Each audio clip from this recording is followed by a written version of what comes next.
Ladies and gentlemen, welcome back to beautiful Jakarta. It is the Masters Final 2025. We are entering the professional women's quarterfinal. It is Annette Anhar and Vivian Silfani versus Novella Raza, Milenia Putri and Fedona Kusuma. It'll be a tight affair. Novella Raza likely the standout amongst the four of them, as we will be looking at her to potentially take the lead. I don't think there's much of a question about who is favored. Novella Raza, of course, ranked 26 in the women's rankings of APPT. Annette Anhar significantly further behind in the later 80s or so. 94 to be specific.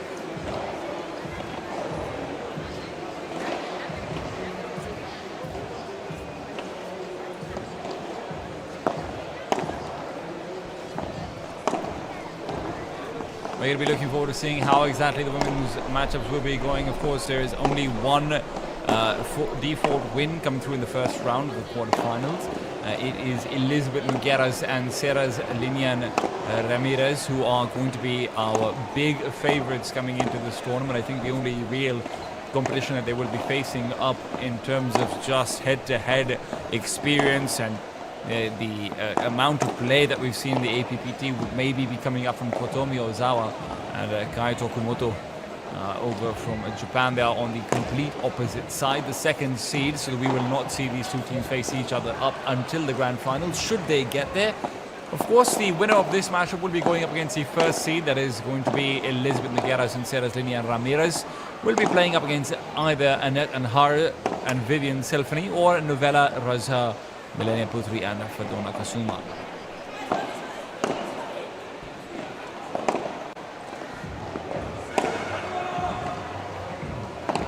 Always good to see more Indonesian players as well. Of course, playing in their home country, we've had quite a lot of great performances and a lot of participation coming through from the Indonesian crowd. Of course, I think there's some debate about this fact, but it always does feel like Indonesia is quickly becoming the hub of Padel in all of Asia more than anywhere else. We've obviously got a lot of great clubs all around Malaysia, Thailand, Singapore, great clubs that APPT has come through to and actually play in as well. But Indonesia so far, I mean, at the very least from all the advertisements I'm getting on my Instagram, it does feel like there are more and more courts opening up, more and more academies hiring Spanish coaches to come through from Europe and everything as well.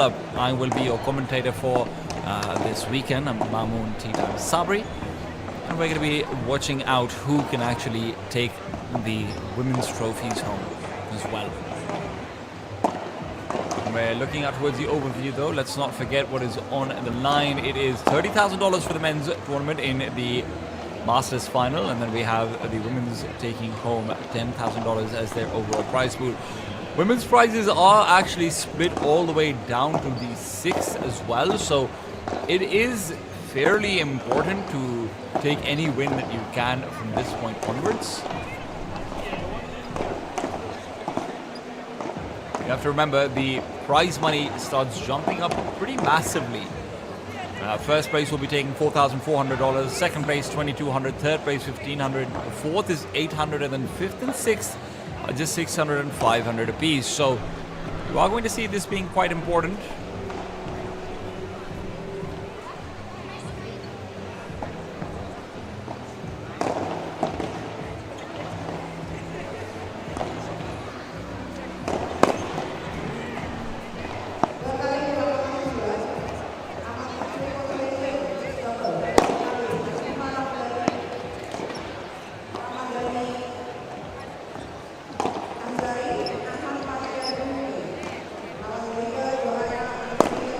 Annette will be playing up on the left side for the Annette-Vivian combination. That is Annette in the red top and white cap, red from ahead and black from behind, just to make things a bit more confusing. Vivian will be playing out on the right side, I do believe, and Vivian is, of course, the black, the pair in the black t-shirt. From the blues, we will have Novella playing on the left side, and we will have Fedona playing on the right. I will say I love uniforms, but they do make it harder to figure out who's who when they're all running about and you see them on a screen. I'll let you know about that. Everyone has come here to play, though. And one of the nice things about uniforms, obviously, coming through is just, hey, you have so much more space for sponsors, so much more space to advertise the club that you're playing for and everything as well. And that's something else that you have to keep in mind for these women. The bigger the local scene is for you, in Indonesia and whatnot, the more likely it is that a good performance over here versus, the Elizabeth Nogueiras of the world, versus the Sirius Lilians of the world, later on if you get there, the more likely it is that you are going to be able to potentially transition that into, sponsorship contracts, into Padel club contracts, into, having courts that you can play on, practice on, maybe even coach on, like revenue streams to be expanded. When it comes to tournaments as big as the Masters Final is for the Indonesian scene, for the local players more than anyone else, this is a massive opportunity to showcase that, hey, I am a worthy investment for your, corporate sponsorships, for your court sponsorships, for even just things like collaborations and whatnot as well. Everyone knows Padel is, it's not the cheapest sport in the world, even if it is the best sport in the world. So when you are going to be caught up in the mix and you are going to be, just trying to get any sort of partnerships you can, tournaments like this is where you make your mark in history and you give yourself a chance to really start a proper professional career. Service will go the way of Annette and Vivian.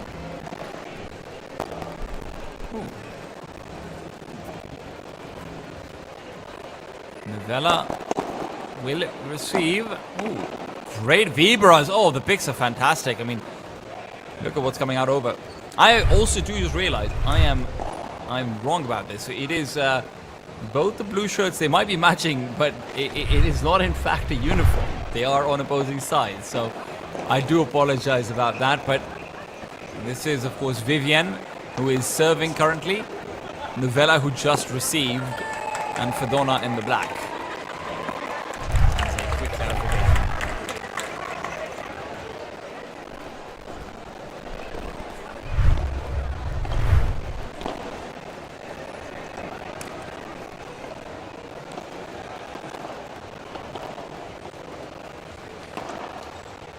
Vivian on the serve. Annette to receive. Nicely done.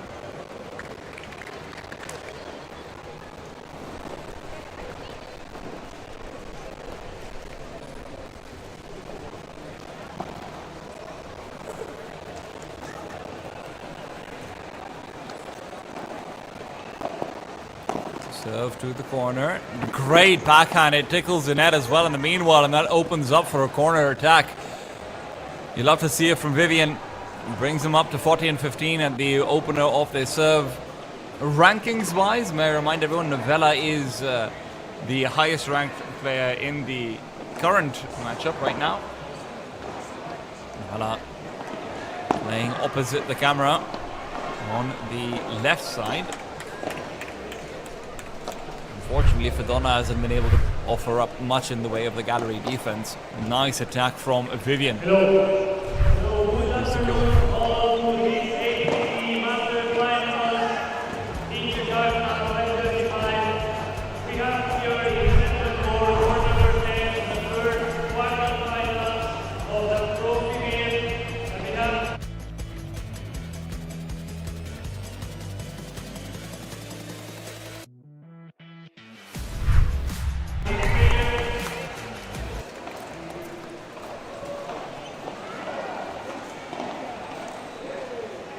Novella and Fedona on the serve. Novella targets out the corner. Ball sent high. Nice Bendeja to maintain. Vivian just keeping a hold defensively, but a fantastic ruler will give Novella her first point in her game. I mean, you love to see it. Just a deeper rulo, and you can see that Annette has caught off guard. She was expecting it to hit the fence initially, and if that had been the case, she would have been in position for a great backhand, but the ruler goes just a little bit deeper, clips the side glass, and will be catching them off. So good start to things. Very serious. Game face is on for Novella. No smiles, nothing of the sort. She is all business, no play. 40 and love, favoring Novella and Fedona. Serve to the center. Catches them off guard. Not a single point given up. Novella starts off her own service incredibly well. It will be 1-1, and we see the first smile of the match cracked out from Novella.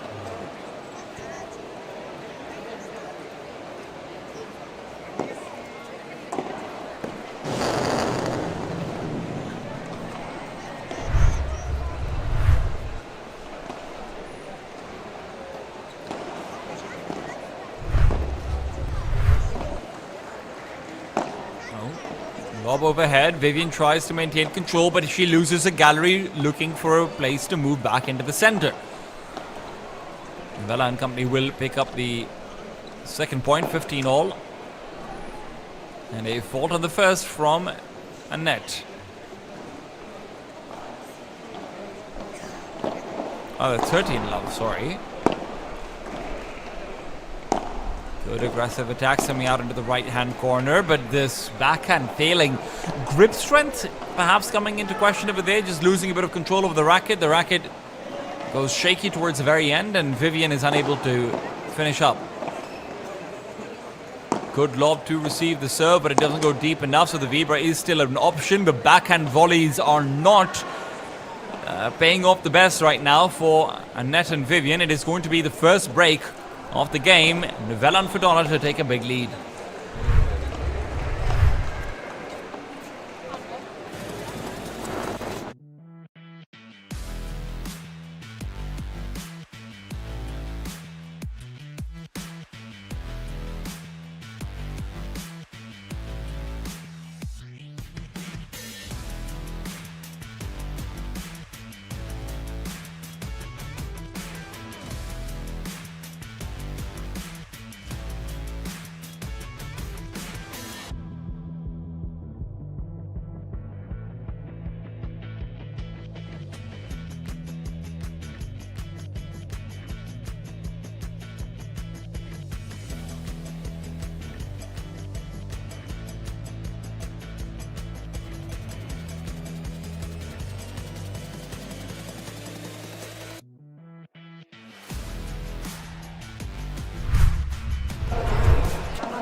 Back into things, it is 2-1 favoring Novella and Fedona.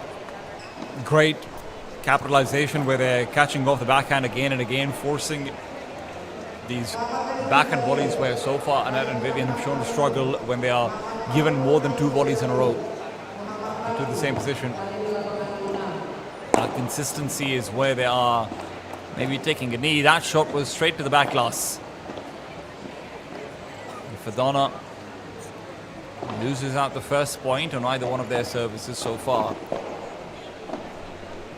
Sent back by a good lob. Fedona will give one of her own, and as the lobs just keep on raining through, it is yet another one. Vivian, great control of the net maintained, but the net is what ends up being their greatest enemy there.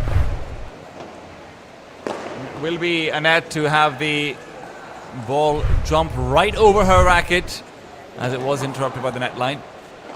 Lob is very shallow, and even if it wasn't, it was going to be hitting the fence regardless. So 30-15 on the 40-0. First ball might have actually been in that case. We'll have a confirmation if this goes to the next point or not, but 40 love and serve to the corner, and Novella will be missing.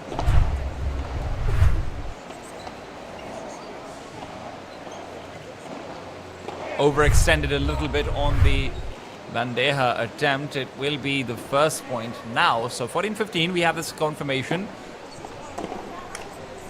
Serve goes out to the center, will not be received.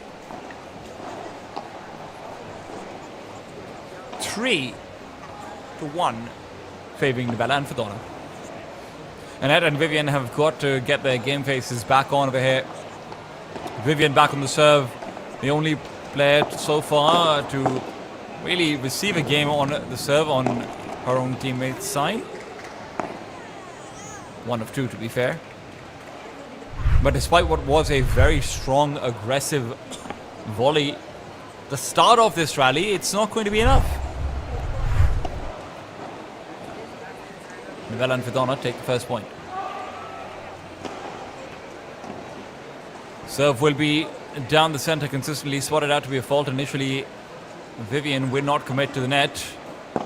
Another serve this time targeting out the corner, but the Chiquitas back from Novella are proving to be a real problem over here.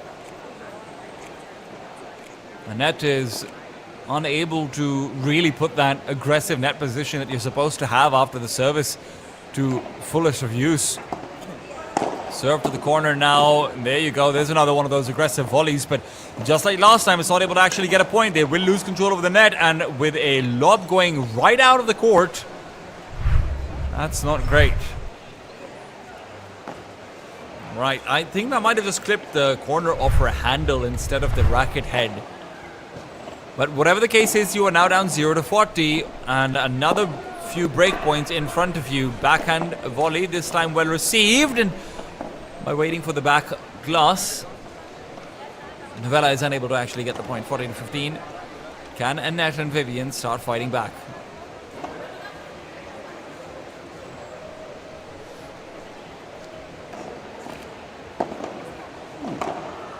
Serve to the tee, surprisingly enough, and that's going to be giving them a big advantage. Fedona caught slightly out of position and will be giving up the corner after receiving the first shot because of it. Can't make her way back over. So now you're 30-40. You have a chance to deuce. You have a chance to equalize. A deep lob, but a vibra to the center. Once again, followed up with a great progression. I mean, Novella, you have to give her a lot of credit for what she's able to do over there. Just recognizing the progression opportunities really well. She's made a few mistakes in that process. You know, a couple of unforced errors, but who doesn't? When you're trying to take aggression, when you're trying to assert the dominance of a favorite, you will make a few errors, and that's perfectly okay.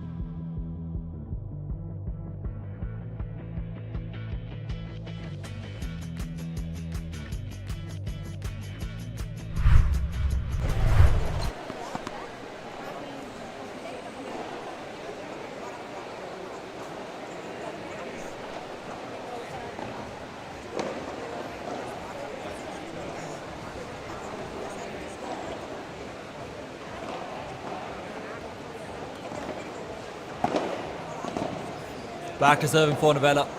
Last time over did not give over a single point, and this one has started off with a bang. Fedona there to close out on a poorer shot from the backcourt, as it was a difficult angle forced out. Annette was not able to close the distance to the ball right in time. And another opportunity perhaps to capitalize. Not needed to go out of the court this time. Vivian couldn't catch up to the ball regardless.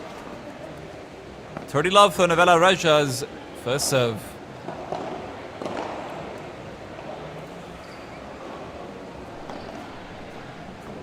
Down the middle. Oh, perfectly played.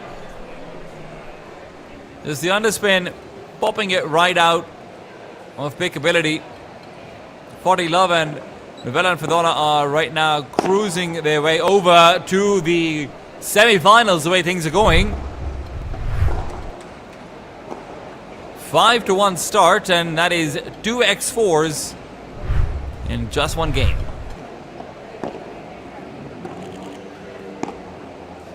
Love ball and 2 defend comes in, Annette. So far unable to really shake off what our opponents have been bringing to the table, and between Novella and Fedona, they have truly proven to be a fierce combination. First point though will go the way of Annette as Fedona overcommits to a Bahada that goes just out of her reach. Hits the top of her racket rather than the sweet spot. Oh, great serve. Receives are good from Novella initially, but afterwards you are still going to find 30 and love as Annette fights back. That service is going to be a little bit too much to deal with.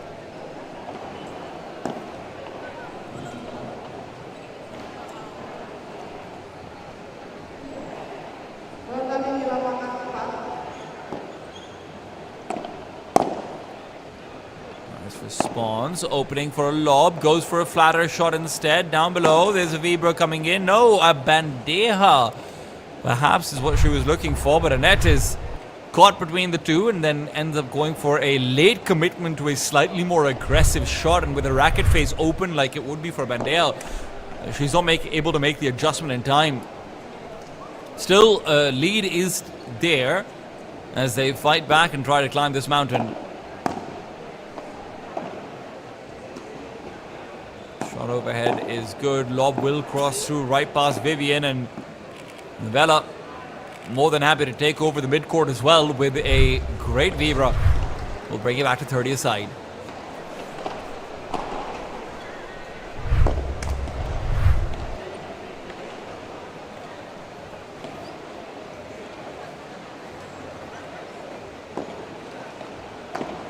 Serve to smack dab in the center of the court, and it actually ends up working out.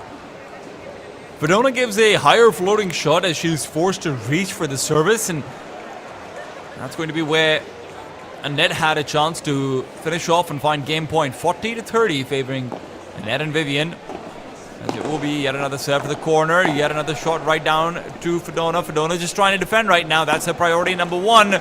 And with a slightly slower Vibra, it is control maintained, and a missed lob will mean it is game number two going the way of Annette and Vivian as they look to fight back. Still, it's an uphill battle.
A beautiful shot. Wow.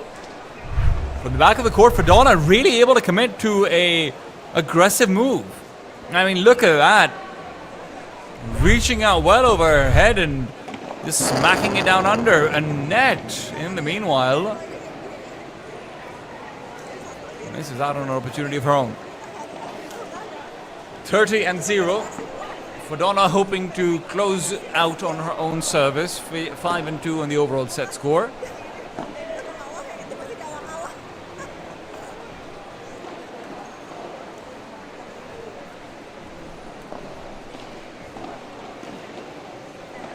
Second serve to veer down in the center, and it is going to be a fault. First one, of course, did end up clipping the net, so you're A-OK. Regardless, good to see. Fedona goes for the drop, but it goes for an over-commitment. Will not be able to finish off. It is going to be 30-15.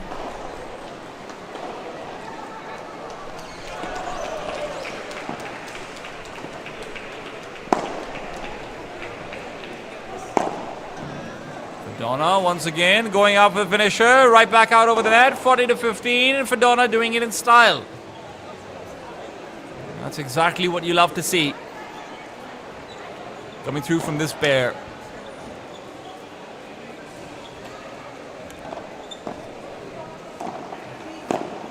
Another nice volley down the middle from Fedona, and she will give them the 6th game. First set goes out the way of Novella and Fedona. A fantastic performance between the two of them. Annette and Vivian have got a lot of thinking to do about how exactly to try and come back in set number 2.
Second set to begin.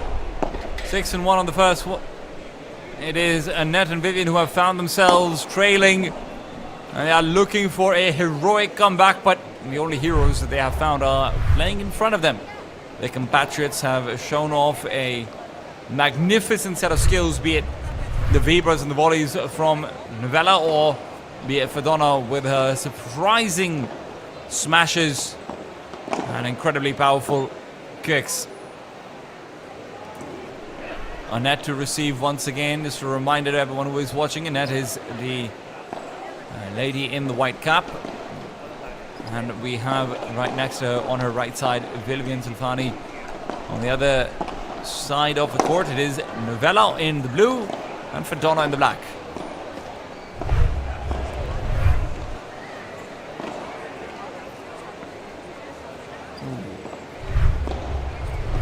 A couple of smiles out from Novella. She's not been one to deliver them. She has been stone cold.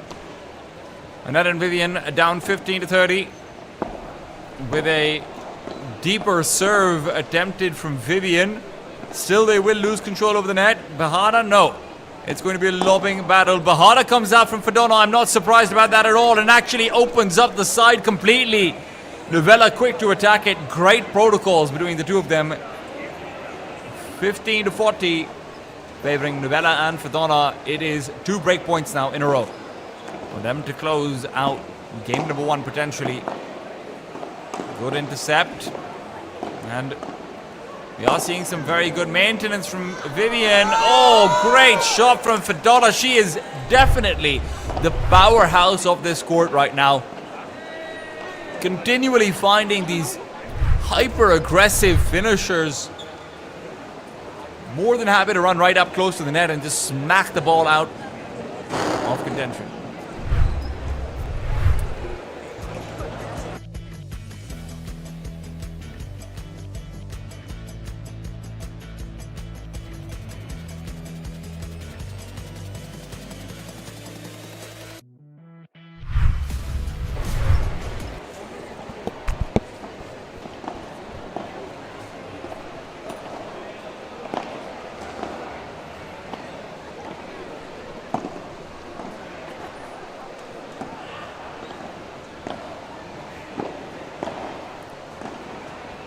Nice deep lob to reclaim the net and get control over every single volley possible. Still, ball is kept alive as the net will miss out on just the one. Vivian will be quick to send it to Novella's side, and with that, Annette gets a chance to finish that maybe she wouldn't have had otherwise. So I suppose all is well that ends well.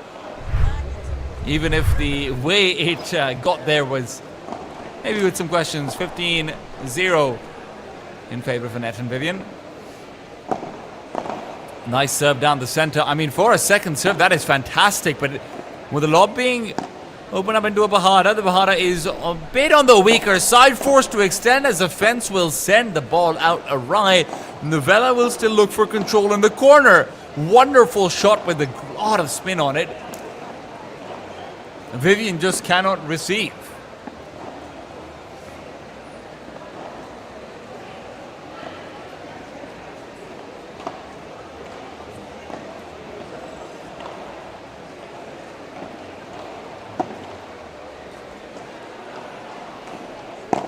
Oh, Fedona looking for a slightly faster mid-height shot will end up giving advantage out over to Annette and Vivian, but Annette unfortunately caught with the racket off guard when it came to that forehand volley, just can't pick it up. 30 to 15, 15 to 30 actually. It is going to be 30 in favor of Novella and Fedona though. Now 40 to 15. Serve will go. Targeting the backhand, not quite in the corner, and that will be a good decision. Novella and Fedona pick up game number 2. They are up 2-0. Annette and Vivian now are forced to look forward and figure out how to strike back. Annette managed to pick up one game on her serve in the previous set. That's not good enough if you want to be putting up a real contest.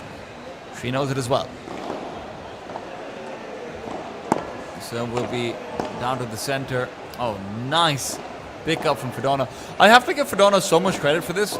As a right side player, we see so many people just, sticking to the idea of, hey, I have to be defensive. Unless they're a lefty, I have to be defensive. I have to be defensive. But Fedona is continually putting herself in positions to take advantage of, just any small error, any ball that's a bit too slow, any ball that's a little bit too smashable.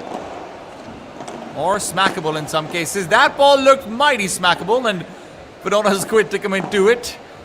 Lob sends her right back over, and she looks for a Bahada. This is more for control than anything else, and that control gives her access to yet another lob. Great backhand volley. That is going to drop right down. Novella. What a shot.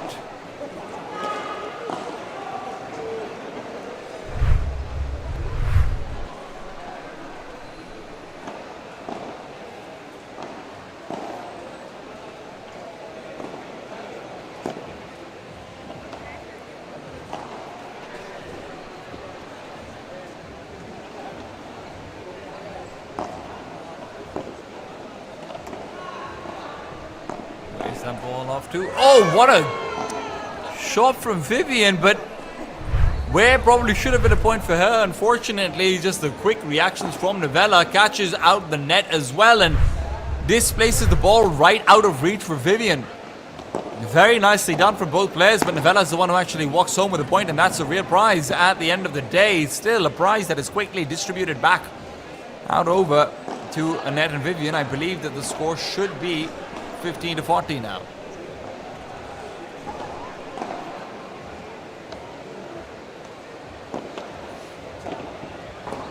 Shot down the center. Nice pick from Fedona. Fedona closes the distance again. But just look at the aggression. Look at how willing Fedona is to take duels like this. The volley duel is just continually favoring her. And then Novella is there to finish up down the middle with a magnificent Vibra. 3-love as Novella and Fedona have started off even better than set number 1.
Back over to serve for Fedona. This is proving to be a deadly combination.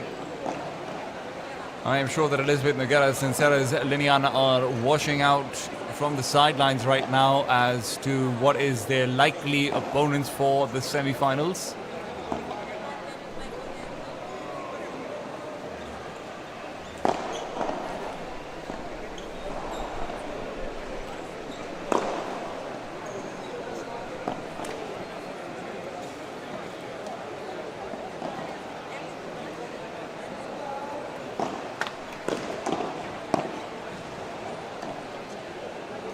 Nice overhead attempt. Lob is good over here, actually, from Vivian, and she still has a lot of control despite being sent out to the left corner. Felt like she was in great position to try and commit to yet another lob. She's been giving a few very, very good lobs and actually puts them in good winning positions, but then capitalizing off the back of that is a completely different story. Novella and Fedona so far have proven to be incredibly clutch in these difficult moments as well. And the hurdles are starting to add up. It is going to be 0-4 down as Vivian is back on serve. Targets the corner. Fedona, comfortable receive. And the lob is going to be swiftly double-handed, backhanded down. Nice stretch, even with the double-handed backhand. Vivian gets a surprising shot there. I felt like that might have been a mistake, but she clearly knows her angles better than I do.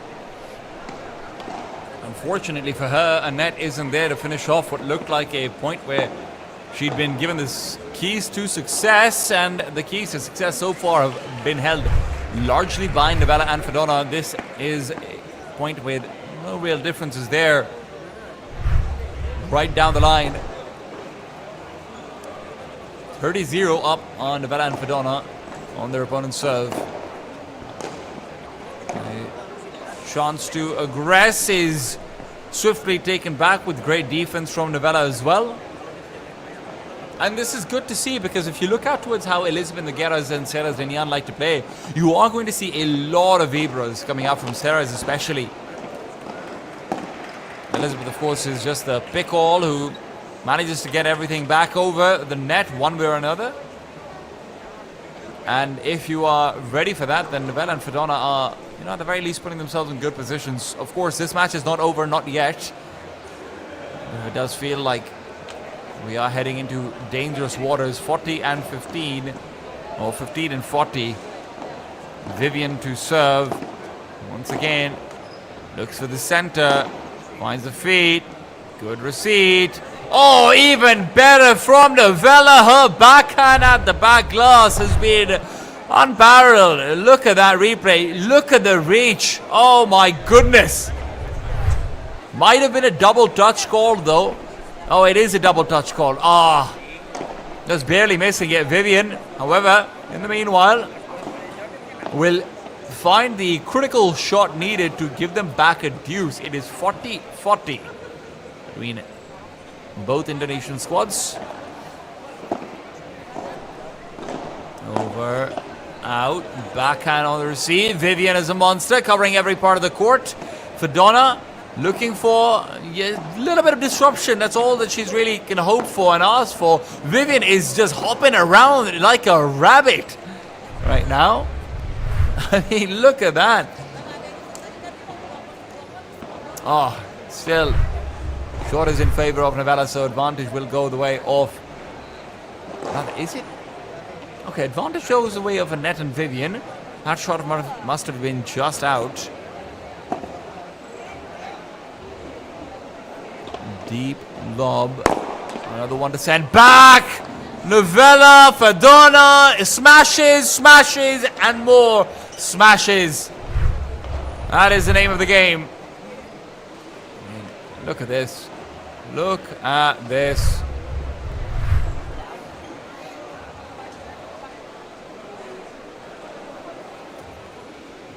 Another deuce to come through.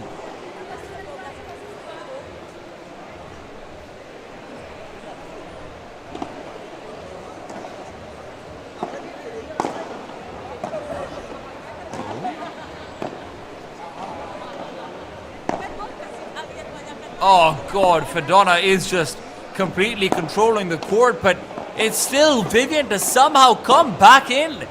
She's got control back over of the net, but Fedona is the one with the finishes, and the ball is back over. Vivian, I mean, hats off to her. These past 3 games, the court coverage that she's managed to get is spectacular. She's really coming into her own right now. But now they are faced with an advantage outwards. Now it is a serve headed right down the center. A Forehand that is awkward, but still received, and it is now golden point. Selection priority will go the way of Novella and Fedona. They can choose who they would like to have it be receiving. Fedona opts into that difficult role to play. Oh, very nice. Good flat response to the service. Once again, it's the backhand that's being put into question from Novella, and Novella is ready to close. 5-0. Novella and Fedona are hoping to come through into the semi-finals with a hot streak of 6. Can they get it done? That is a question that I think even Annette and Vivian are wondering about.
Novella to serve, up 5-0. Serves down to Vivian's backhand, and it is a great rouleau to attack. That rouleau received by Annette. Annette and Vivian find their first point.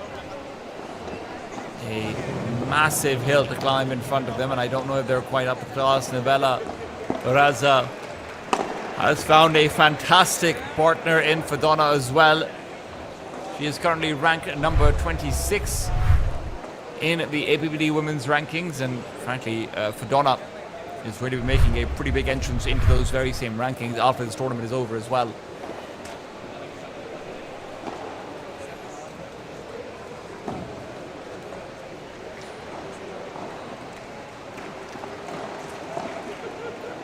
Ooh. First serves in again, second one is going to be just a fault, and now the third is where, once again, that backhand is attacked. Vivian's getting a couple of sneaky points like this. Those shots are coming down after the net strikingly fast, so you are now down 15-30. Still, Annette has a responsibility to maintain the advantage that Vivian is managing to find. Ooh, that would have been a very good serve had it been another 2 inches higher. Novella likely thinking the exact same thing. Serve goes to the center. Fedona's commitment to the cause is never something you can question. If you see her bring her hand up, you know it is going to be a full smash, one way or another. Serve to the center. Ooh, Fedona tries very hard for a Chiquita. You can see what she's going for, right? It's a Chiquita into the drive forward to the net where she can take a volley battle. Fedona's felt very comfortable and very confident in those battles so far, but when it's deuce, when you're up 5-0 and 40-30, yeah, you're going to feel even more so.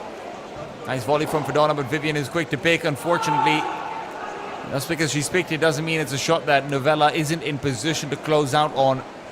Advantage in the favor of the team closer to the camera. Novella. Oh, Novella's rouleaus have been fantastic.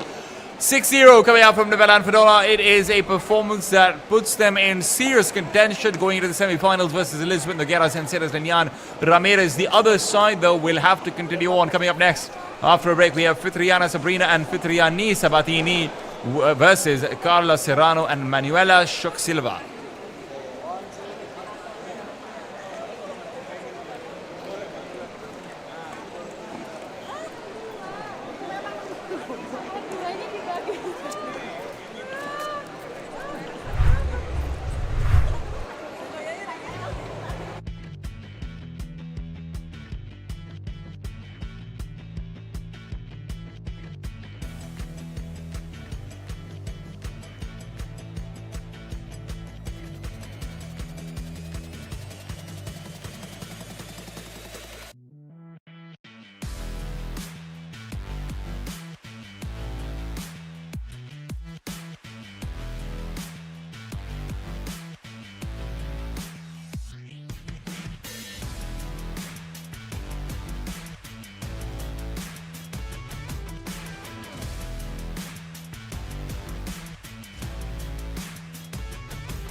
Welcome back to the APPT Masters Finals here in Jakarta. We are coming to a close for the 2025 season. It is the women's professional category that we continue on with.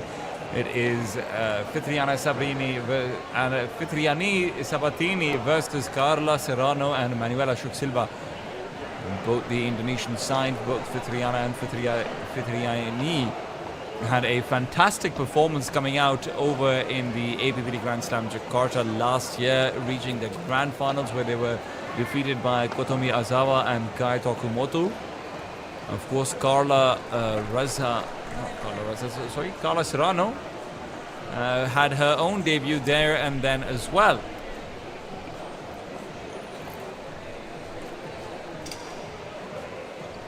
Carla Serrano, of course, I believe went out in the semi-finals or so. It is going to be Manuela Schuk who is going to be a relative newcomer to the APPT circuit. However, as we continue to see who can actually take the semi-final spot this time over, Fitriana and Fitriani, both coming through as relative underdogs when it came to the overall APPT circuit, but definitely local heroes. I don't think there's any question about that.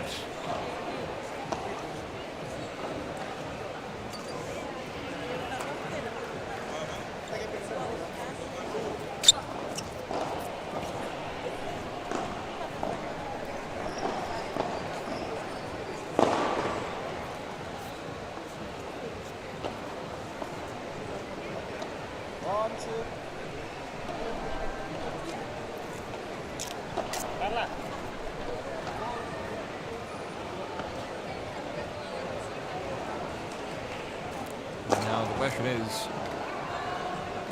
as we wait and watch, who can actually come out ahead? Both Fitriana and Fitriani have put in some fantastic work. We will have Fitriani, that is Sabatini, on the left side, and over here it will be Carla on the right hand side, Manuela on the left. Carla, to start off on the serve, is going to be going out for a center court slower shot, slightly high up, not quite the Chiquita. Manuela going out for a smash that just barely clips the top of her racket edge. Instead, it'll be up high, but it will not be landing in on the other side.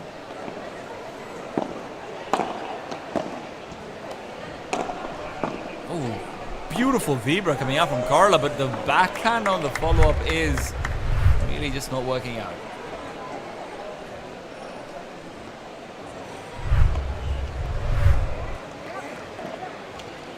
15 aside, rather love to 30 rather. Carla follows up with another service, backhand to Fitriana. Carla now aggressive as she catches Fitriana coming forward a little bit too much. And Fitriana Sabrina trying to take cover and prevent any sort of ruler shenanigans, but also just be there to cover off in case there's going to be a smash prevailing. It was actually caught off by the ruler right at her feet.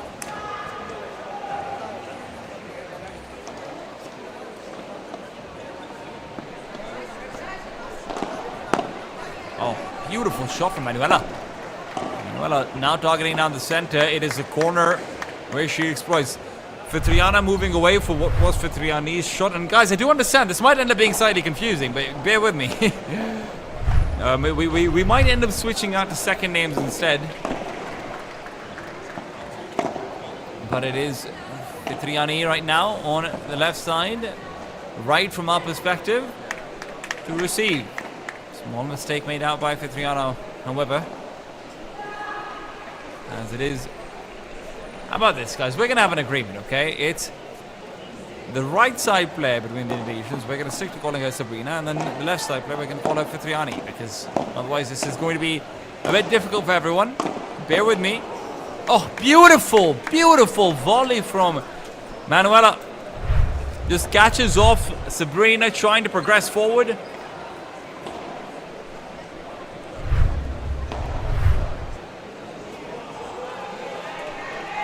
And what better way than that to find yourself your first game?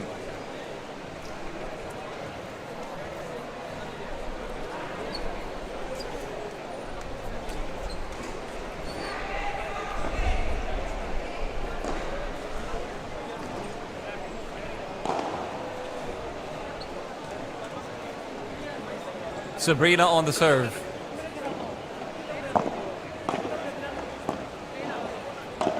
Sabrina. Oh, gorgeous gancho to come out.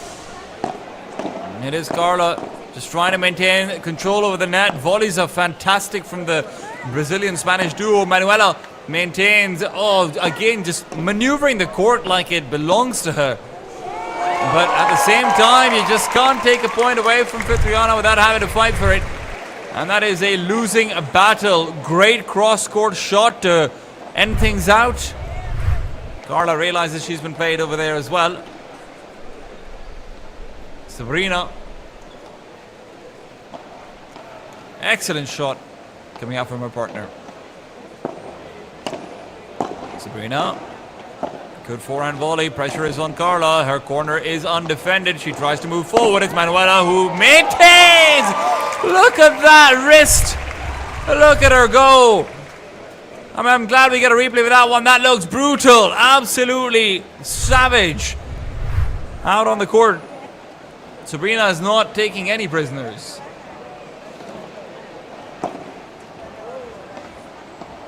God, that was a very good shot. It's going to be a scary side of the bracket to be on over here. Carla Manuela looking lethal, but both Sabrina and Fitriani doing pretty much the same.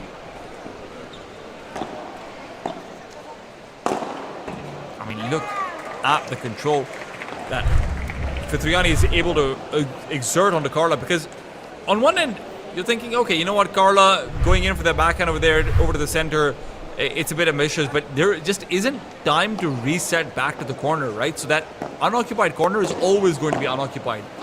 1-1 now as the Indonesians will equalize on this serve, but it is back to winning ways for Carla and Manuela.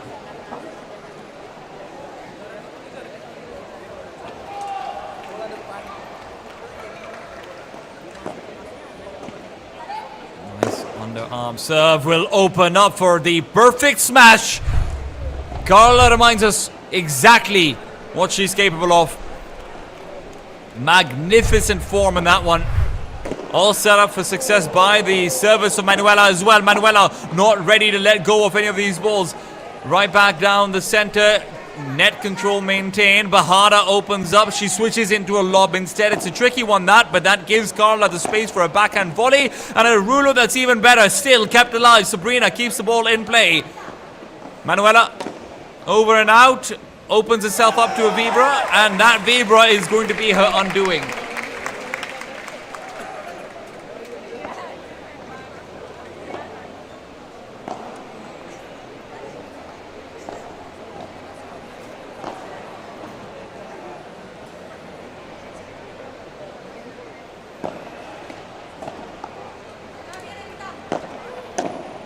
Fantastic stuff so far.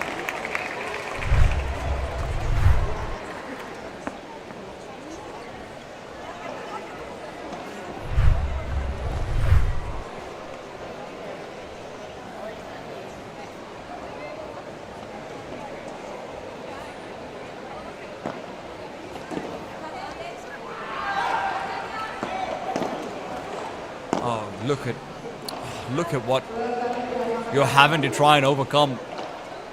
Sabrina is just a brick wall. The second she gets to the net, you cannot get a Bahada past her.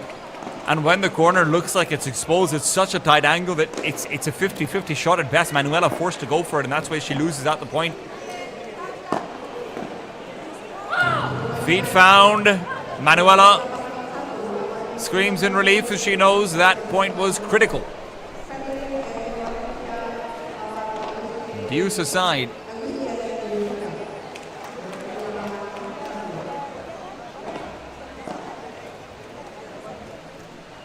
Carla playing a little bit further back from the net over here. She's ready to have a deeper step in for the volley because of it. And also can't prevent these slightly lower lobs from reaching. Manuela is finding feet like it's nobody's business. Look at her attack. I mean, so accurate.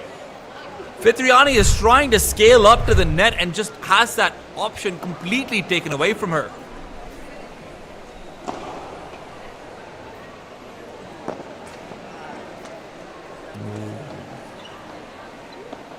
That's been clipped. Manuela, second serve with the advantage in her favor. Wants to end things here now. Carla. Oh, Carla, that shot is impeccable out of the court. It goes in. It's a slow one at that. 2-1. This game could not be tighter. Oh, God, that replay just... You see the hope fading out of Sabrina's eyes when she sees that ball. Spectacular.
Game number 4, Carla and Manuela in high spirits right now. Sabrina and Sabatini are very much the same.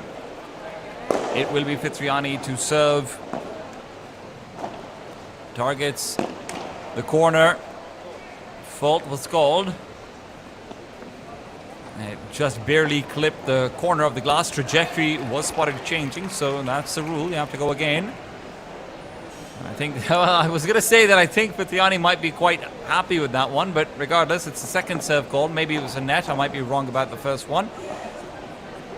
Great lob on the backhand. It is sent back. Answers are good, and it is lobs on lobs. Eventually, someone will break and go for a Bahada, or break and make a mistake. That will be the case, but in the mistake, it is still success found. Carla to defend, keeps the ball alive. Ball keeps on going. It's Manuela to pick. Somehow, somewhere, she will materialize out of thin air. Carla playing dodge the ball in the middle of that point, and shows what a multi-sport queen she is.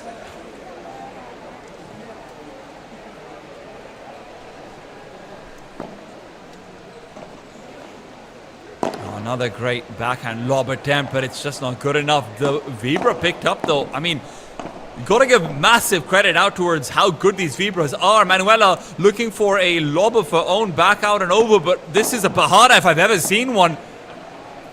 Carla forced back.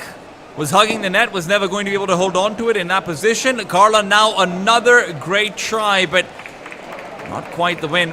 She knew she wasn't going to have the option to contra in that one. The ruler was going to go a bit too far behind her body, and turning around for the contra there would have been nearly impossible. So she tries to get ahead of the ball. It's the only course of action she had. Carla. Great position. That backhand is beautiful. I mean, I hope we get a replay of that backhand, because that backhand is everything. Just the way she's able to posture her body. Her feet are facing outwards in a position where very often players will have one foot still facing a little bit further behind. That's perfect footwork. Massively commendable, just like that smash.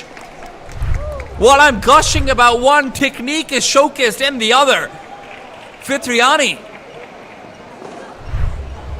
is giving us a show.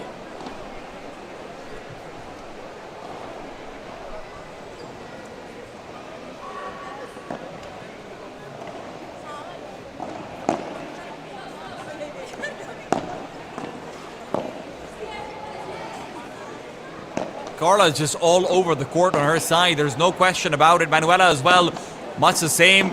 Always ready to aggress, always ready to progress forward in the net and just hold on to it for dear life. Fitriani. Rather, that was Sabrina, not Fitriani. Sabrina misses out in the end, and if not for that, you could see Manuela being forced to work overtime.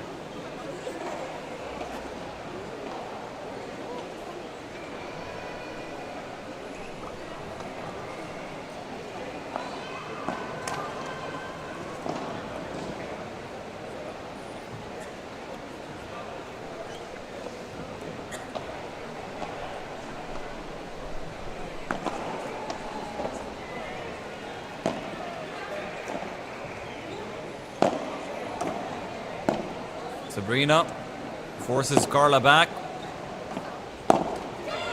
Manuela, however, with a slightly faster underhand, baits out the aggressive volley, and with it also being postured down the center, is able to recover the point, and with that, the break will go the way of Carla and Manuela.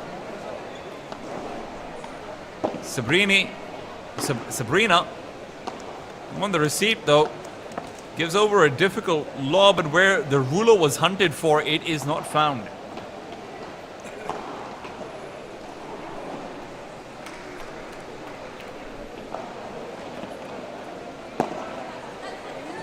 Oh, pass was good, but it's a little bit too hard, so Carla has the chance to respond and recover. That response and recovery will be needed again. Carla tries to sneak it by the side of Sabrina.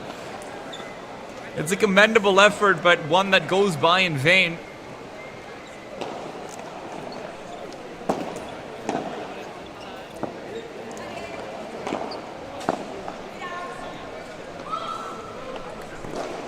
Ball kept high.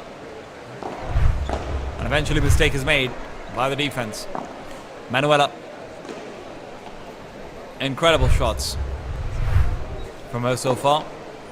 Court coverage wise, I mean, this does not look like a team that is newly formed at all. This looks like a team that has existed forever. There is no miscommunication between Carla and Manuela at all. And it is fantastic to see. Still. Deep lob. Great vibra. The backhand underneath, but the finisher is what we're looking for, and it will not be found. Manuela fights back with a backhand. She was in position to receive the smash had it not gone out, and that's exactly the win condition that she finds.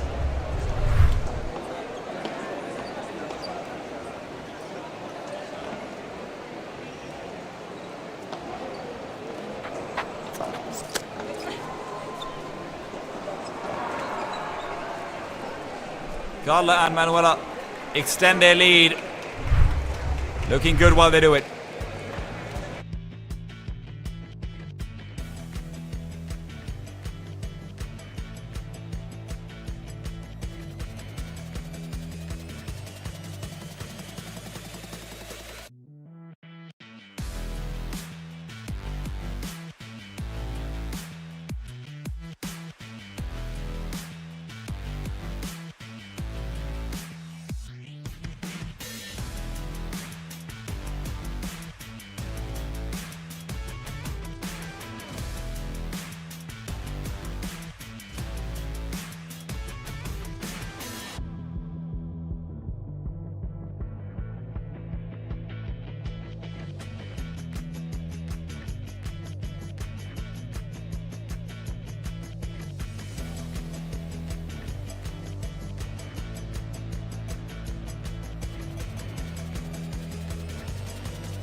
The scoreline does not reflect how close this match has been so far. It might be 1-4, but Sabrini and Fitriani have been putting up a show that is commendable. They are feeling the heat, however. They know that even if these games have been incredibly close, even if these rallies have been incredibly close, if it is always the Carla-Manuela duo that ends up winning out those close moments, it's just not good enough. Sabrina needs to bring this back.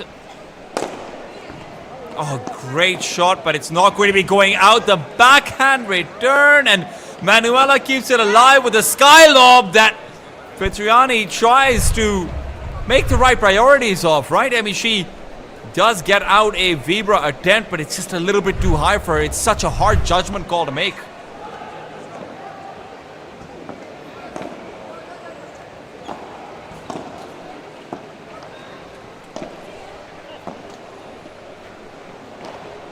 Fitriani is trying to control out towards the net, make sure that there's fewer options for her partners to be attacked by, but And whether or not there's fewer options, Carla has found the correct one.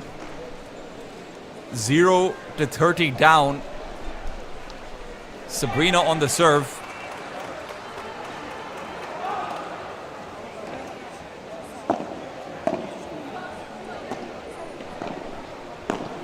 Oh, Manuela, what an intercept to come out. Just a stretch in, the two-step stretch that she's ready for. Her speed is just insane. She finds the gap. Carla's there to cover if it ends up being a shot too far to the corner as well. And Carla now with a backhand lob will take control over the net still.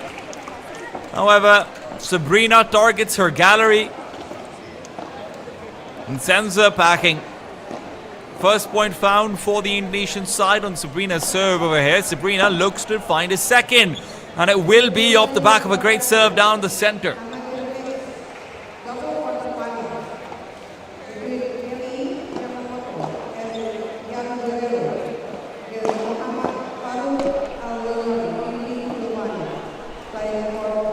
Good lob from Carla to try and recover.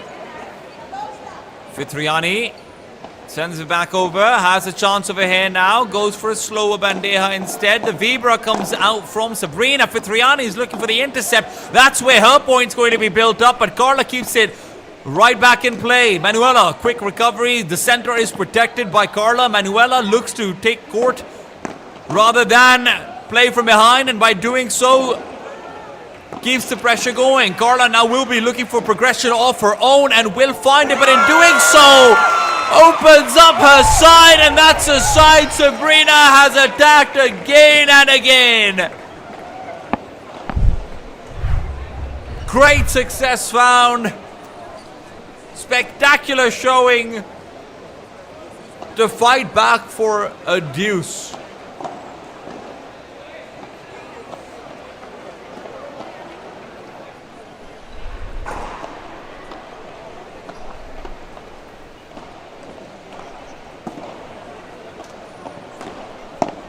Lob is a bit shallow, and that gives Fitriani an opportunity to make an opening for herself. Carla tried to proceed off the lob earlier on. So far, it's been Manuela to take net early and Carla to play slightly more passive until they're guaranteed a chance. And even there, in Carla's ascent to the net, they've often left up that gallery open. So you've seen that attack missing at times, but this time it was far too early. Sabrina, an attempt made for the corner. Manuela will just keep pressure going. Sabrina keeping defense in her own hands. Point will be replayed, however. Balls come in from another court. So we will be going right back over to advantage.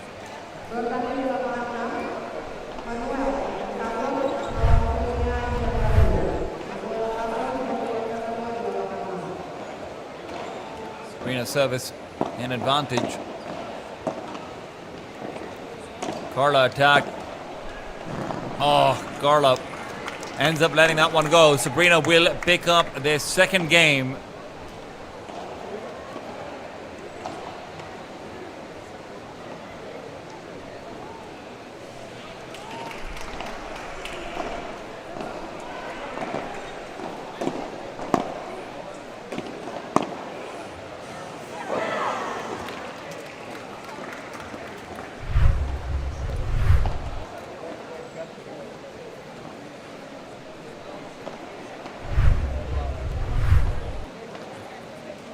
Love.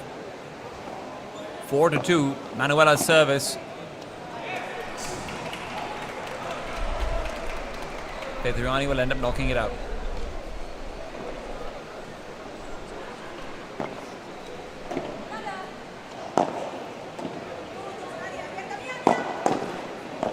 Manuela. Pressure is on. Carla gets a chance for there, but with the faster volley back, she wasn't quite ready for it.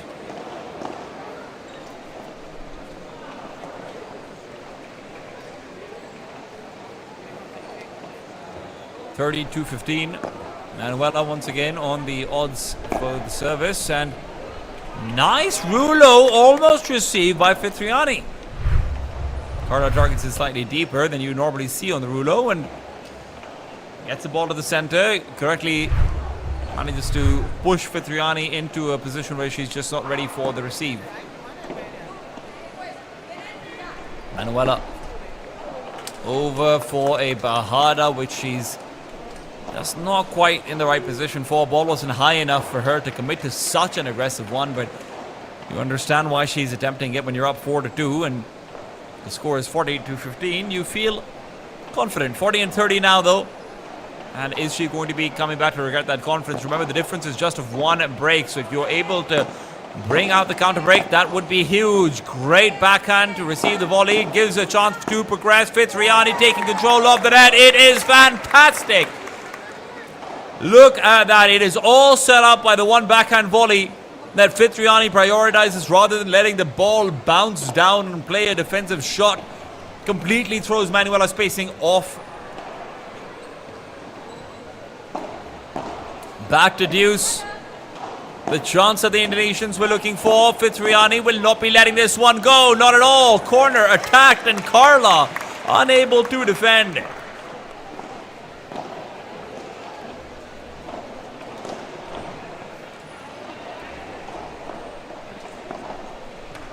Advantage out. Break point available for Sabrina and Fitriani.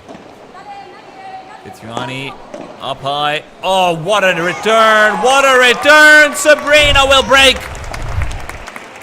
Carla finds a great vibra, but the fact that you have it half volleyed back, she isn't ready at all. You can see the disbelief in her face as they will lose out on their own serve.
Three to four, it is back on serve.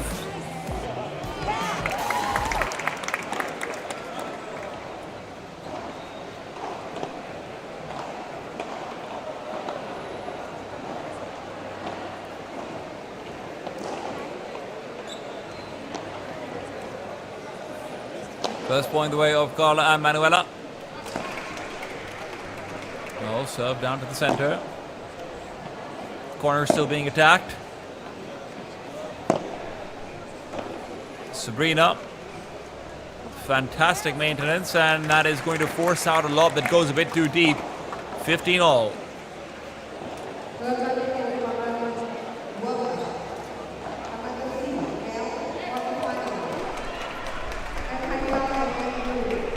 Oh, what a service. That's going to be right up high. Smash will be responded upon, though. Manuela will not let that go, not for free. Forces the contest. And Fitriani is not going to be able to step up to the plate for that one. 15-30 down, where they have found the two breaks that they need. They might be losing one right back. That would be devastating. That would be absolutely cataclysmic. Fitriani realizes that as well. Sabrina, Vibra, that was never going to be finishing his journey to the second bounce.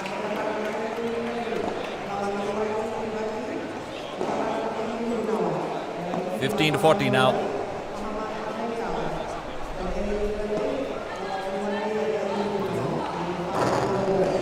Good lob.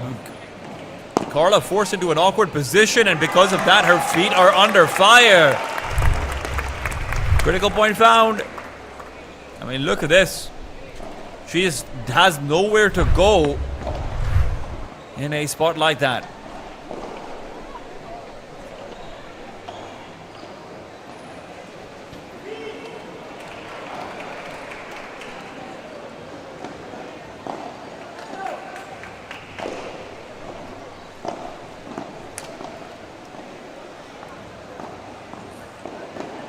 Fitriani really hoping to just find that one more point needed to deuce.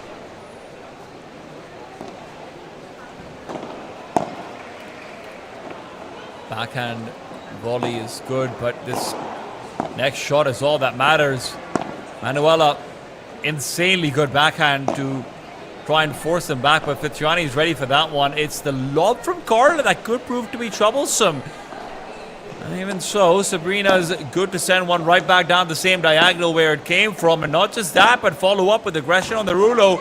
Lob mid-court is hard to pull off, and Fitriani realizes that as well. It'll end up hitting the back glass, and with that, the 30-40 disadvantage is going to now be closed out, or rather, closed upon. No, rather, it is a deuce, I believe. We'll have confirmation on that sooner rather than later. Wind in for the smash. Manuela is going to be trying to send it right back out, but it doesn't quite make the journey. That journey interrupted not just once but twice. The ball is simply not finding its death. That's all it really wants. Sabrina just keeps it alive, resuscitates the point, bringing it back under Fitriani, defending like a maniac. Unfortunately, Manuela's attacking like one as well. And at the end of the day, Manuela will come out on top. The Brazilian addition to the Asia Pacific Padel Tour has had a fantastic debut so far. I'm sure she'll be having a lot of fans coming out of this. With the performance that she's giving over, I would be surprised if that isn't the case. Of course, ranked number 98 in the world, if I'm not mistaken. Peaked at rank 60 once upon a time. Manuela. Oh, what a shot. Apologies being sent out to the other side of the court for that one, but apologies will not cut it. It is still a animalistic shot. I mean, just peeks in, hunts you down, and dies.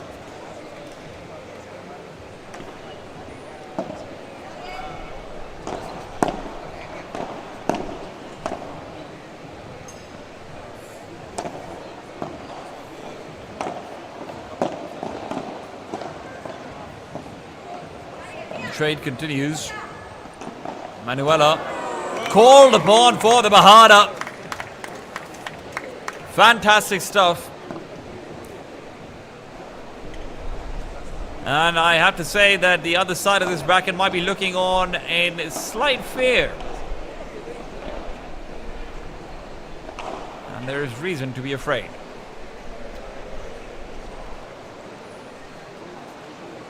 Carla continues on her serve. Oh, Carla. I missed that she is really hoping to avoid there.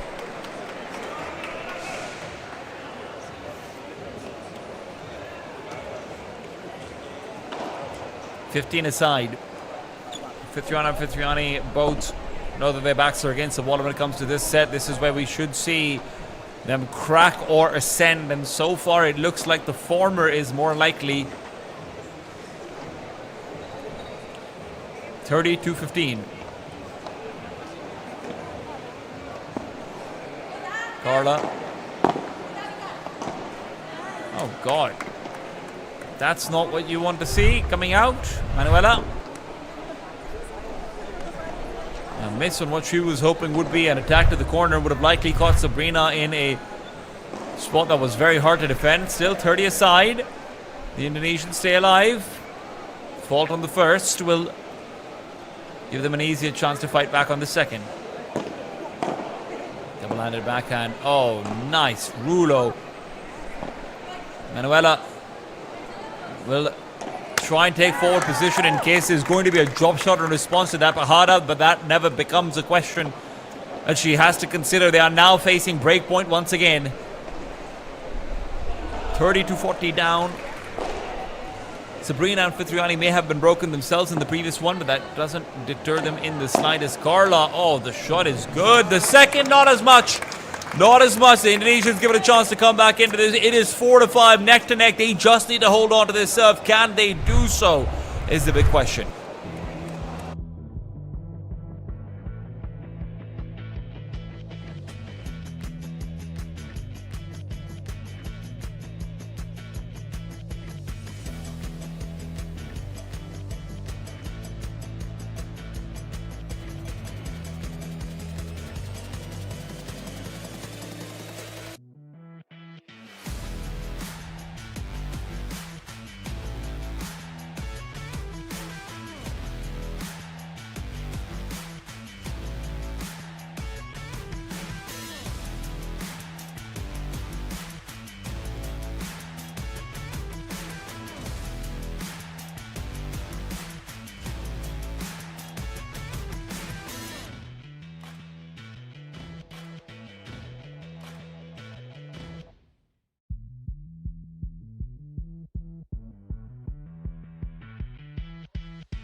Four or five down, but on serve.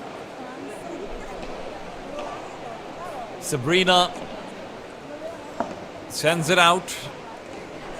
Carla with a good lob to receive. It is lobs on lobs though, but Carla will find hers to be slightly more playable.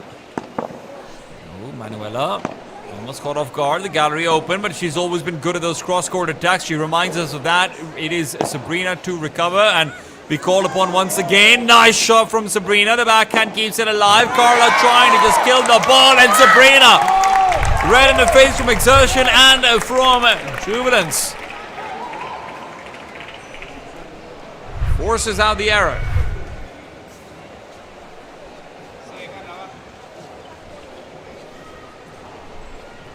(15-love). The finalists from the previous Jakarta Grand Slam, Sabrina and Fitriani.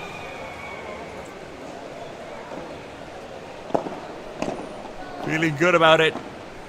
And feeling good about their chances. That feeling can be stolen away very swiftly. That's what Carla wants to do. She wants to be the thief of dreams, but right now she is delivering them instead.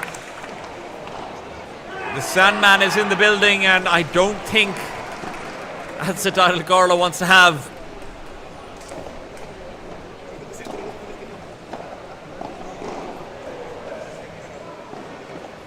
Sabrina once again targets out to Carla. Manuela is going to be called in. Manuela, oh no!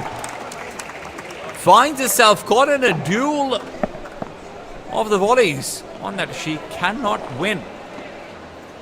Not while she's progressing forward as well.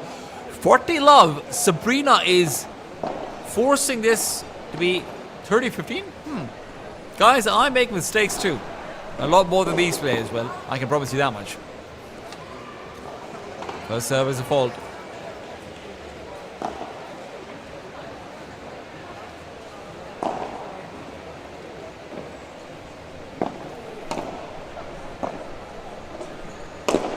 Shot on the second. It's even better. Sabrina sends out a faster bullet, but Carla slows it down, takes her time with it. Knows she can pick it earlier as well, but uses the rotation of her body to position herself in where she's ready for a volley battle. And by taking that one extra step, makes it a harder shot. Sabrina's more likely to make the error that she just did. 30 all. Ooh. Targeting Manuela. A hard strategy to make work, but they have managed to pull it off a couple of times before.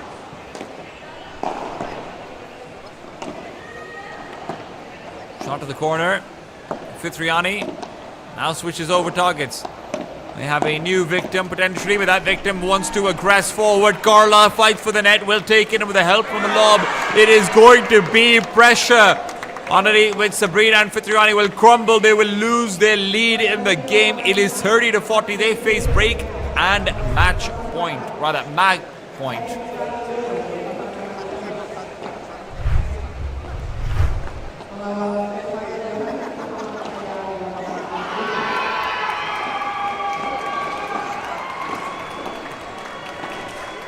Serrano fighting for their life in this set. Carla feeling a little bit more comfortable, has more breathing room, but it doesn't matter. The deuce is found. The locals are ecstatic. Hometown favorites.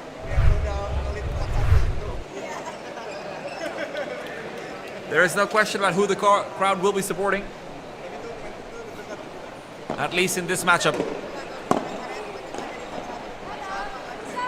Nice deep lob. Carla tries to target out a little bit more gallery sided, but it's not going to work out. Carla, however, has not lost the point yet. It is the shot right after, where she once again hunts for a difficult target, one that she does not find. 5-5, and now in love 15, Carla and Manuela. Cannot afford to be broken 3 times in one set, absolutely not. Good attempt over there from Fitriani. Expecting there to be a smash, but in the end, makes a run for the Vibra, can't quite make it. 15 all.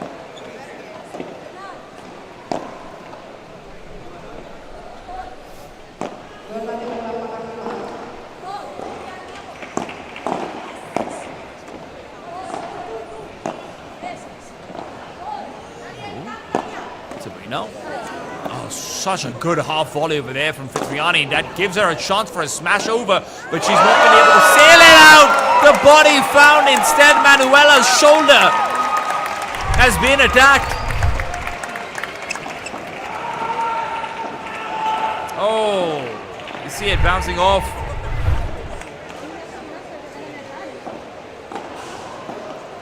Perhaps not expecting the kind of fierceness that she has found on the court right now. Her shoulder certainly wasn't. 15-30. Carla and Manuela trailing by 1 point.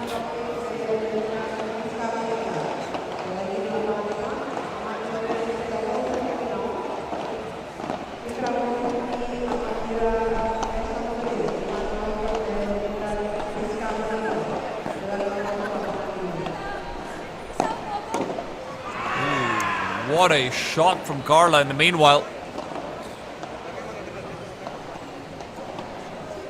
Punishes Sabrina for trying to take ground.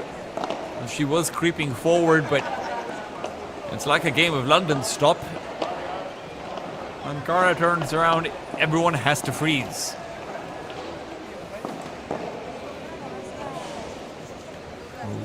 Fall on the first. Barely clips the fence.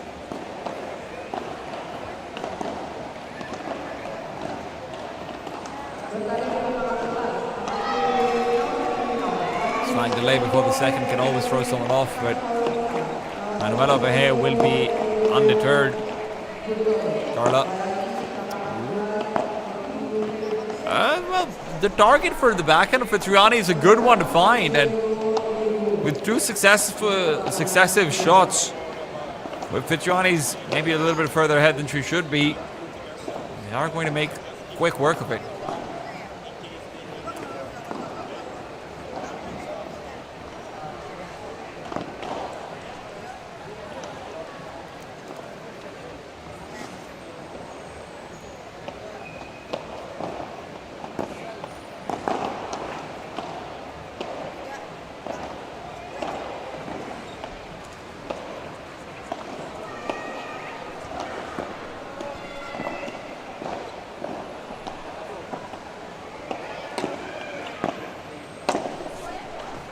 Serrano looking for the center. Doesn't actually get the volley with the full slice that she was looking for. Otherwise, that would have been a bit more deadly. Because of that, Carla can regain control.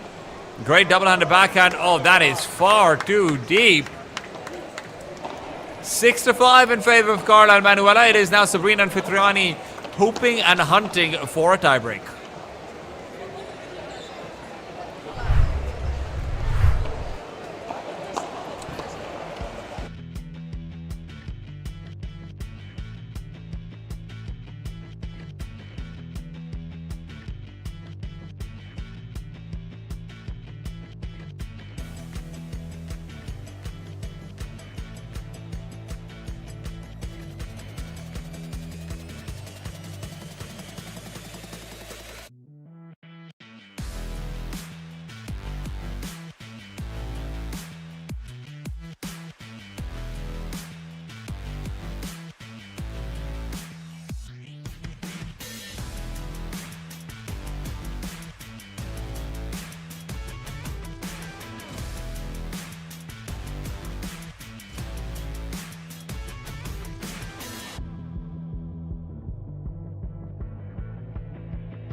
Five to 6 in hunting for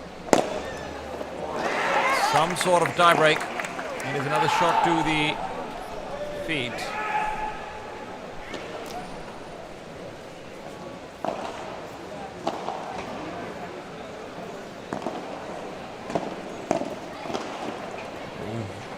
Great volley from Sabrina. She's forced to switch out positions because of it, but she doesn't look uncomfortable at all on the left side. Oh, Sabrina. Just keeping so much pressure on. Manuela being forced back and forth, but eventually she will come out on top. A missed shot and an opportunity lost.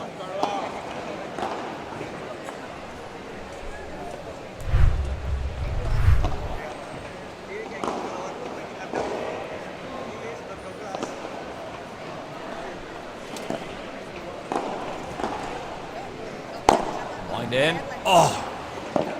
Great pick from Manuela. I mean, she is continually in the right position for the shots like that. Carla just trying to hold on for dear life. And, well, she's doing a pretty good job of it. At the same time, let's see what Sabrina is up to.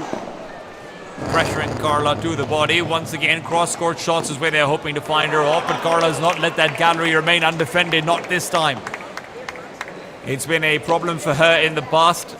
On the initial phases of this set, but now that problem seems solved. She's finding faster progression forward so she can cut off the ball before it even gets to the gallery before. Maybe just one step less than she needed.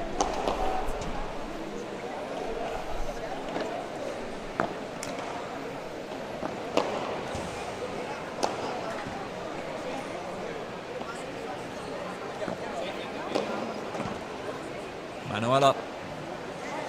Nice deep lob. Will end up hitting the back wall though. 30 all.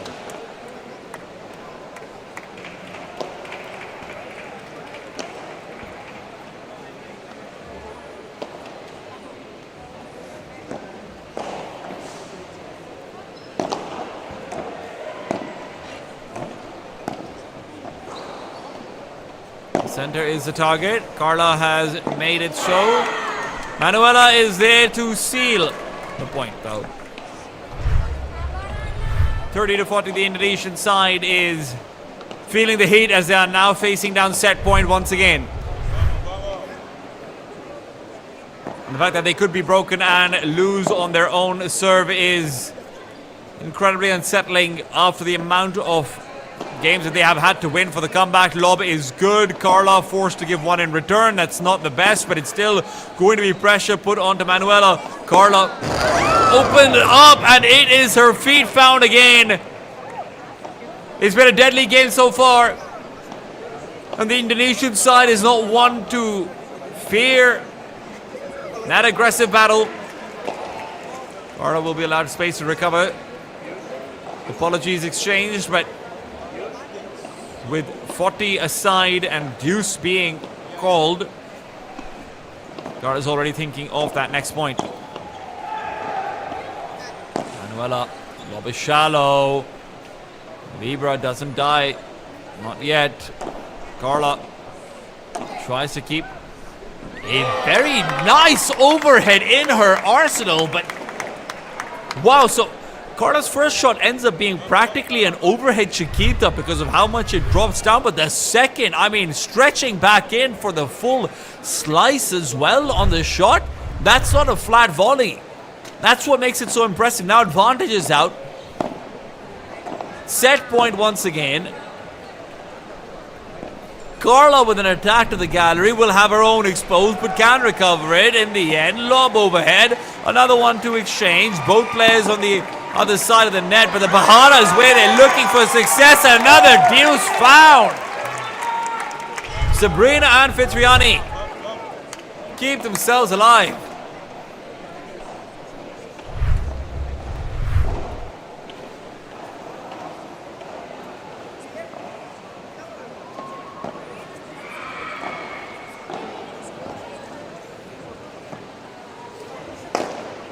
Oof, shot from Manuela is fantastic though. You have to love it. And some love being exchanged on the court as well.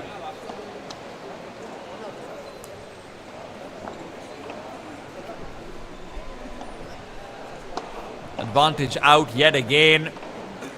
Can they take it to a golden point? Manuela will receive. Carla sends it up high.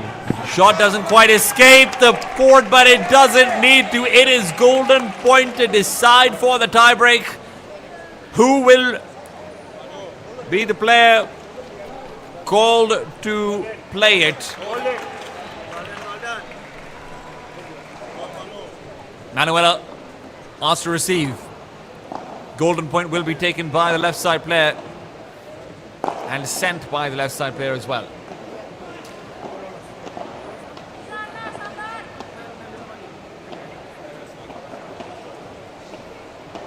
Fitriani, serve to the corner.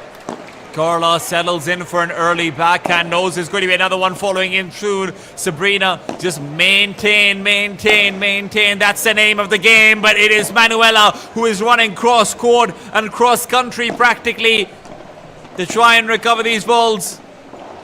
Carla back in the defense. Needs to go forward, will get the crossover, and it is game over, 7-5. The first set goes the way of Carla Serrano and Manuela Silva.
After a fantastic first set, it is over to the second. Sabrini and Fitriani recovered after being down 4-1 to a 5-5, but still ended up losing out. Can Carla and Manuela be cleaner in their victory over here, or will they end up faltering and letting this go to a third set? Starts off strong for Carla's serve. First point to go their way.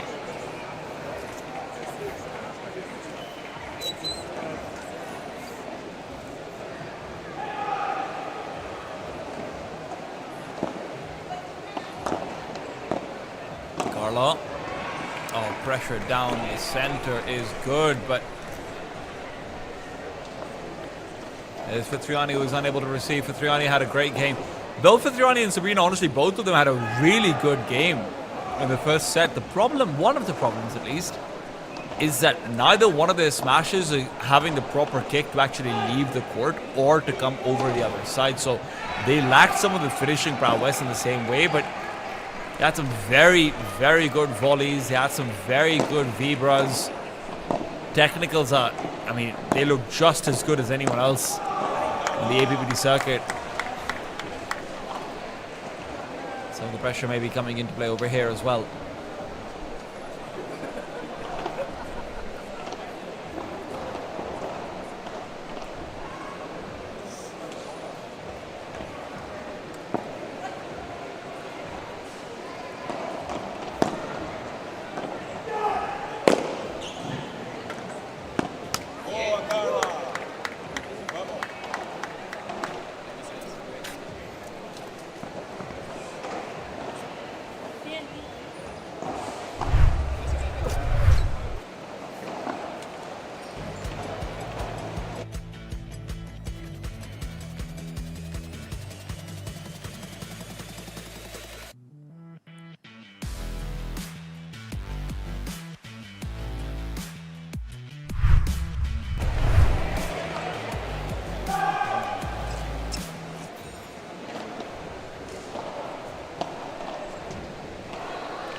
What's this over here? Oh no!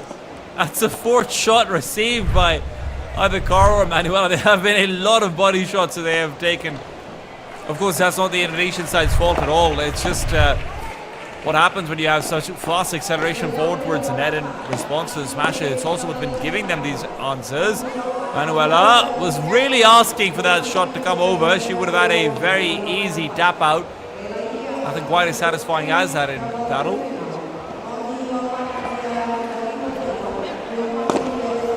Oh, speaking of, a chance over there for an easier tap out, but that's not going to be found. Carla will allow it to sail over her head for a fast recovery. That'd be too fast for Sabrina and for Fitriani to be ready for.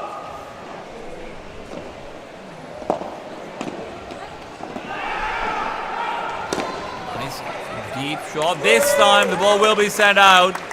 Sabrina will not miss an opportunity quite as good as that one. There you go, there you see, beautiful stuff. Manuela wasn't quite in position to run for it, even if she could have.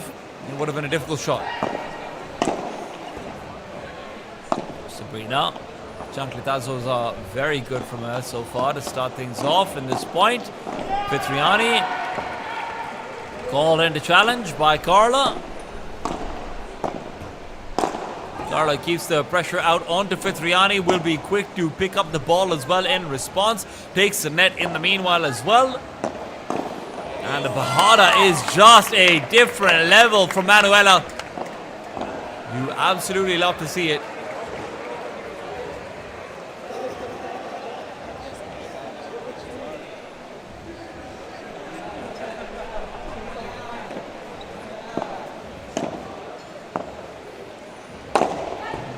Oof.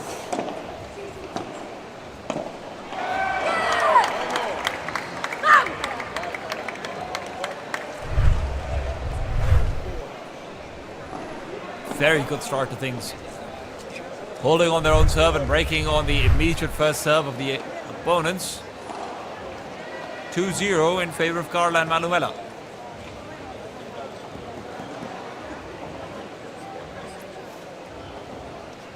Manuela called upon to serve. Both Carla and Manuela had their serve broken at least once in the previous set. I believe Manuela had hers broken twice. She would like to make sure that number does not go up again. Great vibra, and Fitriani tries to pick it up before it hits the glass, worried about what the spin would be like, but that's a difficult task in itself.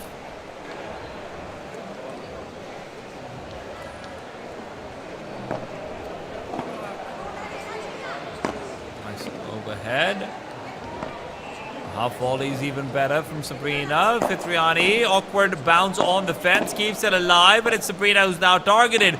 Center's been left largely open. That's what you're going to see eventually made a opportunity, and that center is exploited. Maybe too late. Fitriani can recover it after being given space to recover her breath. Manuela still the one putting out all the aggression, even from the back of the court.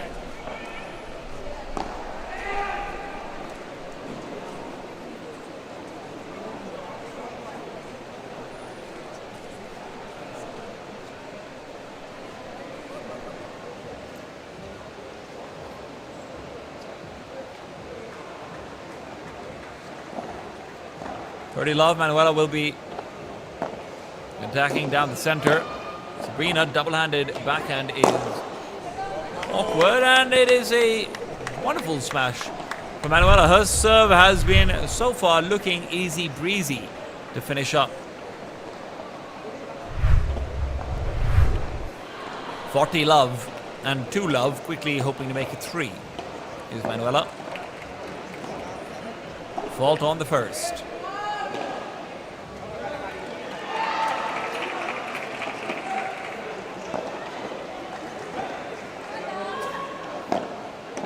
Nice deep lob.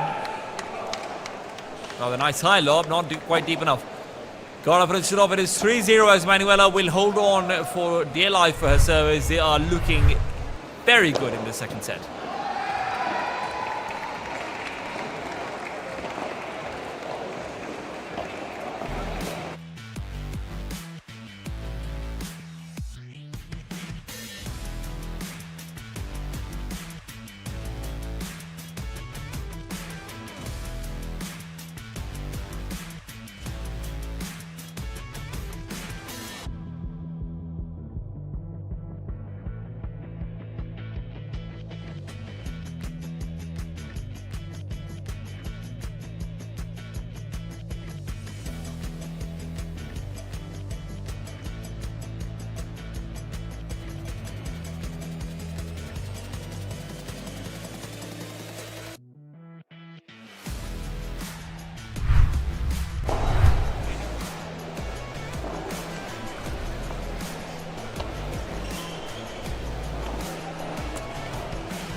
Into the fourth game we go.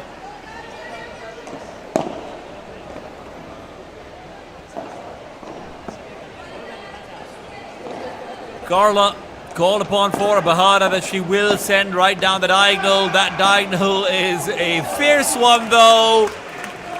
Sabrina being given a chance to attack Manuela while she's already at the net. She will take that any day of the week. Sabrina gets to control the ball completely in that situation. Pushes it into the gallery, and that's all she wrote. Nice shot. Big lift, and it's a slow, dead center fake that Sabrina will use to give herself yet another point. Great ball. It just dies right at the corner. Sabrina. Oh, Sabrina is just a fiend right now. Unchallengeable.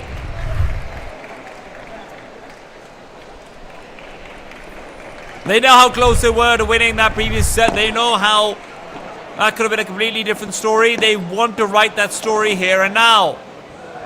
Ooh.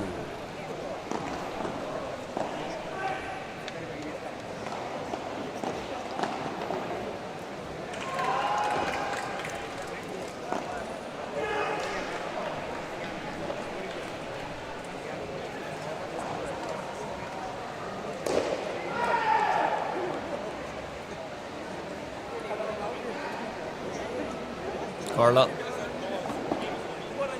Corner's been found. Oh, Manuela, that is beautiful. Nothing you can do against a shot like that. She could have sent it high. If she'd sent it high, then there was a chance it actually ends up being picked up. But the Chancletazo is what was just the perfect shot for the occasion. Carla.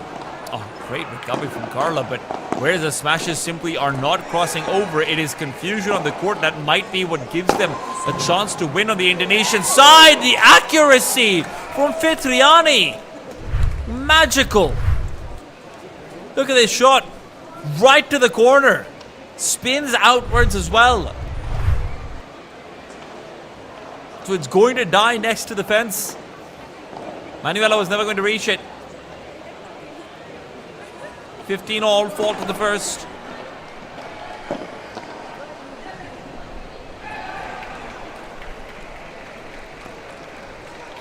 And 30.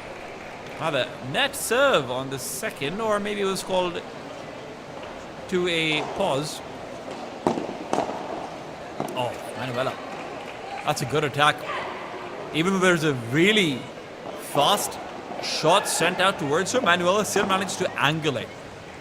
A lot of the times you're going to see players just try and send it down the center, but the fact that Manuela is accurate enough to find the feet of Fitriani, even while attacking on such an aggressive ball from the back, it's supposed to show you how good she is. 40-15, Carla and Manuela hoping to send this one out to a fast ending.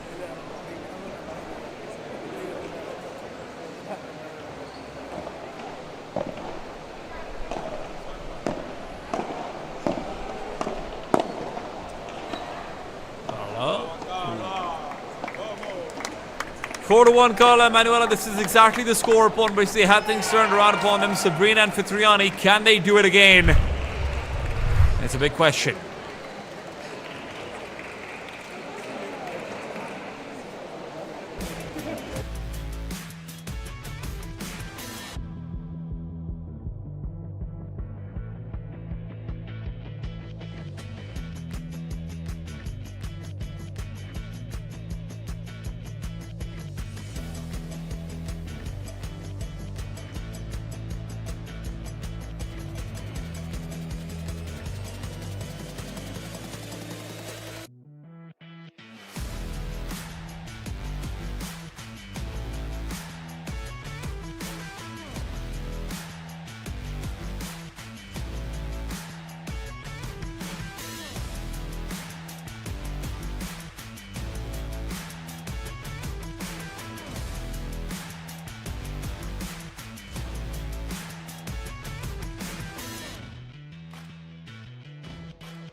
Oh, rather 1-5. I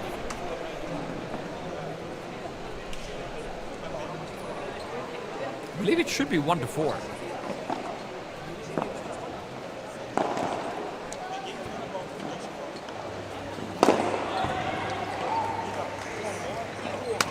Well, we'll find out in just a second. Sabrina unable to swivel around quite fast enough.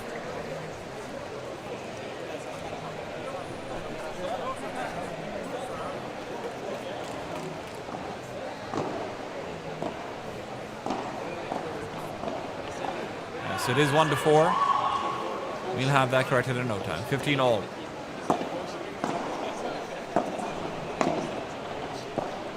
Sabrina hoping to find a point off of Manuela, but that's been a very difficult ask so far. Oh. That's too much pressure.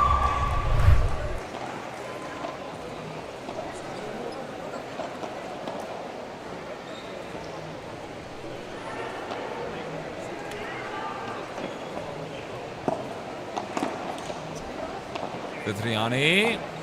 Good attack to the corner. Where there's one, there's another one. But that's where Carla and Manuela are showing them the exact same fact. Manuela, good defense. Out at the top of her feet. Looks for a Bajada. Will find a Bajada. Incredible shot. 15-40 down. This could very well be 1-5 very soon in actuality, and the shot will prevent that from happening for now. Vitriani with a deep flat. Shot will be able to regain control over the point. 30-40 second serve.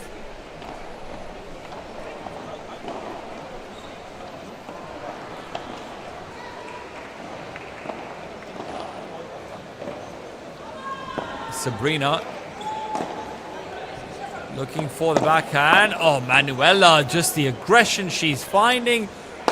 Gets to reset. Smash is good. Another one will be needed. Instead, it's an attack to the feet, and that's one that it is an easy defense out for Carla. Carla just at the back of the court continues to keep the ball alive. She is doing such a good job. Now looks for the Bajada, keeps it slow, gives herself time to come up to the net. And where her gallery was exposed, it will not be reached. 5-1 now favoring Carla Serrano and Manuela Silva.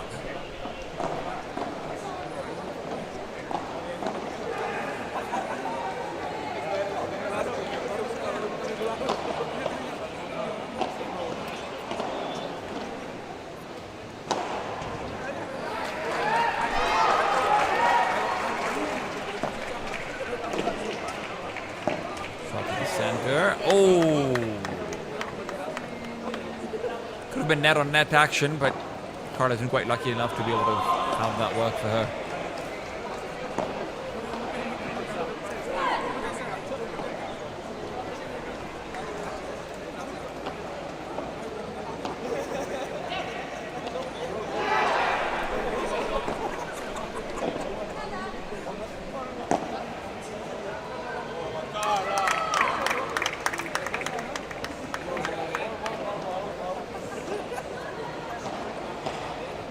to 15, Carla and Manuela 2 points away from the semi-finals.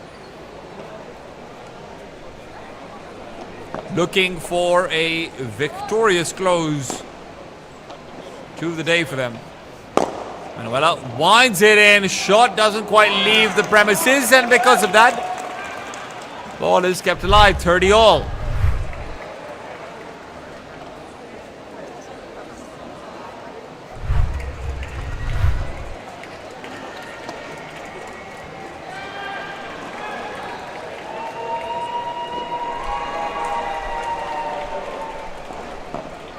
Manuela serves down the center. Fast backhand will give some space for a lob to Sabrina. Vitriani.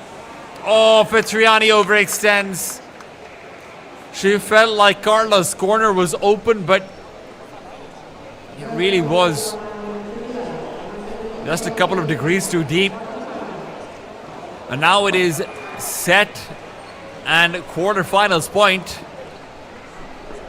A 5-1 advantage that seems undeterrable. Manuela, who has been an incredibly fierce opponent. And Carla as her right-hand woman. Manuela. Oh, Manuela dodges out on the attack, but it might have just barely clipped her skirt. If the call is to be believed. Either way, it is deuces and 40 aside. initially. The match is still in play. Novella. Oh, the serve is what gives them the advantage. Never a good way to bow into a compromised position. And Manuela wants to close. You see it in her face. Oh, such a good serve. Such a good follow-up. That's the finish. 6-1 after the 7-5 initial set was so tight. Carla and Manuela will display dominance as they make their mark moving into the semi-finals of the APPT Masters Finals 2025. Who will their opponent be? Well, we've got to find out. Last quarterfinal of the day for the women's side will be played up next. It's Kumang Siri Mariati and Neputu Armeni versus Kai Takamuto and Kotomi Azawa.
Welcome back to the APPT Masters Finals 2025 here in Jakarta. It is getting to be evening time and we're going to be getting into the final quarterfinals for the women's side of things. It is Komang Sri Mariati and Niputu Armeni versus Kai Takamuto and Kotomi Azawa, the Japanese side, arguably tournament favorites.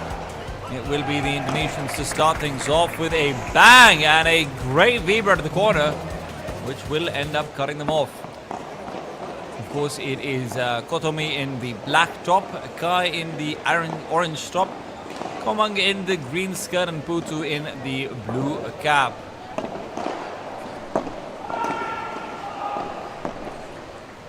Nice overhead lob to come out from Kai. Kotomi playing on the left side is, of course, currently ranked number 2 in the women's rankings for the APPT overall rankings. And then we have Kai as rank number 7, if I am not mistaken, and I don't believe I am. It is going to be a fierce battle on paper between these two, and Elizabeth Nogueras and Serras Linian on the other side of the bracket. But whether or not we get there is another question entirely. Some fierce contenders have been added to the women's pool. Not just in this matchup, which of course Komang and Putu are fantastic pieces on any paddle board, but should Kai and Kotomi make it to the semi-finals, Carla and Manuela are looking fierce as well. There will not be any easy matches over here for the Japanese side. Nice disciplined play coming out so far from Kai and Kotomi. A lot of the top Asian players that I've had the privilege of watching on APPTs have been these incredibly by the book, make sure you do it right, make sure you get everything done, force it into an extended rally kind of players as well. I think Kotomi Azawa and Kai Takamuto are not really massive exceptions to that rule.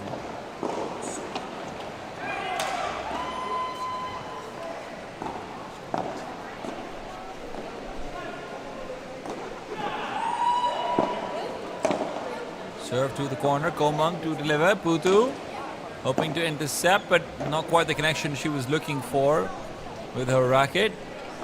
That will be a lob that is going to fail. First game, first break, never how you want to start things off. The Indonesians will find themselves pushed off kilter.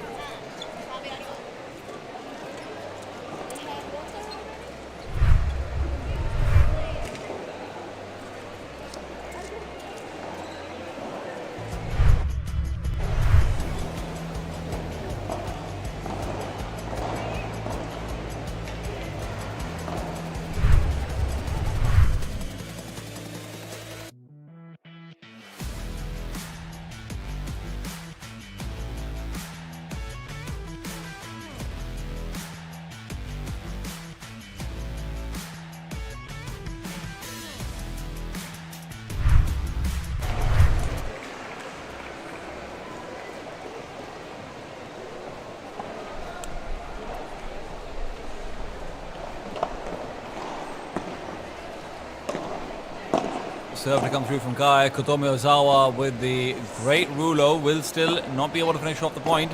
Putu with the defense, just trying to keep the ball alive more than anything else, and will end up faltering towards the end. Kai Takamuto and Kotomi Ozawa are also defending champions in Jakarta. Of course, different paddle club. It was not Milos Paddle, but last time there was an APPT Grand Slam in Jakarta, this was the team that ended up winning it all. The other finalists, however, have already been eliminated, with Fitriana Sabrini and Fitriani Sabatini having been knocked out of the tournament. The question is, can their compatriots try and find revenge in a position they hope to be in?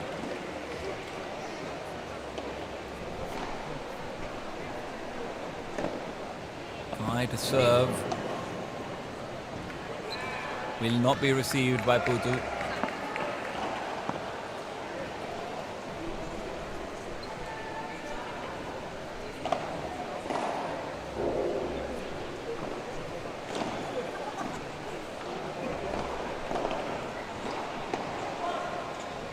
Aside. Serve goes down the center. Kotomi looking for the Bahada, sends it overhead with a lob afterwards. It's a very good maintenance lob from Komang. It forces out with no option to smash at all, but the Vibra still giving the Japanese side an opportunity to prevail, and prevail they do. Kotomi Ozawa, the step forward for the backhand volley. Very nice to see, but it's going to be once again Ozawa called into question. She keeps on being sent back and forth, and it ends up being Takamuto who will suffer that fantastic attack instead, where the focus was all on Ozawa. Putu manages to change things around and look out towards his left side instead. Spots an empty gallery, rather her left side instead, spots an empty gallery and will be able to end. Beautifully done.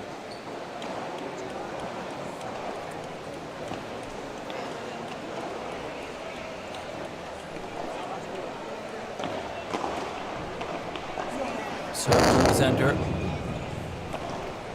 And Komang cannot afford to let services like that go. Kai being gifted a free advantage in her serve.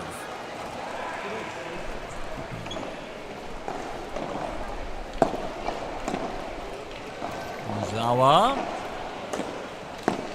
Volley down the center will lead into a bit of a diagonal Vibra battle. Puto is quick to interrupt it. Puto with a perfect backhand. After it all, I mean, look at the shot. Oh, beautiful. Just drops dead. Even if Azawa had been in position, she would have been forced to play it before it hit the wall. Otherwise, there would have been no option of continuing the point from there.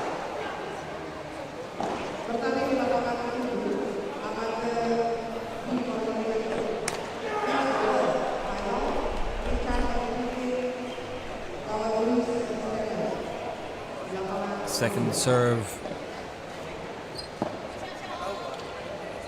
Ozawa. Oh, missed Vibra. That's going to hurt. I believe it is golden point, and the golden point will be received by Putu, who has, by far, I have to say, been showing some very good form. Especially whenever her forehands are challenged in a mid-height lob. Oh, Komang got off guard by the amount of spin that is actually coming out. Remember, Kai is a lefty player, so she's coming in with that unnatural spin. If anyone's watching in who maybe hasn't been playing Padel as much, so you have to remember, lefty players, whenever they're hitting an overhead like a Vibra or a Bandeja, their ball spins towards the right side from the perspective of the player receiving it. Righty player's ball spins towards the left side from the perspective of the player receiving it. So you can be caught off guard if you're not used to playing up against that. It is very frustrating, and Komang felt that frustration there. Kai, once again, tricky volley down to the corner, and she will force out the error from Putu.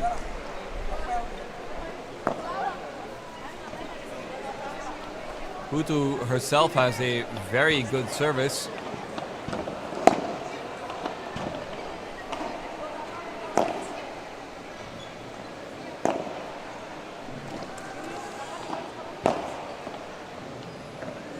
And Kai just wants to keep the ball alive and going. Komang's pressure is being mitigated when she has to move back that far for the ball. It is harder, but Ozawa ends up hitting it out, so she will have it alleviated. Otherwise, would have given up the net, and that would have been a precarious position to be in. 15-all. The Indonesians fighting back, but as much as Putu has had a great forehand, I mean, honestly, just picture perfect, highly accurate, her backhand has had a couple of errors, and this is the thing you have to remember about all of these local heroes who are trying to step up to the titans from abroad. They are going to be nervous when they're starting off the matches. They know who they're playing up against. They know this is Ozawa, ranked number 2 in APPT. They know her style of play. They know she's going to be just continually poking holes until finally there's one that she can slip through herself. And that pressure is not to be underestimated.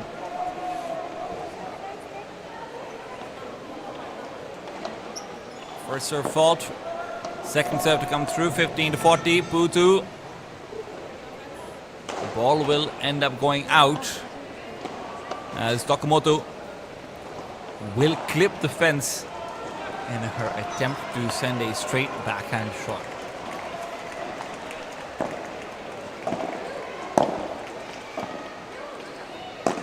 Great backhands from Azawa.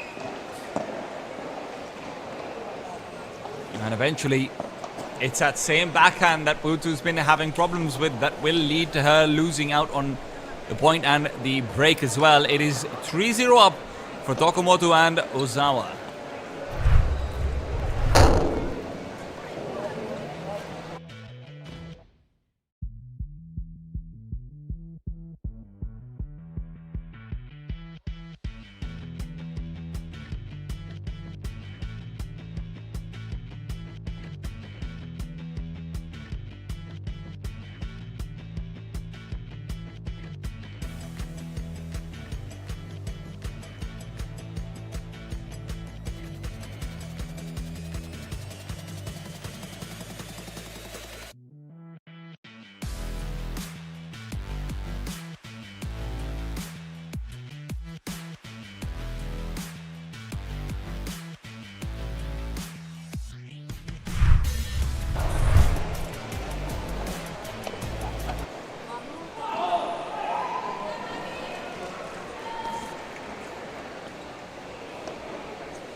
So far, yet to get a game on the board. The Indonesian side has found plenty of deuces and plenty of opportunities, but not one that they've been able to close out. Azawa, serve to the tee is attempted. Beautiful shot from Kai on that right-hand play. Azawa is going to be forced backwards. That's where her lob is comfortable. And not just comfortable, sets up for a volley and a Vibra to the corner. No chance there for Putu. Knows that she's given another point before the ball even touches the ground. You can see it in her face. I mean, look at that. Busy deciding whether to dodge or to try and receive before it bounces, and none of those are good options. Putu now lobs back over. Forehand is the comfort zone. Oh my God, Azawa is finding every angle, but not when she's getting that aggressive. Putu does well to intercept the shot to her left. Otherwise, Azawa would have surely snuck another point by. 15-all. Serve down the middle. Kai's in position. And just feel like they found a weakness that they want to try and exploit repeatedly.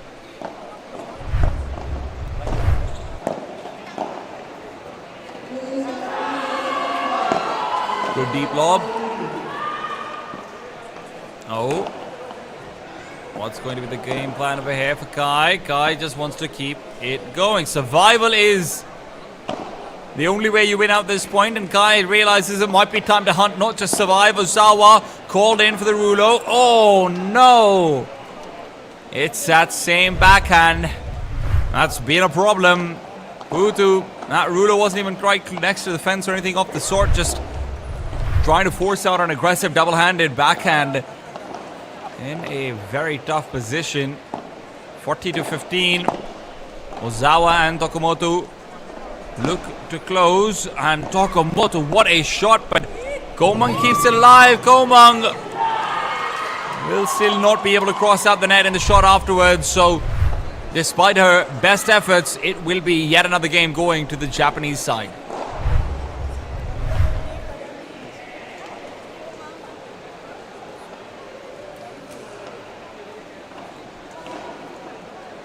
For love up for the Japanese. Komang and Putu try and fight back. Komang, what is the plan? It's a shot down the middle. Kai leaves her corner exposed, especially considering she's a lefty. That backhand can be troublesome, but that corner is not attacked. It's a focus on trying to keep her in position, and Kai realizes, I mean, this is also why you can see Kai likely to make more errors like this, because Kai realizes that if she's covering up the center for Azawa, she also has to immediately run back to defend that vacant corner. So There's always that in the back of your mind. It'll cause more issues than not. 30-0 for Komung and Putu to start off.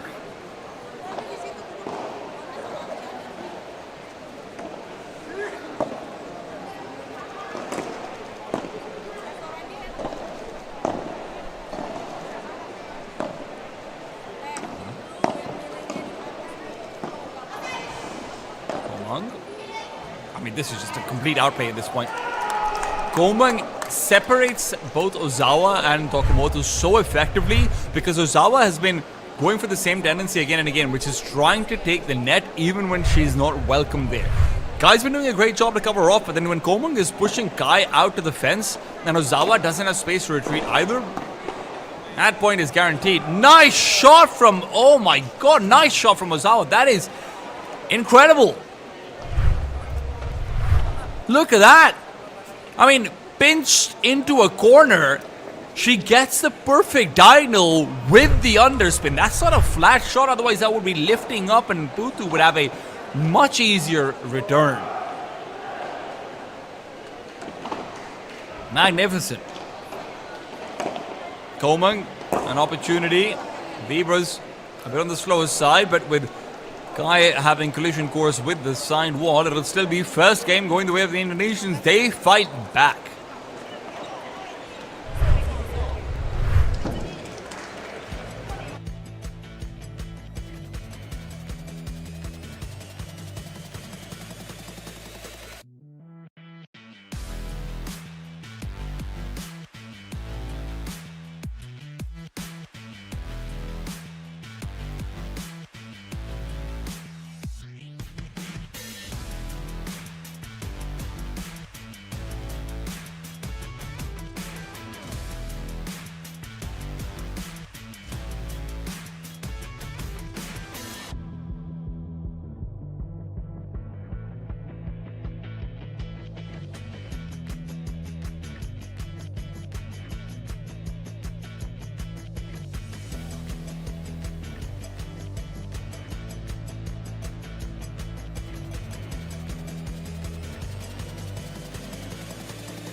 Kai on the serve now. Oh, beautiful way, a statement start.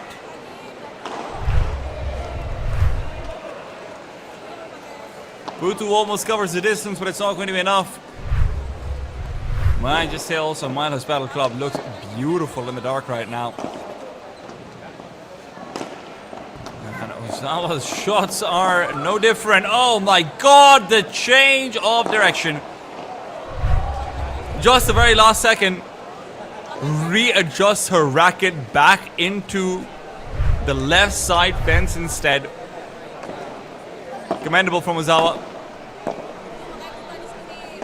Azawa though. Ooh. Azawa just keeps on the pressure. She wants to ascend forward, and with Putu right in her face, that's a mistake. Putu's had a couple of errors here and there on the backhand, but there has not been any question at all about how good her forehand is.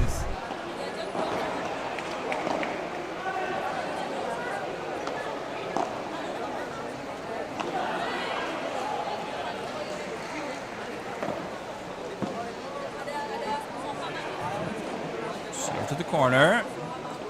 Backhand, it goes high. The hard opportunity, and that's going to be one that is quickly sent and answered back.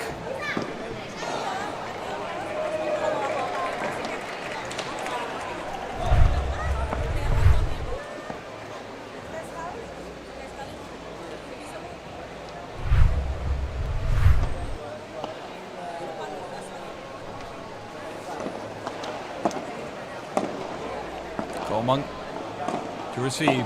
Azawa.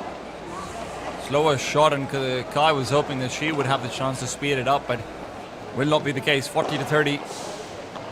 The Japanese taking their time, finishing off their own serve. They have to be careful not to take too much time, otherwise We've already seen a 4-1 comeback potential come through in that previous quarterfinals. This one a bit more stable. Shot to the center, will not die. Putu can pick it up. The backhand has been the problem, and this one is no different. Especially with the kind of shots that Kai is sending over her way, it is nearly impossible for Putu to defend. Kai has been fully exploiting the lefty confusion with the spin and whatnot as well. It is 5-1. An open opportunity to close at 6 should they find the break over here. Putu. Oh, shot. Oh, the first serve is going to be missed.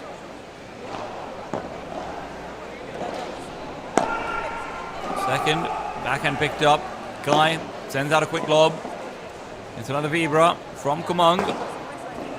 Kumang is really just put into such a pressured position where her only option is going for this really awkward lob. She tries to directionally control it at the very least, but that's a losing battle.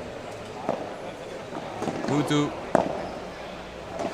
Serve is good. The follow-up volleys, unfortunately, will stop at just the one. 0-30 down, 2 points away from losing up the set. Komang and Putu have a lot to do.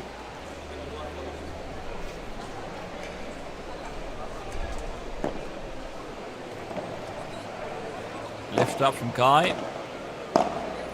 Not just once, but twice. It is Azawa to keep things alive with a backhand to control. Forehand is again just attacking the gallery and making sure Putu can't move away. But Putu's also doing a very good job of getting aggressive with his own shots, and eventually that'll pay off. She picks up first point in her own serve. 15-30 down.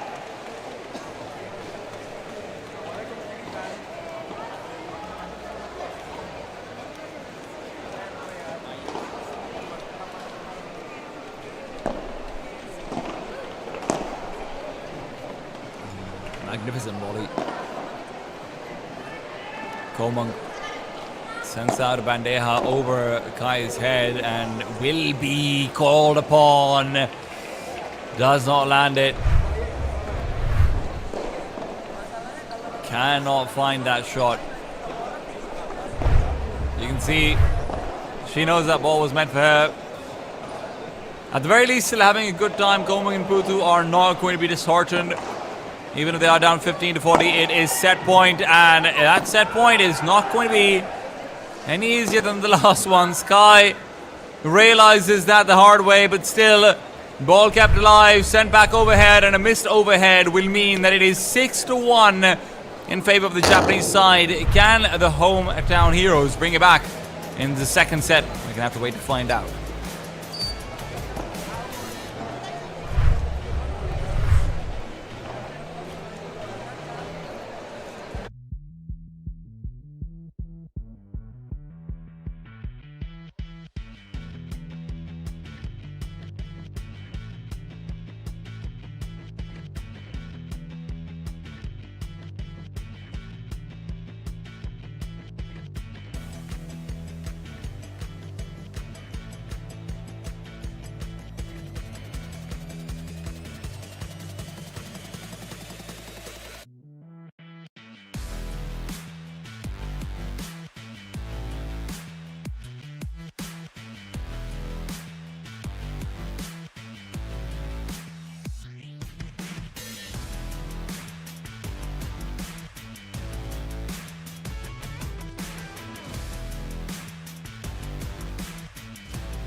Back into things we go as the second set resumes on Okai's service. Azawa, who was continually pressuring forward in the previous game, will find himself losing that first point. Oh, it's losing that second point. Takamuto. Oh my god, look at the spin on the Vibra. It is incredible. It's what gives us so many more chances to actually pull off great volleys like the ones that we're seeing. Now, another one forces Komang back into the corner. Putu is also going to be caught off. Putu, however, has a Vibra of her own, and with Takamuto having such a good aggressive posture, it is still not enough. The Indonesians keep things alive long enough that Takamuto will eventually make a mistake. It's one of her rare errors at the net. Sends the ball a bit too far down. Komang and Putu take the lead. 15-30.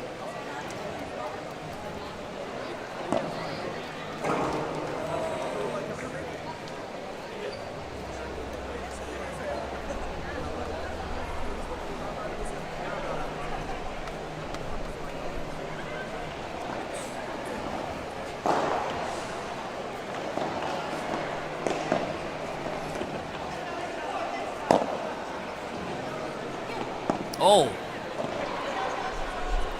great pick from Komang, and that's going to end up leading into a position where she has control of the net. Yes, that's a mistake that comes up from Azawa, no doubt about it, but it's Komang's position that offers up that mistake. It narrows down Ozawa's action possibilities by so much. That's where, you know, paddle's very different to tennis in how you look at unforced errors. Especially singles tennis, right? You know, singles tennis it's very different. What in paddle looks like an unforced error very often is just forced by the positioning of the enemy player. And yes, you absolutely do make a mistake, don't get me wrong, but your likelihood of making a mistake goes up by so much more in paddle. Advantage the way of the Japanese side, however, despite all my talking of mistakes, this, mistakes, that, it is still going to be Azawa in the lead, hoping to close that lead out before it can be the second deuce. And oh, what a shot for the Bahada. It's allowing a good lob backwards, and Putu will make much of the same. This time Bahada will be targeting Komang's forehand, and once again rises to the challenge. Kai called in, and Komang will just be going in for a couple of good blocks. Now, once again, caught off guard just a little bit by the lefty swing on the overhead, and Komang will eventually go back in. Good Chiquita, but an even better drop shot.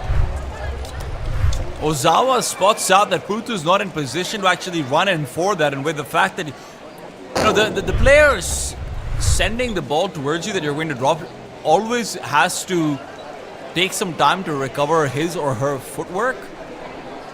So it will end up being a very, very nice decision to drop a shot over there. I mean, look at this shot earlier on as well. Komang's played a great game, but that doesn't mean they're able to win it out. It is the Japanese side to take game one.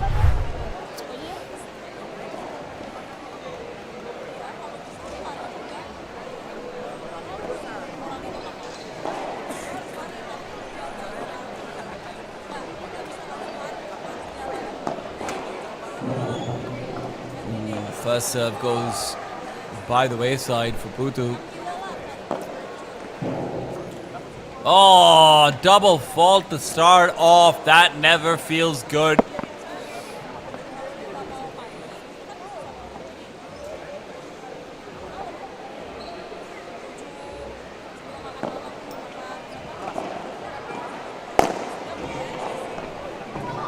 Ooh, Azawa.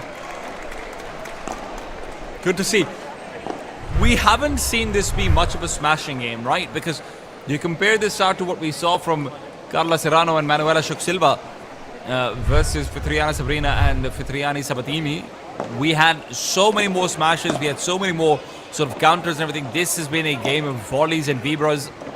And like I said, this is a little bit more stereotypical to what you'd expect to see from the Asian scene, both in the men and women's side of things. I mean, you look over towards some of the best Filipino players and whatnot as well. Argyle in the men's side of things, some similar situations there. Oh, great backhand from Azawa. Her game at the back of the court has been stellar, and that's what allows them progression like this. Komang and Putu still in very high spirits. That's always good to see.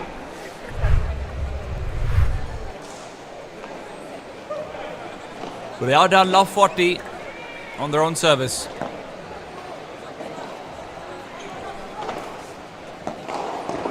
Putu, weaker Bahada, and that is going to be punished. Has neither spin nor speed on it, and as a left side player, you can go to take the Bahada instead of letting your right side player have a lob or have a backhand Bahada. That's fine, but if you don't then add speed or spin, you will never cross the distance back into defending from your own side. Like, you are purely relying on just getting a point there. It puts you in a difficult position unless you call for the switch early on enough that you both have access to the field for the Bahada, but also you have someone covering off your own corner.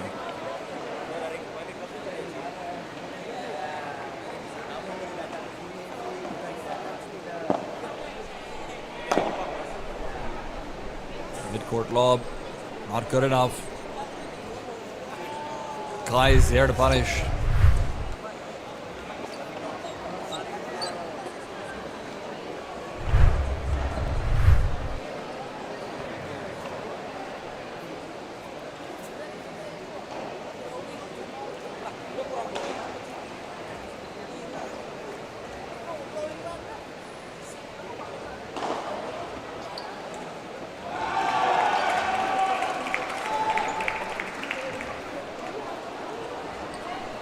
Ball's in play, called out over.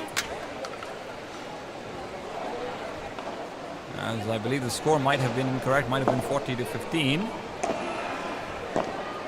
An honest mistake. If the players can make it, so can we.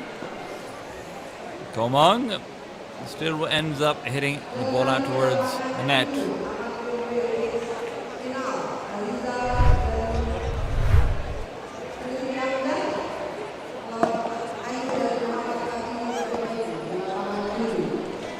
Back in play though, game still ongoing. Kai, great lob on the backhand, allows for the forehand. Vibra, chancletazo, oh, the backhand is so good. And Putu's not making the same mistakes as she did before, so Azawa will not get a free point off that. Still, Putu's backhand is going to be challenged more than just the once, and now it is Azawa who is just focusing on keeping the ball alive. Very deep lob. Azawa will pick it up. Kai forced back. The lob is good from Putu, but Kai's shot to the fence is even better. I mean, the underhanded drop shot from the back of the court is impeccable. 3-0 as the Japanese side are undeterred in their initial conquest.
Zero 3 down.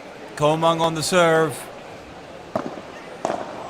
Options limiting. There's a noose around their necks. And it is tightening. Oh, good shot to the backhand. Putu, however, has been much better at recovery. This time she's been just fully taking control. Oh! Good raise, not once but twice. Where there's a hunt for a Bahada for Azawa, she will instead convert it into a slower shot to the fence and use that same shot to climb up to the net and punish the corner, cripples it.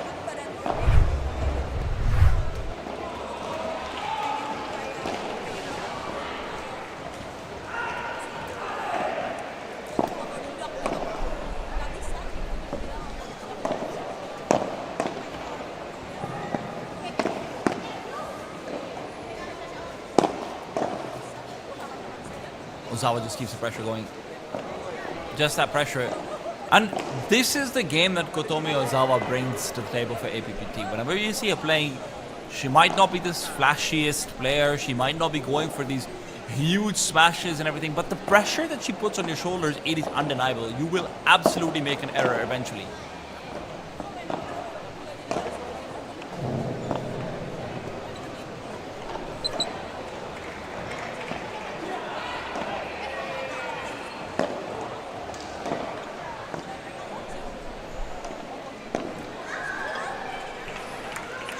This time, unfortunately, Kai is the one who ends up caving underneath that pressure.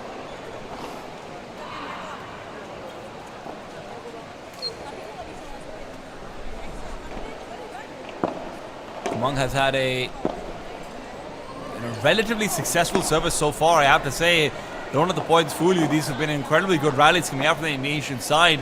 Azawa lob back, incredibly accurate, targeting the backhand off Putu, and that backhand is no longer a weakness, but it's definitely not a strength either. That's not where you're going to see these, explosive vibras, these amazing placement shots, anything like that coming through. But you don't need it. You need to stay alive, and Putu has been able to do just that twice now in this point from her less dominant side.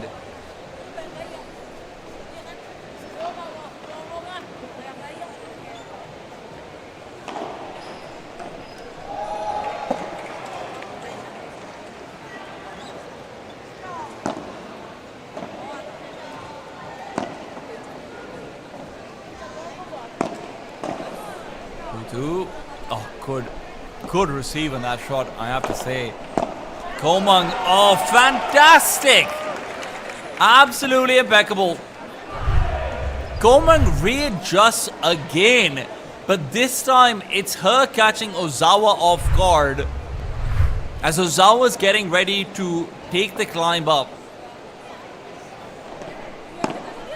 Azawa this time is already at the net, so will not be caught off, not like that. It is a magnificent volley from Kai to bring it back to deuce. 40-40.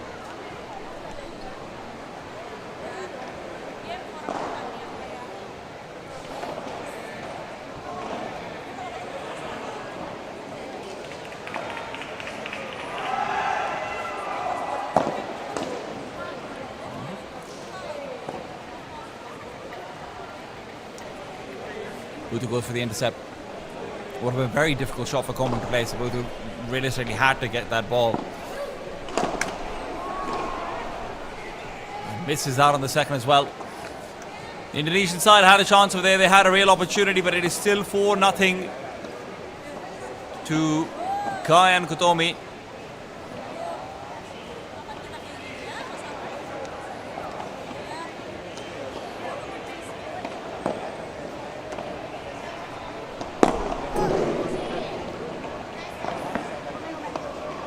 And that dominance continues.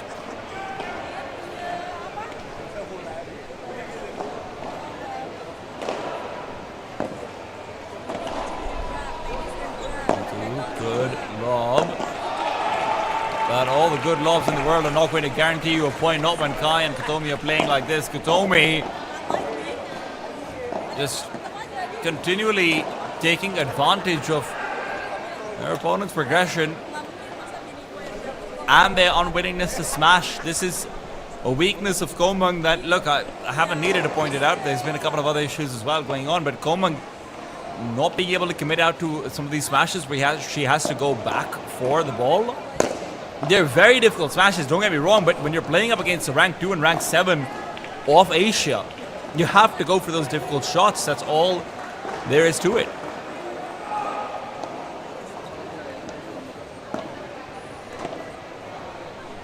Takamuto. Oh, that's the smash I'm talking about. Something that Azawa has yet to show us, but the speed, the acceleration. No way to catch up to it unless you're already in position.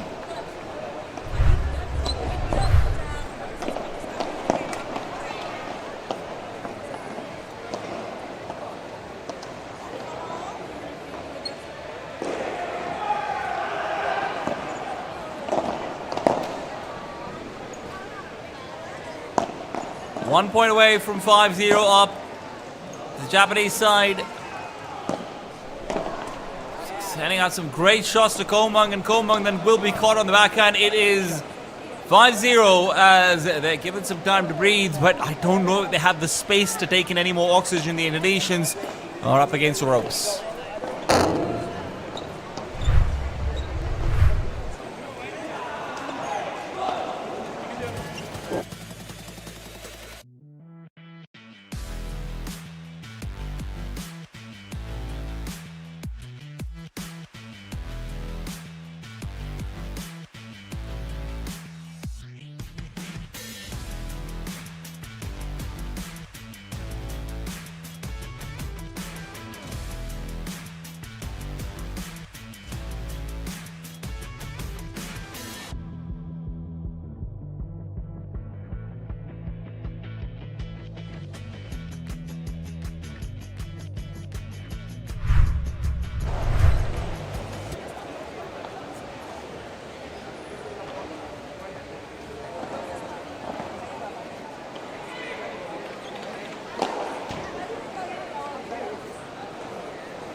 Zero 5 down, serving for survival, and survival's not looking pretty or likely for Komang and Putu.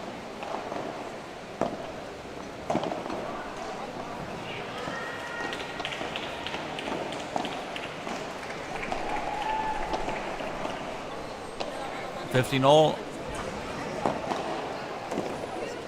Starts to the corner. Kai will slow the point down with that lob. Purpose is clear. And Vibra is accurate. Ooh, good pick off the net as well. Ozawa still finds a lot of pressure put onto her feet, and where Ozawa is allowed to recover by Kai taking the shot, she will not just recover her footwork, she will recover the net as well. Komang again attempts to slow down the game, but with the lob not going quite deep enough, Komang will go for that same try one more time. Backhand is fantastic, and Kai finds a gap, but that gap is not exploited. I do believe that ball ended up being out, but look at this. The second angle will not be able to reveal the truth. Only the scorecard will. Rather, even the scorecard won't for now. Ooh, good shot from Lily.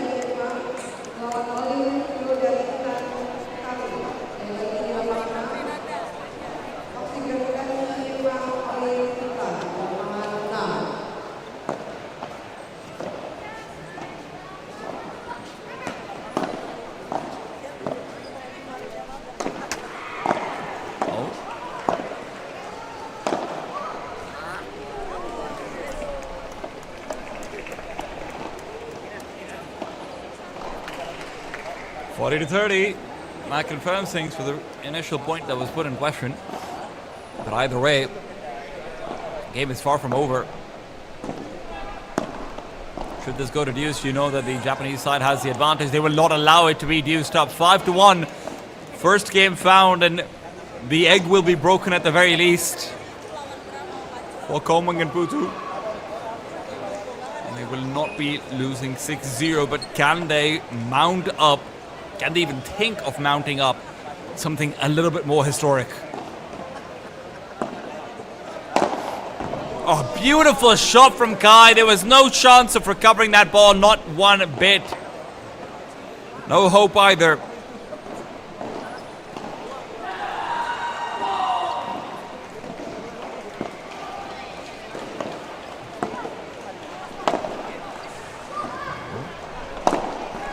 Oh, Kai's just relentless right now. She knows that victory is well within her grasp. It's all a matter of commitment to the cause, and that cause is hitting some damn good volleys. Curdy Love. Semi-finals are 2 points and a breath away. And I can see them breathing. Oh. Putu tries to go for the step in, but might now only have one more point to play in contention for the APPT Masters Finals for the 2025 season. We will have only one Indonesian team left as Kaya Takamuto and Kotomi Azawa move forward to the semi-finals. It is Elizabeth Nogueras and Ceres Linian Ramirez versus Novella and Fedona Kusuma in the first semi-finals. The second semi-finals will, of course, be having the Japanese side versus Carla Serrano and Manuela Shuk Silva. That will all be tomorrow. For now, we go back to the professional men's side of things as we move on to the quarterfinals. This is going to get even spicier. Stay tuned. Don't go anywhere.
Welcome back to the Asia Pacific Padel Tour Masters Finals. Jakarta, you have been amazing. It is the penultimate day as we head into the quarterfinals for the professional male tournament. I am going to be your commentator for the rest of the week, and it is going to be myself, Mamun, Tea Time, Sabri. And I cannot tell you what a match we have on our hands right now. It is Sergey Nogueras Lorenz and Marc Bernils versus Daniel Hoyo Castilejo and Pablo Rodriguez Aracil. This is, I have to tell you, you're in for a treat. Anyone who is watching Marc Bernils play versus Daniel Hoyo especially is in for a treat. And then you add in Sergey Nogueras is the rank 4 player in APPT. Marc Bernils, of course, rank 3. Daniel, Daniel is ranked a little bit less than that. I believe he's ranked around the 33 mark, but I do think that's because of the amount of tournaments he has played being less, not because of his skill level. And Pablo, maybe will be standing out a little bit more, but Pablo has proven to be such a good defensive presence on the court. It is fantastic. Incredibly exciting stuff. Marc Bernils, I mean, this guy is the magician. The things he does with his left hand should be illegal, it feels like. And we're going to get to see some of that over here. Bernils starts out with a deep lob. Volley battle is good. Pablo trying to be a little bit more aggressive than we saw him being last time over. And it will pay off. We have, of course, already seen Daniel Hoyo and Pablo Rodriguez playing once already earlier on in the day versus the Indonesians of Muhammad Al Furqan and Valentina Senak Agungura. It was a very close match, 7-6 and 6-4 right now.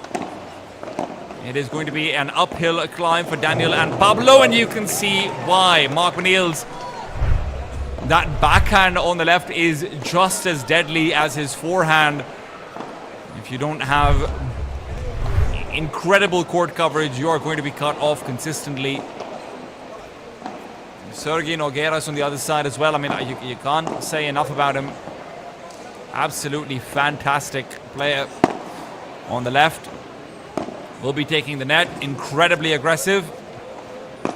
Marc Bernils. Oh, good shot to the feet of Daniel Hoyo. Daniel keeps it alive. This is what you have to keep an eye out for. Daniel is very good at receiving shots while he gets aggressive. But his receipts, just naturally, it's just not possible. His receipts cannot be perfect. So That's where Pablo always needs to be in position to pick up the slack for the second shot that's going to come through. That's going to be a difficult play. Smash is good from Sergei Nogueras. Danny Hoyo sends it back over. If the ball isn't out of the court, you best believe it's going to be coming back your way.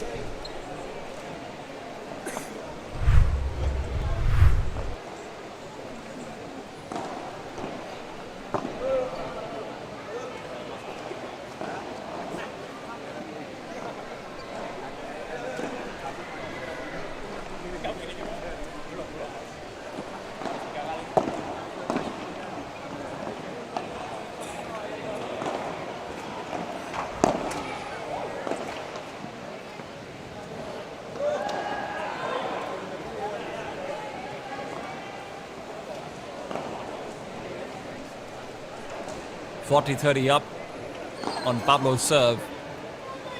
It is vital that they do not miss any of the games that they have on serve. If I'm being honest, I think the best chance that Daniel Hoyo and Pablo Rodriguez have over here is going to be in trying to push for a tiebreaker. That's where anything goes. Nice shot. Spin underneath. Oh, Mark Bernils almost gets it back out over. Fantastic start to things from Daniel Hoyo and Pablo. There's a couple of places where you can see the kind of struggles that they might end up facing, but Daniel Hoyo is continually very light on his feet, very quick to try and take the net early on and use the Bernils hesitation against him, where he's still assessing how this match is going to go. He's still finding his form. Remember, this is the first match that the favorites are playing today.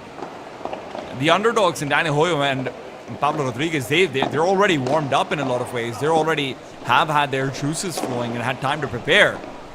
Shot is fantastic from Mark. His spin is just on point. Oh, Concha forced out.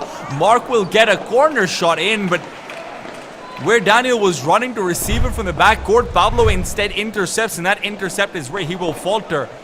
That previous shot from Mark Bernils right before he sends it out to the corner again was spectacular, though, I have to say. Some of the best spin on his smash and you are going to see in this tournament. And you know what? You know there's another player who's in contention for that. That is Sergei Nogueras. Don't give him an easy ball. Do not give him an easy ball.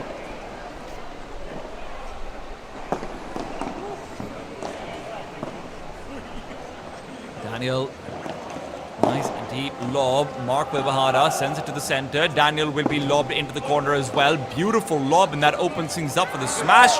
No! A little bit of contest about who will go for the shot, and at the end it's a gentle death rather than a fierce killer, which is what you'd expect to see in response to the contra. Ooh, Daniel's going to be regretting that one.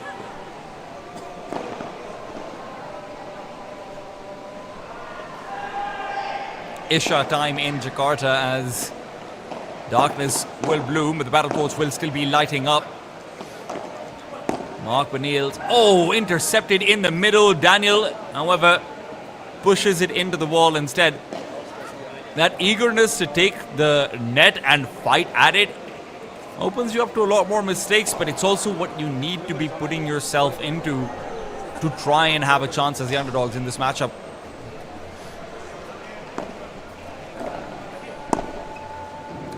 Beautiful volley. Still, the second one is what really brings the problems in. As much as, you know, the top players of the APPT circuit are incredibly familiar with each other, right? Sergei Nogueras and Mark Bernils have probably spent far too much time together, that maybe even for their own liking. And there's still going to be miscommunication like that. Daniel tries to force down with a straight backhand volley. He is feeling the pressure. 15 all. Oh, rather, first one was out as well, sorry. So, love to 30. That pressure is certainly on, but alleviated just so slightly by Pablo. 15-30. Serve for the corner. Pablo's aggressive, but Sergei ready to send it right back in. Daniel Hoyo, what a beautiful rulo, but it's still one that the lefty can pick back up. Mark, though, in an attempt to block the smash rather than allowing his teammate to get it. will still send the ball out of bounds before it bounces. So unfortunately, Sergey didn't have a chance to see if the ball was going to be too high for him or not. Pablo, good cover on the galley. Daniel might have been assisted by the net. That's how he felt like, but the fence is his enemy this time over.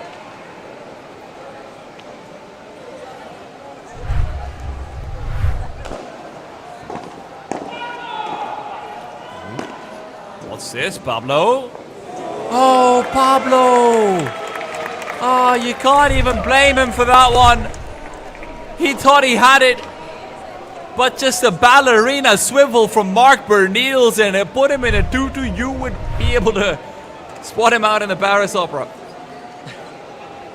Just so difficult to play up against that. First break of the set will come out. Daniel Hoyo, unfortunately, unable to keep a hold of his game.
Sergey and Mark are starting off very strong. With their early break, they do not want to give Pablo and Daniel a chance to fight back. Pablo thought he could have sent forward because of the backhand angle, but you see how good Sergey is on that backhand volley as well. No question about it.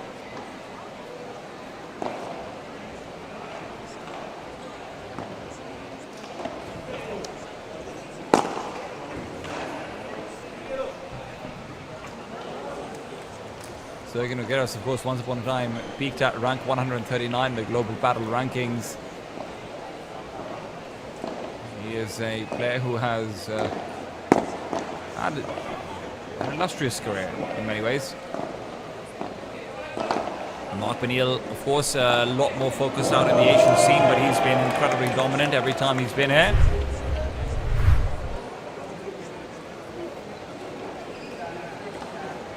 Look at that again, just a swivel foot. I know he's a left-handed player and that's what we talk about, but it feels like he's a left-footed one too. The way that Mark is able to swivel out for those backhands is just, it's a trademark of his at this point practically. Pablo. Shot through the legs. Mark will be relying on Sergey to take control over the net, but with a missed lob, it's not going to be possible to maintain control. Pablo is able to find the first point off his own service with a good smash. Goes just a bit too deep. Oh, nice pick from Pablo. Off the side glass. Rather, not from Pablo, from Sergey. Off the side glass. White shirt, but one man is a little bit larger in height, I will say. Two more called. First one's a fault.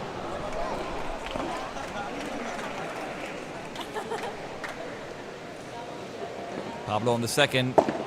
Sends it right down to Mark's feet. Mark, powerful, powerful backhand. And where he's finding one, he's finding another. Sees the gap open up.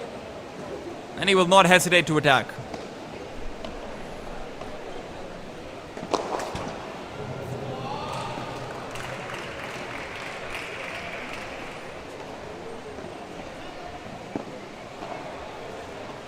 Deep lob, well placed. The harder angle is good, but quickly picked up by Mark. Mark, smash of his own. Oh, second one was a stretch too far. Clips the top of his racket, and Pablo will be very content with that point. That was going to land right into the corner. Would have been a difficult shot to actually find an answer on. Mark felt like he could maybe even jump up and get another smash and just end the point there and then. Instead, it is 30 all.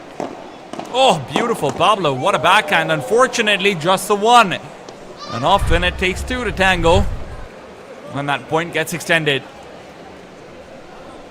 Now you can see him being caught off guard. Layer switch from Daniel Hoyo, and Pablo was right opposite Sergey, so Sergey had the shortest angle possible to actually take the attack to Pablo's body. Pablo, in the meanwhile, is setting up for Danny. Still, ball's in play. Danny can't get it over the net. Touches the ball. It's not enough. They will end up faltering in yet another serve. They've only held one so far, been broken in two, and right now Mark Benils and Sergey are showing us why they are the number one seed of the tournament.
Four-one up. 2 breaks ahead. Mark Benils on the serve. Pablo will receive. Daniel Hoyo. Ooh, that. The crowd heard that drop shot whiz through the air. It was a serious chance that it just touches the other side of the court and leaves the court entirely through the door, but instead it will not be the case. Beautiful smash. It is 15 aside.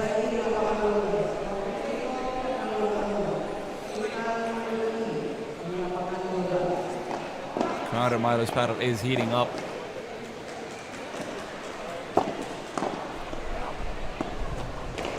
Daniel Hoyo. Chance of a hair on the volley. Really nicely done. Exploits the attempt at the drop shot. This pushes Mark into an unplayable position. Mark, however, now once again off the back of the serve and volley brings it right back to 30 all. This game of 1 point aside needs to stop if Daniel and Pablo are to have a chance at actually breaking the number one seed of the tournament.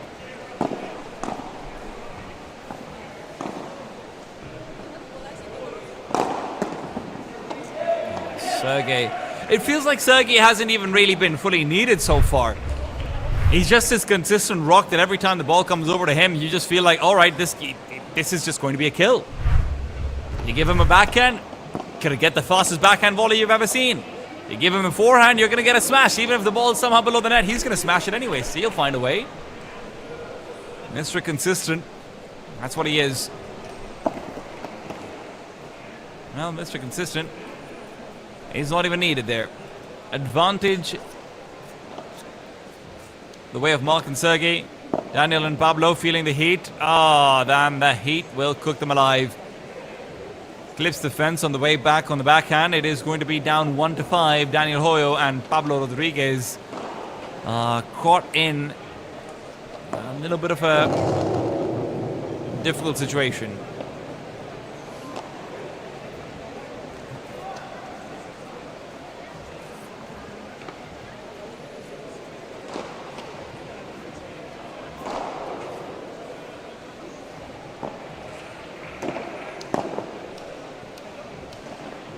Chiquita down the center. Daniel was hoping for a chance to smash, but it feels like he's just not had any of those so far. Smashes are all the domain of Mark and Sergey. Control over the midcourt is something that has continually been reasserted by the upper seed.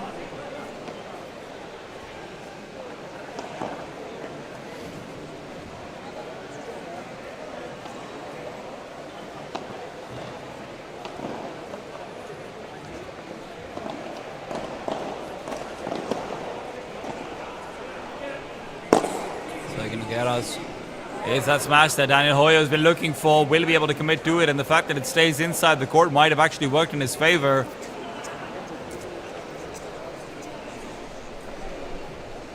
$15 all.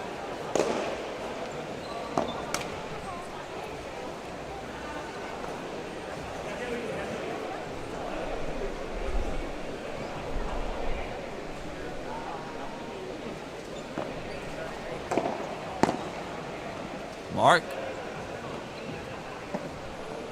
Nice shot to Daniel's face. Will force out that backhand. Daniel, once again, it's that same backhand, but this time a lot more powerful. Still, Mark keeps it alive with a lob from the backcourt. And now a smash from there as well. He shows us every element of his game. The incredibly dynamic Mark Benils. There's a reason why the crowd loves him wherever he goes. He's fighting for that number one spot, wants to end out the 2025 season, having escaped the tyranny of Alcina and Altamirez. There's a long way to go before we can have that discussion. Right now, it is just a bit of a beating that is being delivered. Still, 30 all. Daniel and Pablo will stick to their guns and stay alive. Oh, that's a backhand that doesn't quite work out.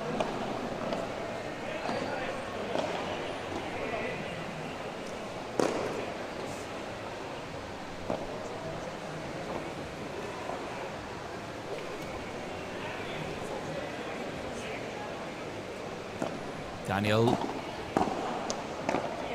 Oh, Mark is just putting so much pressure on. And when Sergey taking his original space, it's a quick tap. You've never seen a made look that easy. It's just a different level that they are operating on.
6-1 in the first set is not how Daniel Hoyo and Pablo Rodriguez thought that would go. They know there's a gap. They didn't realize it would be a chasm. Now is a chance to try and scale forward. Look to improve their standing just a little bit. Sergei Nogueira's first point, perfect serve. Daniel as well. Oh, good receive, but unfortunately it is going to be clipping the bench. The bench? The fence. That's not a bench. The bench is what I sit on when I'm going to paddle. They don't let me play. One day, I'm telling you guys, one day I'll be allowed to touch a racket.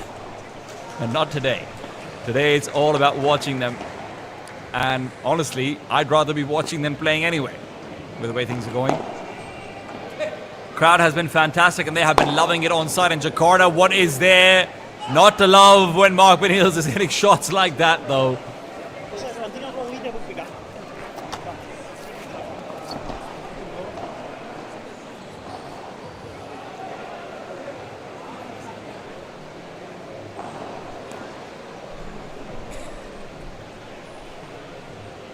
Some very fast sets coming out on the men's side of things. I think what I am particularly excited about in the quarterfinals, I mean, this is a fantastic match, but I do think that the best match of the quarterfinals will be the third quarterfinals. That is Sergio Ricardo and Francisco Jurado versus Martín Ariel and Carlos Martibano. That is going to be maybe even in contention for series of the tournament. Of course, every other matchup is just so good, though. It's hard to pin out a favorite.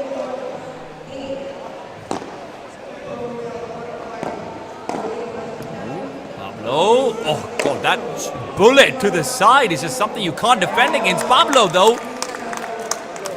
Will regain control over the point when Daniel dodges the bullet, picks it back up, and Pablo's there to receive the lob that does not escape the cage.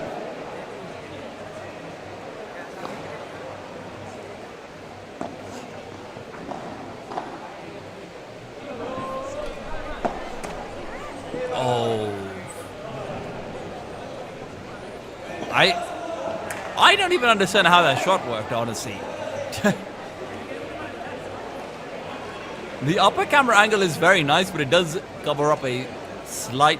It does cause a very slight blind spot, which is obviously unavoidable. That's just how, you know, courts work. For the most part.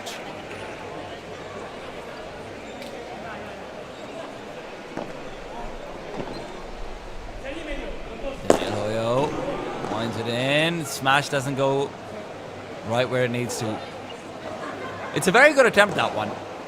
If it had actually hit, there's a high likelihood that it would have traveled back over the net. It would have been within reach just barely, I think.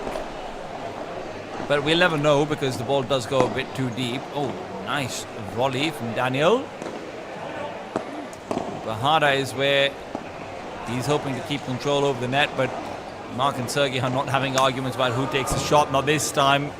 No arguments doesn't mean that they don't have any problems. 1-1 as Daniel Hoyo and Pablo Rodriguez will find their first game of the set.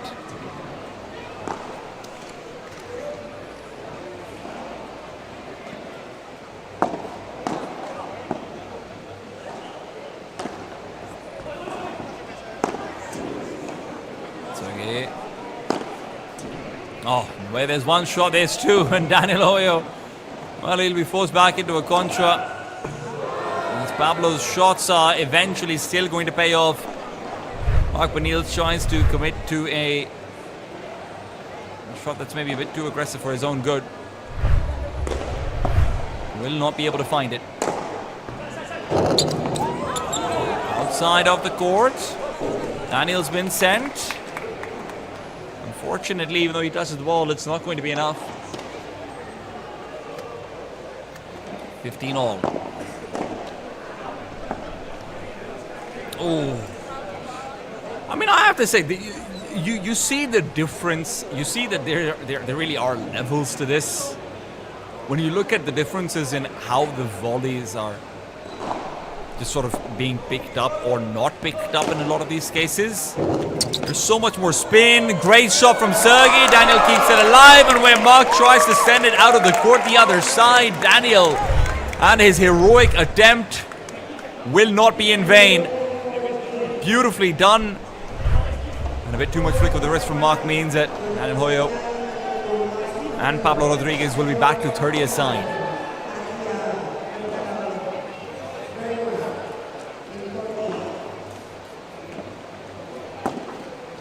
Serve down center.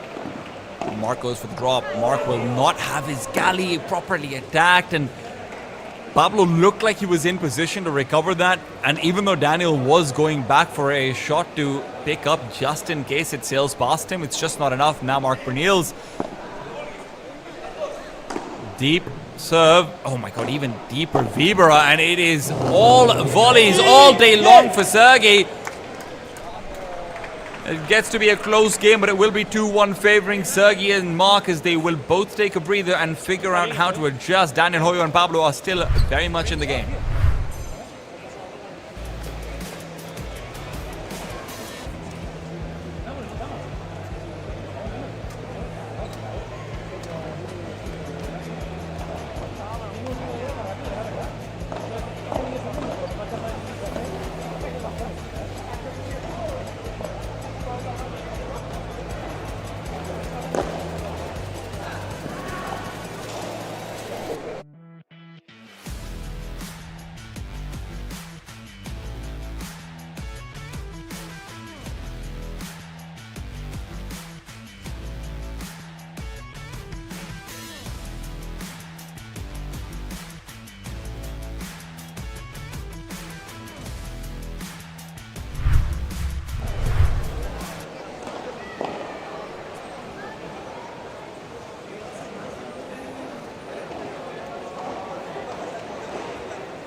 Daniel back on serve. This is where things went awfully wrong for them in the first set. Daniel losing out on the first break was where problems began. And honestly, they never ended. Oh, speaking of problems, that one's going to cause some frustration. Should have always been a finisher.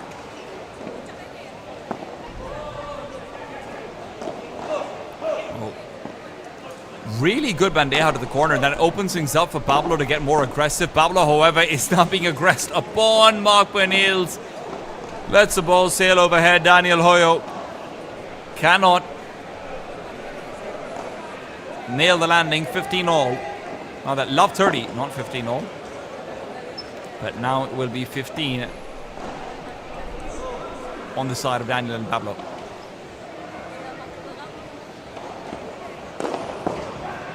Serve to the corner. Pablo smacks it right back down.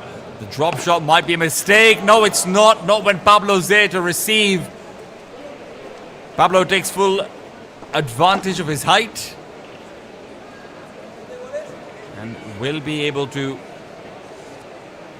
nail the point back in their favor. 30 all. This is where they will hope to take a lead. This is where they hope to accelerate. And a ball down the center. Pablo, quick commitment to a hard rouleau into a softer volley. It's a good sequence of events, but unfortunately they leave their mid-side open. And what was likely supposed to be a shot for Daniel is a shot that gets completely missed instead. It was such a good start to the point as well. You're going to be kicking yourself in that situation. There's been 2 points where it really felt like you had every advantage in them in this game, but still, that's not to say you can't get over them. 40 aside. First deuce of the set. Fantastic volley. Sergey can't do anything about that backhand tap out. Tries to cross Daniel over to the gallery side, but the advantage will be gained with style.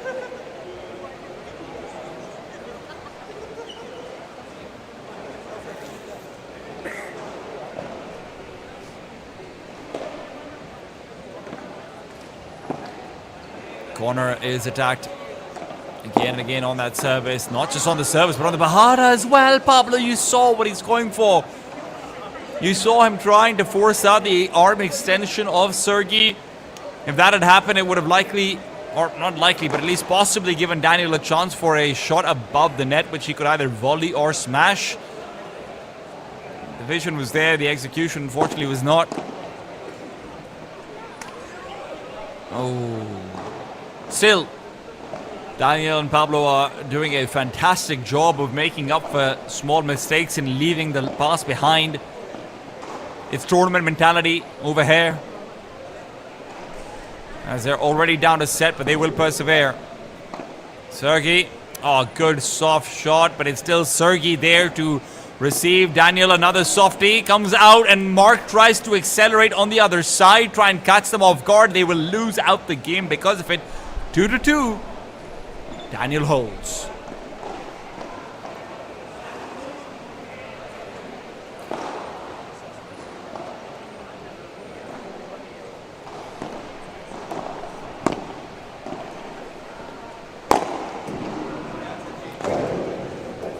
Gorgeous shot for coming out there from Sergey. I mean, you have to give him credit, because even if that was just a flat smash, it might have worked out for them regardless, just because of how far back sort of Pablo was. But even then, commits out to the kick smash, sends it out from his less dominant side as well. You love to see it.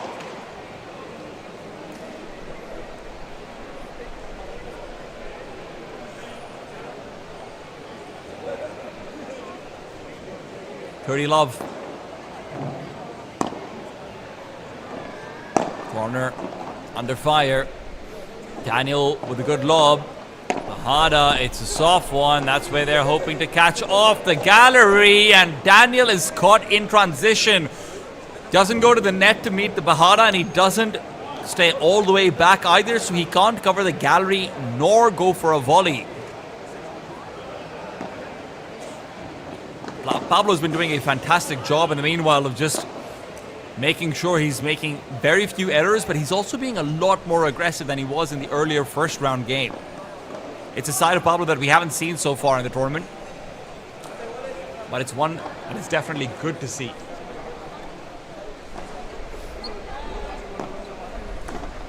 Sergey.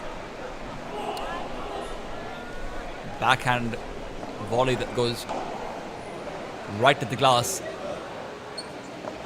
Break point for Daniel Hoyo and Pablo Rodriguez. This is their opportunity to really fight back. They'll have to fight in a difficult rally though. Daniel Hoyo is on fire! He is on the ground, but he has buried his opponents. It is break point found. 3 in favor of the underdogs.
Love from Pablo. He tries to block the smash coming in. It was a little bit too fast for Daniel to close the distance.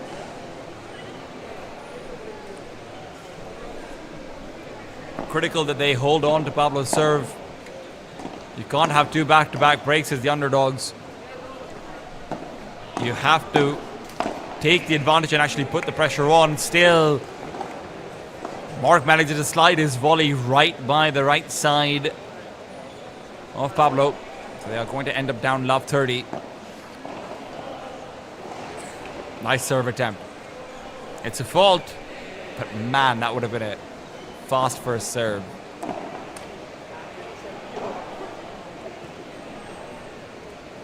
Error still forced.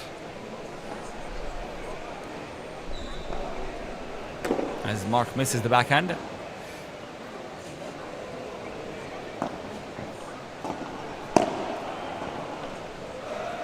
Great serve once again, but I do believe that was a fault.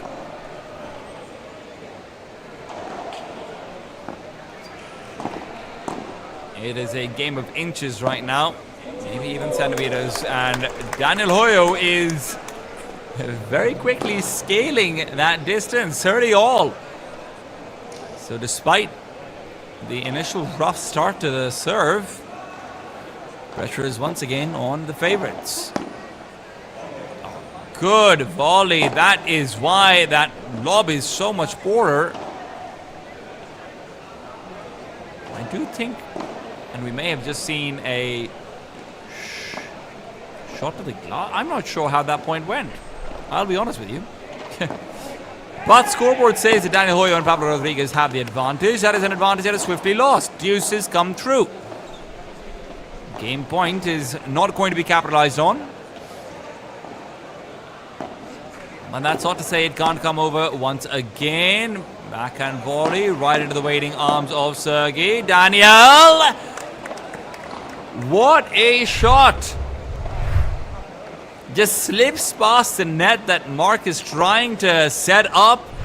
Catches him with his balance off, with his foot leaning forward. So Mark can't even go for the pivot in for a behind the back shot quite so fast. Really nice to see. And now is no different. 2 points in a row. Daniel takes matters into his own hands. It is going to be a 4-2 lead for the underdogs. They're looking and feeling good.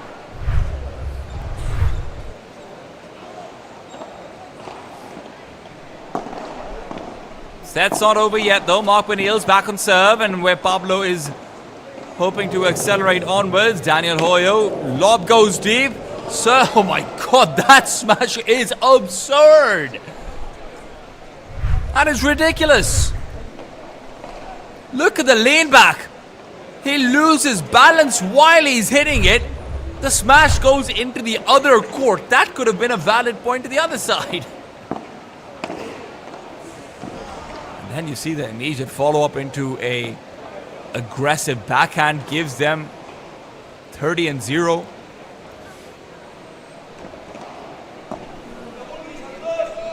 Serve to the center. Sergey needs to finish. Will be able to do so. No! Ball goes out, but it's a slow shot from Mark that actually gets the point. Daniel Hoyo, good recovery. But it's not good enough. Quick to move into the next serve. 40-0. The aggression is unreal. And Daniel Hoyo is one to receive it, turn it around, and send it back over. Daniel and Pablo have been putting up a real fight, but this game has been with fewer highlight positions for them to come back into. Still, they find their first point, 40-15. And unfortunately, that backhand will not be giving them any more. 3-4, Sergey and Mark will not let this slip away from them, but they are still differentiated by one break.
4-3 up. It is this hole that could differentiate and define the game.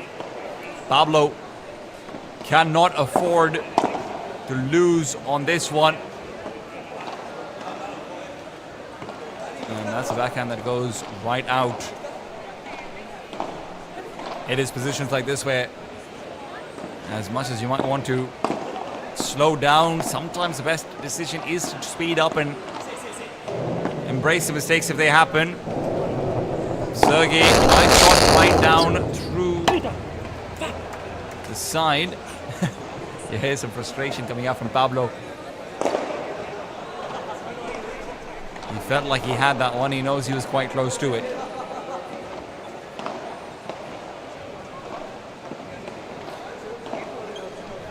First serves a fall. Never good after a frustration point. Sergey and Mark know that they are very close to equalizing.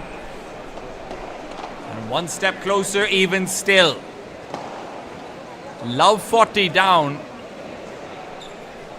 Pablo and Daniel feel that break slipping away from them. Daniel is offering reassurances to Pablo, making sure that there isn't going to be that extra bit of frustration sort of kicking in or anything like that.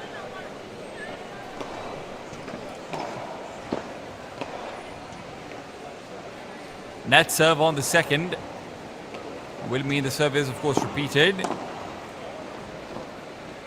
Good backhand, but only just the one. Second one is a little bit weaker, and even so, with Mark pressing the issue, that will end up being right to the wall. 40 to 15. Now, 15 to 40. Is there a chance to fight back? Does feel a little bit unlikely, at least in this game.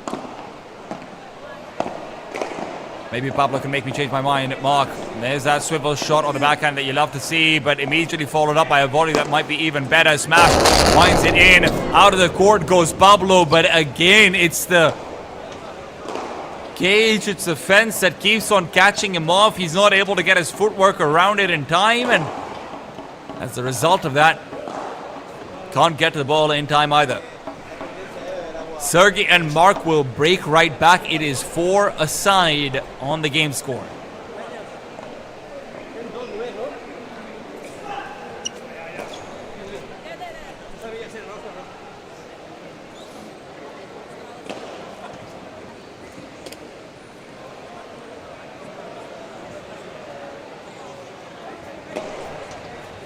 Sergey to serve. 8 games have passed and these teams are neck to neck. Oh, Sergey can't control the momentum.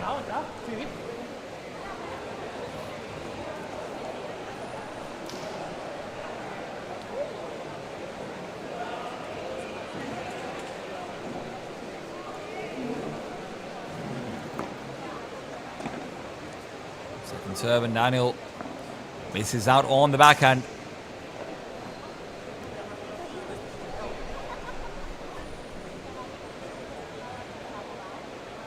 Gotta tie the shoelaces real quick, guys. Don't forget, you gotta double knot it. There you go. Pro move right there, double knotting it. Better safe than sorry, folks. All about that double knot. Ooh. Pablo stretched in for the shot, but spins right away from him.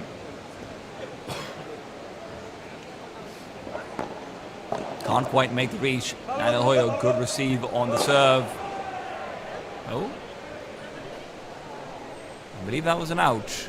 You can see how eager Mark was to get to that and just try and get a quick El Cuatro smash. Pablo, can he receive the drop shot? Yes, he can, but even so, there's a big gap left open. 5-4. It is a lead regained by the favorites.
Daniel to serve, looking to survive, looking to keep their tournament lives in place. Pablo, unfortunately, will not be able to pick up that second point. Sergey keeps the pressure on, keeps on forcing him back into an uncomfortable backhand or a sliding forehand position. If you go for the slide, you are eventually going to lose out the point.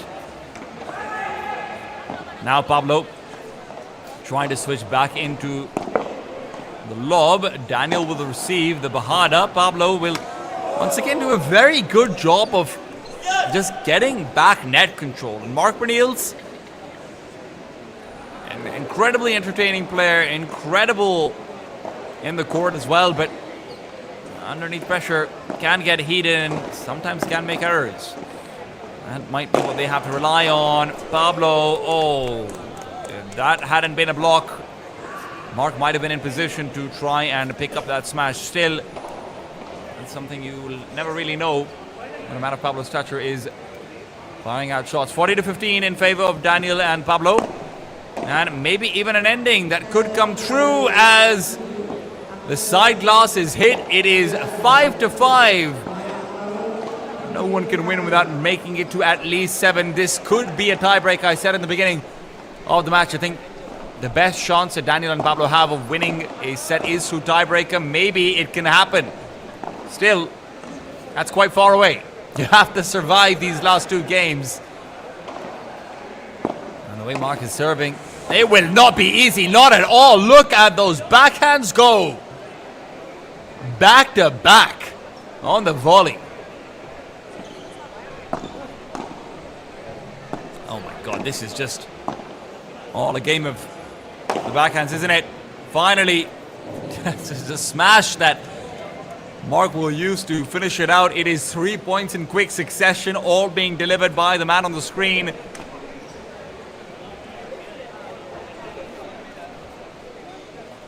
A very short game as we look to go to game 12 potentially. Sergey, cross-court battle, but it is Mark who once again pulls out the smash. The spin on this guy's hand, I mean, his technique is unparalleled.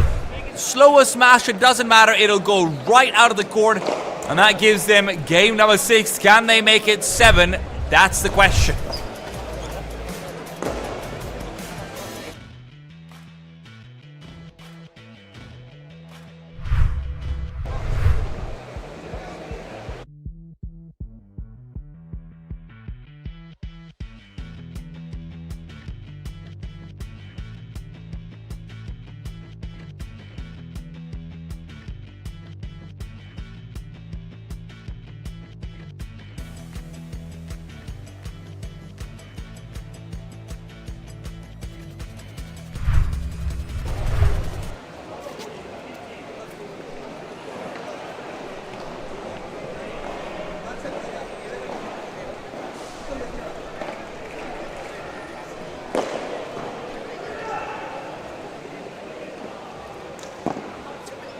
Back to Pablo on the serve. He was, of course, a player who ended up having his serve broken initially, which is why it came back to even at 4-4. Cannot afford to make that same mistake again. Daniel Hoyo looking to target the gallery, but instead it ends up being... Oh, that is such a high smash. That is such a high smash. No way you can reach that. Daniel even positions himself perfectly for it as well, but honestly, the only way to hit that would have been for Pablo to be in position. Daniel doesn't have a chance there, unfortunately. He tries to send back out one of his own. It is fireworks on display. 15-30, but this is a fight that's being put up.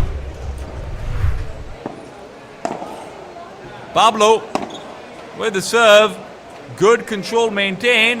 The net will assist Sergey and Mark, but even so, control will be going the way of Daniel and Pablo. Daniel and Pablo, however, even lose at the point at the end of the day. Sergey comes up to the net. Sergey with the hard slap down.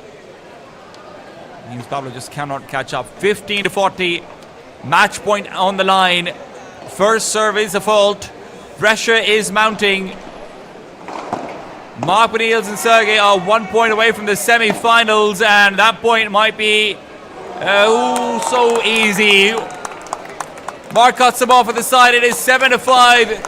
Handshakes and love all around, but Gannon and Pablo know how close they got to being able to pull out the upset. Fantastic performance coming through from both favorites and underdogs, but at the end of the day, the semi-finals will have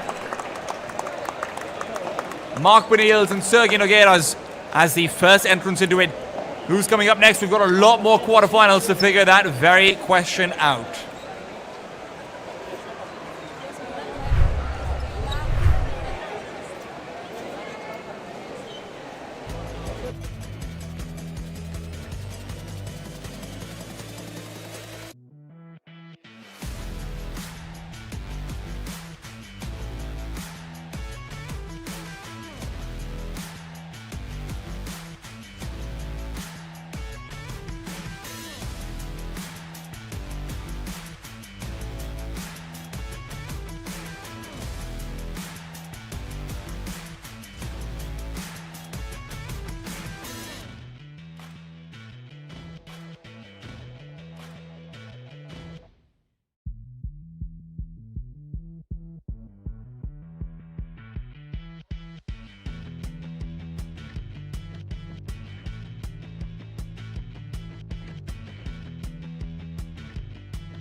And we're back with the APPT Masters in Jakarta. The finals are just heating up more and more so. Paul Alsina and Miguel Gonzalez versus Oriol Sosa and Christian Didier. It is going to be a fantastic match, and you can already see the kind of aggression coming out from Christian. He is feeling feisty.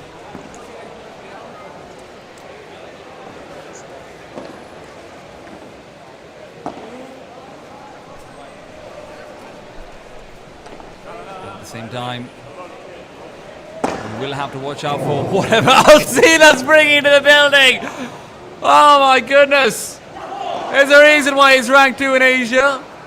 It's because he pulls out a little bit of flash even in the points that he's not necessarily winning. Oriol Sosa, of course, a little bit lower in the ranking, is ranked at 23. And if you guys are wondering, well, who's this Miguel Gonzalez guy? He's not even ranked, is he? Well, yeah, Paul Alsina has this uncanny ability to pull out some incredible players. I do believe that Miguel Garcia has peaked at world rank number 78 or so. Something like that. Even so, he is an incredible piece, and that's for sure. But Asia's got a lot of incredible pieces, and that's what he's maybe even going to find out. His debut into the APPT circuit with high expectations on him. Miguel, once again, pressure on to him. He's so aggressive. You love to see it, and Alsina loves to send it out still. Ball looked like it might have been in play. Oriol can't get it over to the other side, to the other court. If there's any questions about how this match is going to go, I think these first two games have already answered.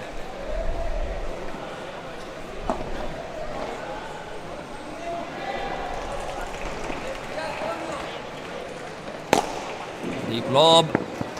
Phew, that finisher is unquestionable.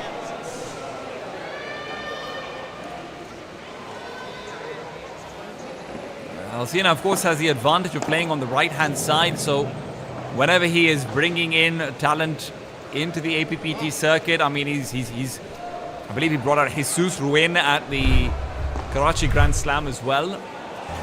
He brings these incredibly explosive smashes. I mean, some of those best smashers in the world that you're going to get to see. So you combine that out with his right side talent, with his captaincy, with his demeanor on the court.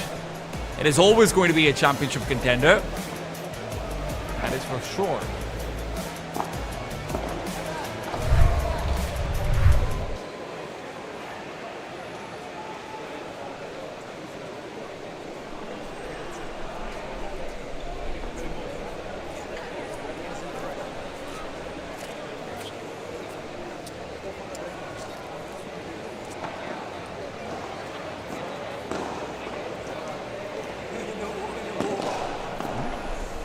This over here.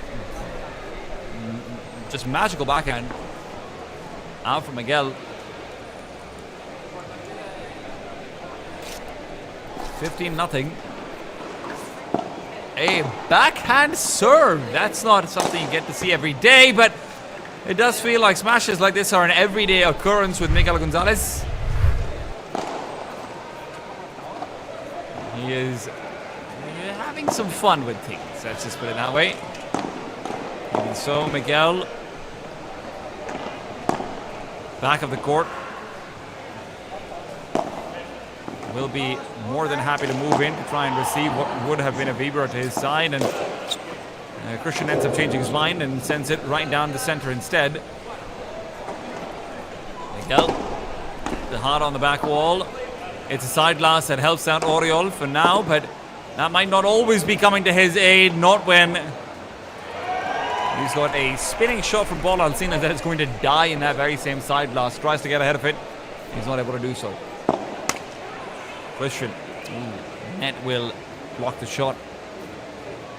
And it is game number 2 going the way of Paul Alcina and Miguel Gonzalez.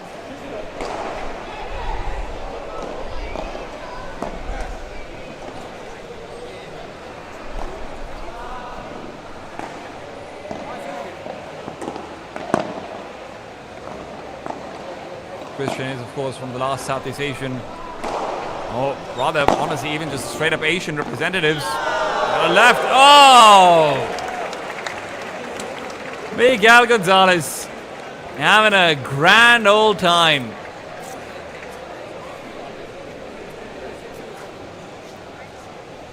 Christian service has not been off to a roaring start, and with the kind of returns that you're seeing coming out from Alcina and Gonzalez, it is no surprise. Already sweat covering him. He's already played a match earlier on to get to the quarterfinals. Oh, Alcina. Where you've got explosive power coming out from Gonzalez, Alcina will be always happy to attack the corners with these slow, pacey shots. Alcina now, though, not sure that he's got more than slow shots. He's also got some slightly faster ones as well. One of the most all-round players coming through, and to have him as your right side man is just, it's a privilege, I have to say.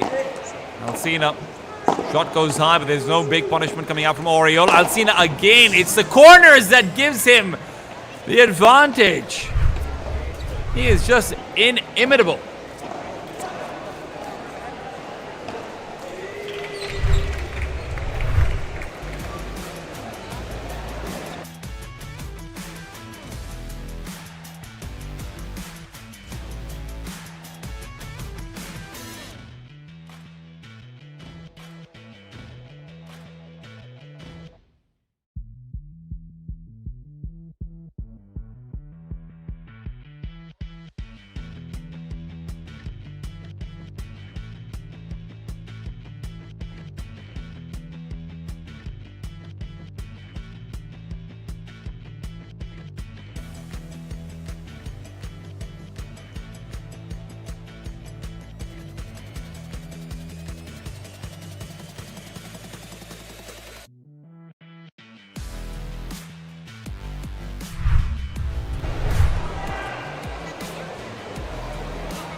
Gonzalez targeting a corner. You have got to be joking. That's the fastest vibra we've had all day long.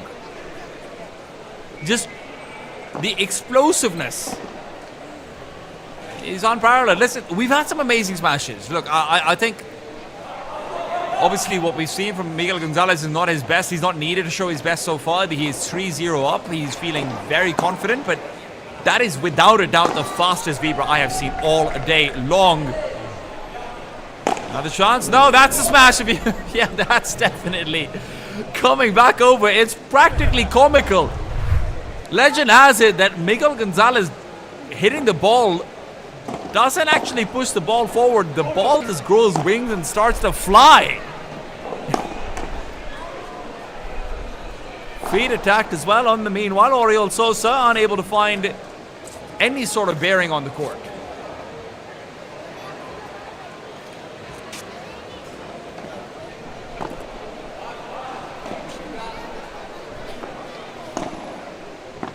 Nice backhand from Christian. Ball Alcina slows it down. Oriol. Bahada attempted, but not one that he's able to complete.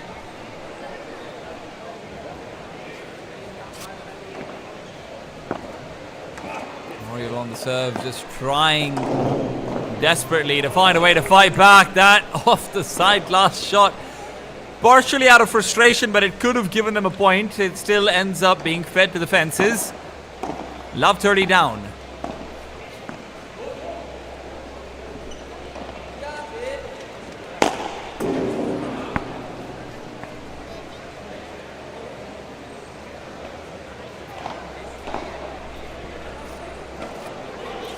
The survival feels impossible up against this duo.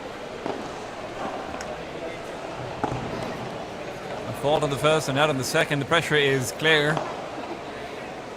And Oriol will be trying to make sure he doesn't fall victim to it. Nice shot from Christian. Still will be picked up. Backhand and contra as well. With the center open, Christian thought he could try and exploit it. Still, Miguel quick on his feet, quick to reclaim. And with a deep lob will reclaim the net as well. Alcina misses his backhand though. So that footwork is maybe made waste just a little bit. Still 30 aside, so no harm, no foul. Oriol hoping to hold.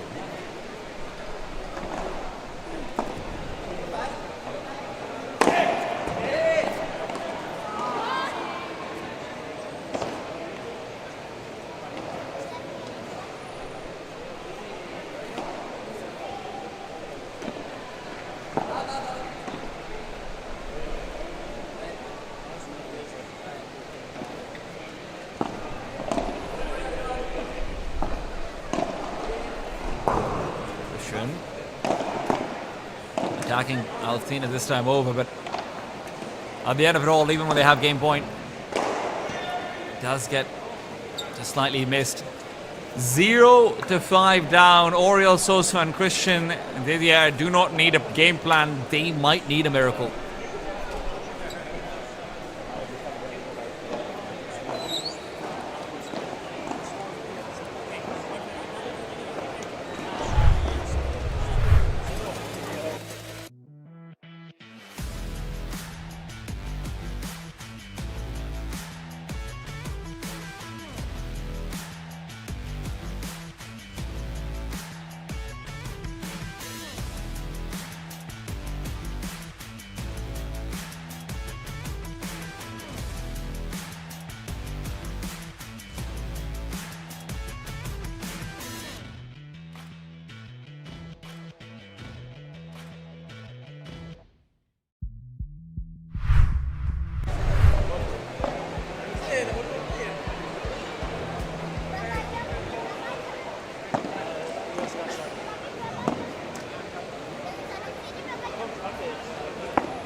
Again, the backhand serve. Miguel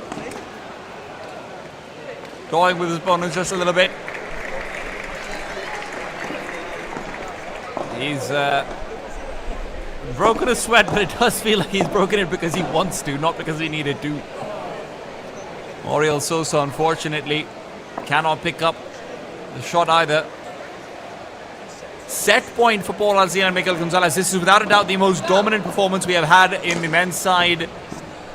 And nice attempt at finishing. Unfortunately, the ball does not leave the court before the net is touched. That will be 6-0.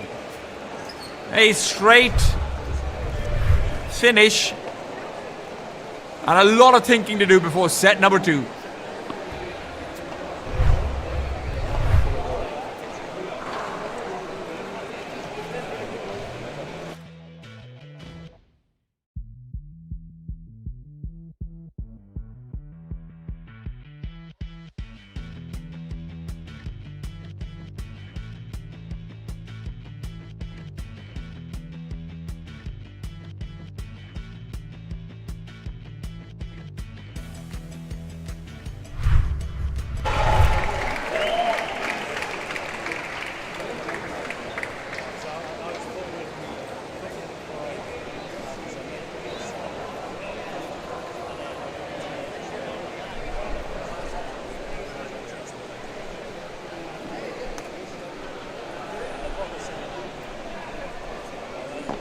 Next set to begin. First one was cruelty, was punishment.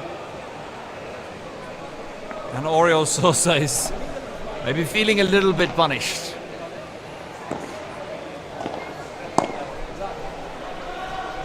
Miguel on the receive.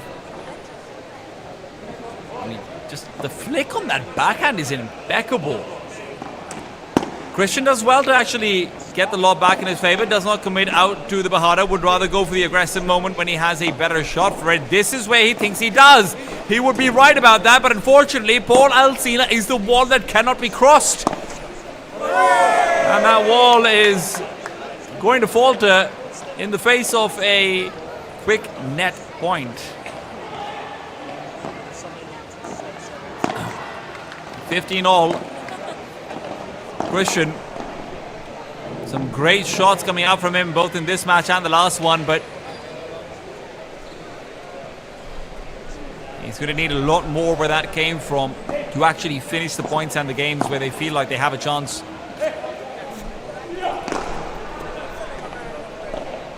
Miguel, quick to go back to position, a contra off the back wall, and maybe a Bajada on this one. Not every day you get to see a nice aggressive Bajada coming off of a Rulo, but good to see it come through regardless when it does. Oriol Sosa down a set, but 30-all in this game. Ooh, Alsina. Ball still in play. Alsina doesn't quite get it out, and Miguel knows there's no reason to send it out when Oriol's already sitting outside of the court waiting for it.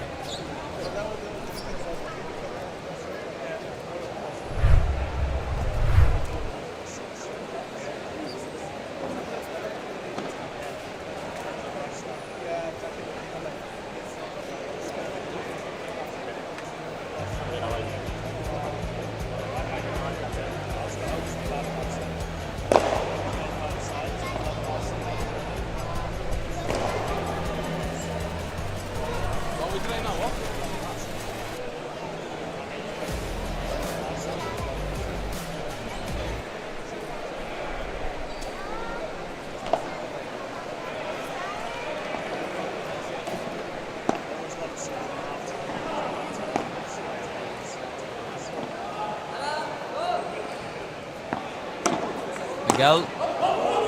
Oh. Miguel felt like he could cover the world. Eventually will end up slipping on his journey, but there have to be a few more where that came from if you want to try and break. Miguel Gonzalez Behe. That shot is absurd. I think that actually hit the fence and still came back with such acceleration. Why did it hit the grill, not the actual netting? That's where speed is still maintained. Backhand from Sosa. Gonzalez, though, keeps control. Back to 30 all.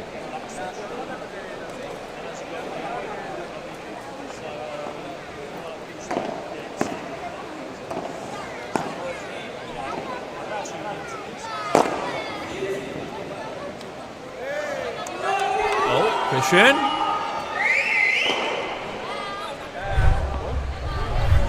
Is that a net touch over there? Christian gets the ball in. Alcina, that doesn't look like a net touch. I think there might have been a call for the net touch. It's a slightly contested one, but which way the call goes is something we'll get to see. Either way, Gonzalez continues his serve down the middle. Gets ready, primed up for a jumping smash. Ball's out of the court, but it will be brought back in. There's a second smash coming over. This one will meet the glass wall. Fired up is Oriol Sosa,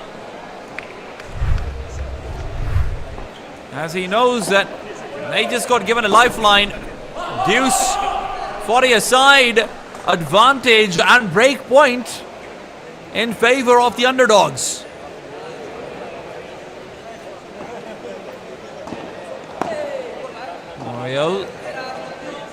Send it back to Alcina's backhand. So, Miguel Gonzalez unable to send the ball out of the court this time over. Christian has his opportunity to shine. The break is found. Oriol Sosa hyping up the crowd as they try to fight back amongst demons and giants alike.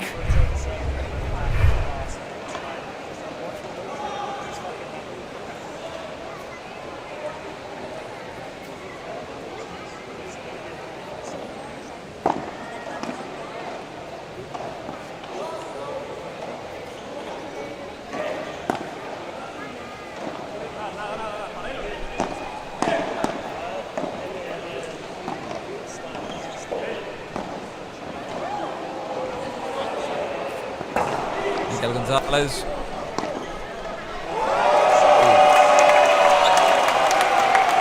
Oriol Sosa is really feeling himself. There's a couple of players in the APPT circuit who play with the crowd on their side as a third man. Oriol Sosa definitely one of them. And the crowd is going to be on their side. Everyone loves a good underdog story. They don't have a hometown hero support. Christian Didier is the closest to it, being Malaysian, but even then, there's a lot of rivalry between the Southeast Asian nations as well. Oh, beautiful shot from Oriol. Still, Christian's the one who's trying to end the point into the corner. Miguel Gonzalez, a little bit overzealous as he will be slightly frustrated on his progression. 30-0 up with a breakup as well. Not a breakup, but on serve. Those two breaks so far. Miguel Gonzalez trying to send the ball to the corner. That was still undefended, but Oriol Sosa, already convinced of his point beforehand, is just staring into his partner's eyes, dead set on his victory, reminding him, chanting the song of success. Come on, Ostia, come on! Oh, the aggression as well from Sosa. He knows what he's doing. He knows he's trying to get in their heads. That's the only way to try and topple them. The question is, will the antics continue going into Game 4?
Back into the set we go. Oriel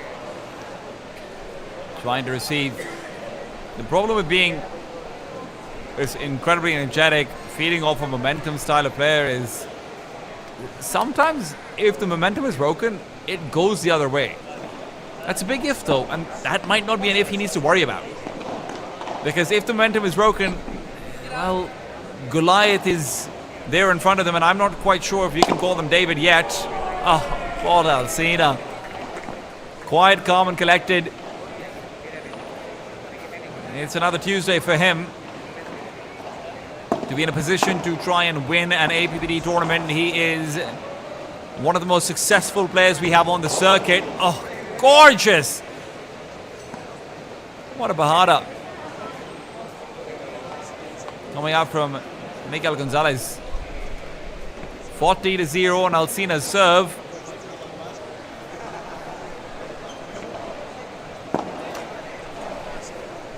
And he will close it out. 2 aside. And this is where the wind can be taken out of your sails. You cannot afford to lose this game. You cannot afford to give over another break.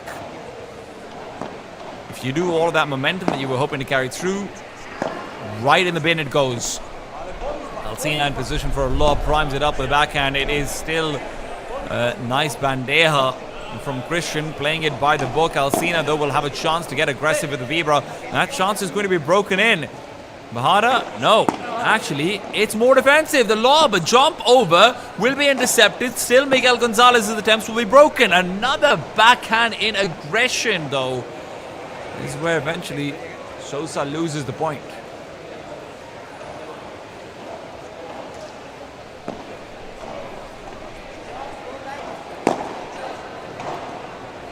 Very, very nice shot. The net will interrupt, but the overhead roundhouse smash attempt is only just going to be serving to keep control of the net. Alsina, the smallest footsteps you've ever seen in your life, and where Oriol Sosa tries to get a bit more style into his game, that is where he will end up losing yet another point. 0-30 down.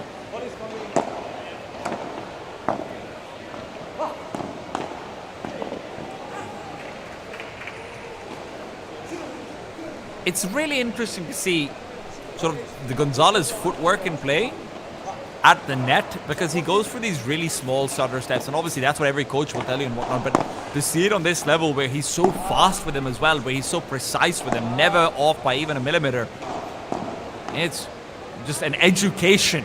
It's an education in Padel that Paul Alsina and Miguel Gonzalez are putting up right now, and that break is just a reminder of who is a teacher in this classroom.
Game number 6 begins. Gonzalez on the serve.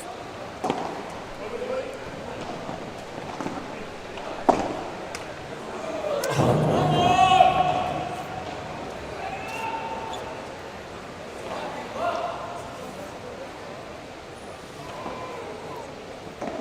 15 all.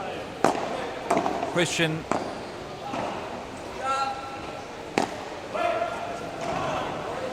Christian's not been called on as much. It's been a focus on Oriol Sosa. And this is no different. What a pick from Sosa. That doesn't give him the point, but it'll give him hearts and minds.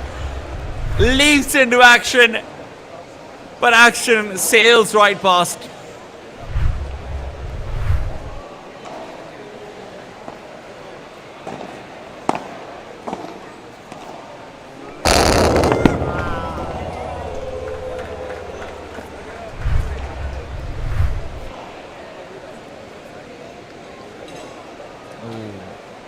Gonzalez is incredibly precise. Alcina, not too different himself. Alcina sends the ball through, looking for an attack on the middle. Will not find it instead. It's to the side where they will still collect the point. 40-15, looking to now turn this clock forward, rather 4-2, not 14-15, 4-2 up. Christian Didier is trying to retrieve a game on his serve and then look for another break after that. Early pick on the backhand will cause Alcina to make a mistake. That sounded like a katana being unsheathed.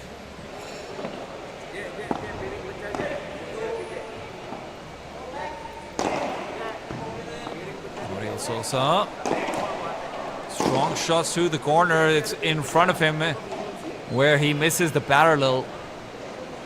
And there's that frustration beginning to show. There's that momentum going the other way. Where on one side you were on cloud 9, now you might be in the 7th circle down below. Christian just trying to get the ball to sneak past Paul Alcina, but when he's already running forward and doing so next to the gallery, it's so difficult.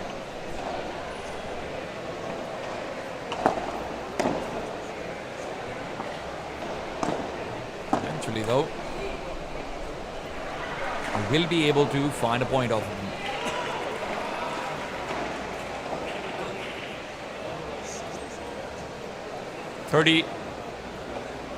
Another 40-15.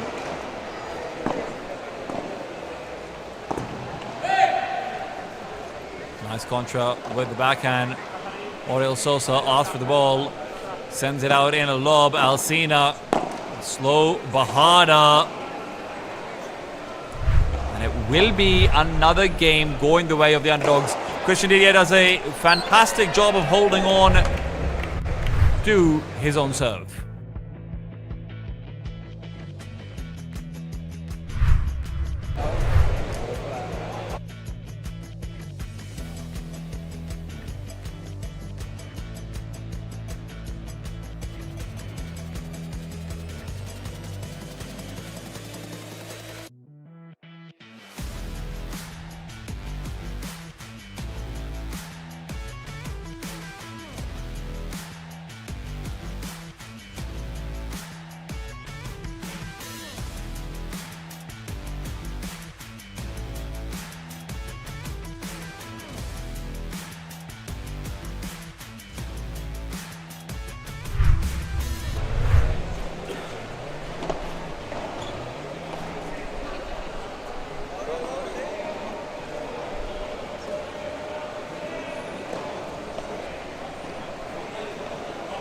After the first set, it would be easy to think that this would be a one-sided affair, anything but. Christian Didier and Oriol Sosa have shown us some fantastic stuff, but it still is so difficult in the face of the explosive capabilities that Alcina and Gonzalez are bringing to the table. Alcina.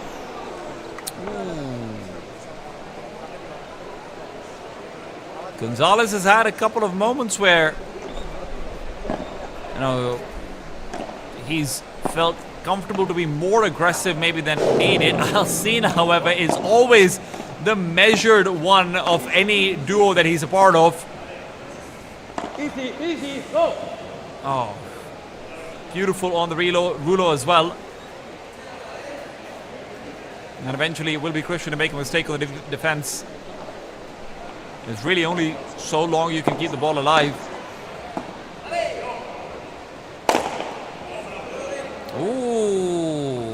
Miguel Gonzalez opts into a flat smash instead of trying to spin it in. I would assume that Oriol Sosa thought that the ball would be going over his head because he looked like he was caught a little bit off guard by it. Had it been spinning, of course, it probably would have been over his head. Although I'm not sure about that. Hard to beat. Nice drop shot. Miguel can't cross over. Christian Didier giving them a taste for their own medicine.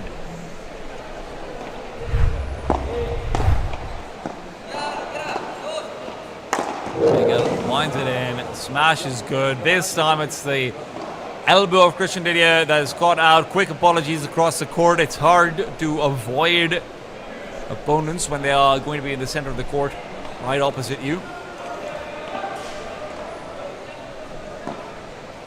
That should be 3-5 now.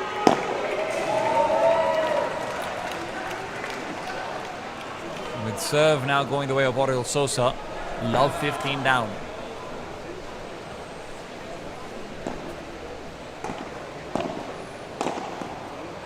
Oh gosh, this is just Miguel Gonzalez taking full advantage of his opponents being that close to the net. And these faster volleys are just completely catching them off guard. They're unable to react at all.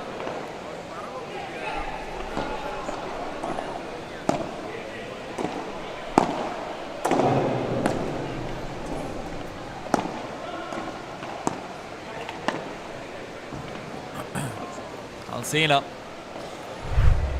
forces the ball to die a slow death at the back of the court.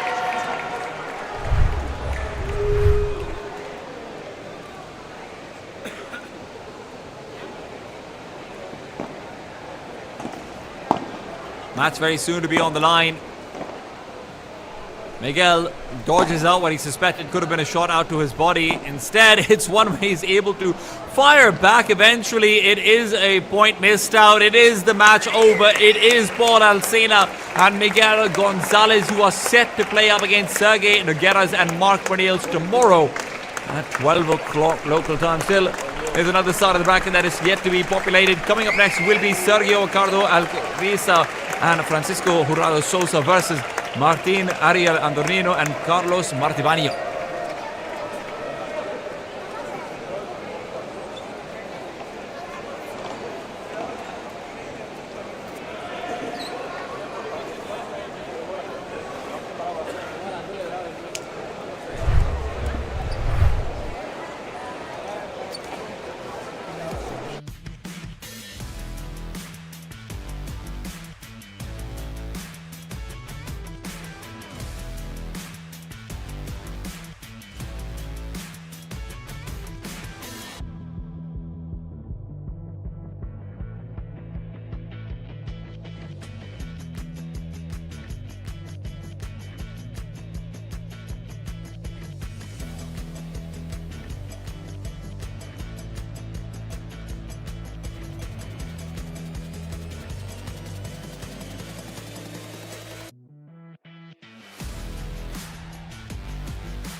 Okay,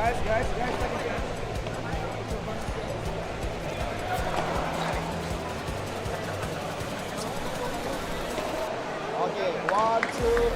Again, 1, 2. Goodbye.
Welcome out to the Asia Pacific Padel Tour Masters Final. Jakarta has been entertained, and I hope you have been as well. This has been a long day of padel, and I have to say I've loved every second of it. We are coming into our final quarterfinals match on the broadcast. Our last quarterfinals is being played simultaneously, so we will not be able to see that on air. However, it is. I think this is going to be the match of the day, maybe even the match of the tournament, depending on how well both teams are able to perform. Sergio Ricardo and Francisco Jurado. I mean, this is a force of a team. For my money, rankings and everything aside, I genuinely think Francisco Jurado is, technically speaking, the best player in the Asia Pacific Padel Pro circuit. The APPT circuit, the players who are regularly competing, I don't think there's anyone as good as Sergio Ricardo.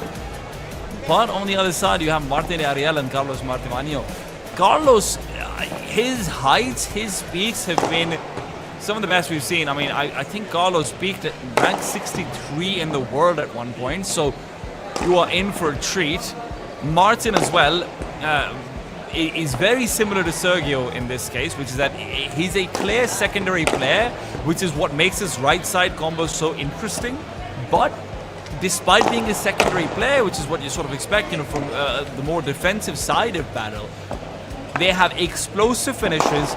They will not miss a smash.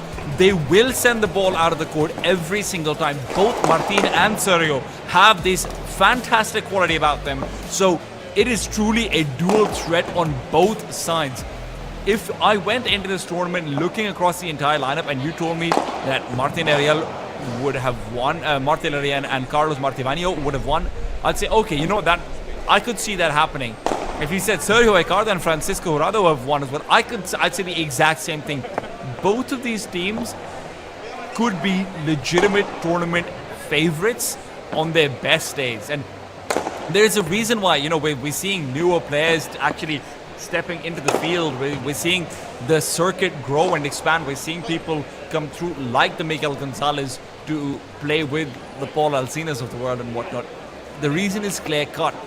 It's these newer entrants, it's these younger, sort of professional, career-wise younger players like Sergio JAKARTA and Francisco Jurado who are turning over the entire APPT circuit. Going into 2026, this is the kind of team that you need to watch out for. And I can tell you right now, the old guard, the Mark Bernils of the world, the Eduardo Altamirez of the world, the Paul Alcinos of the world, they are watching this match and thinking, my God, we might have to face one of these teams. And I'm not saying they're not favored. They're probably still favored just by an inch, but it is so close, I cannot even begin to tell you.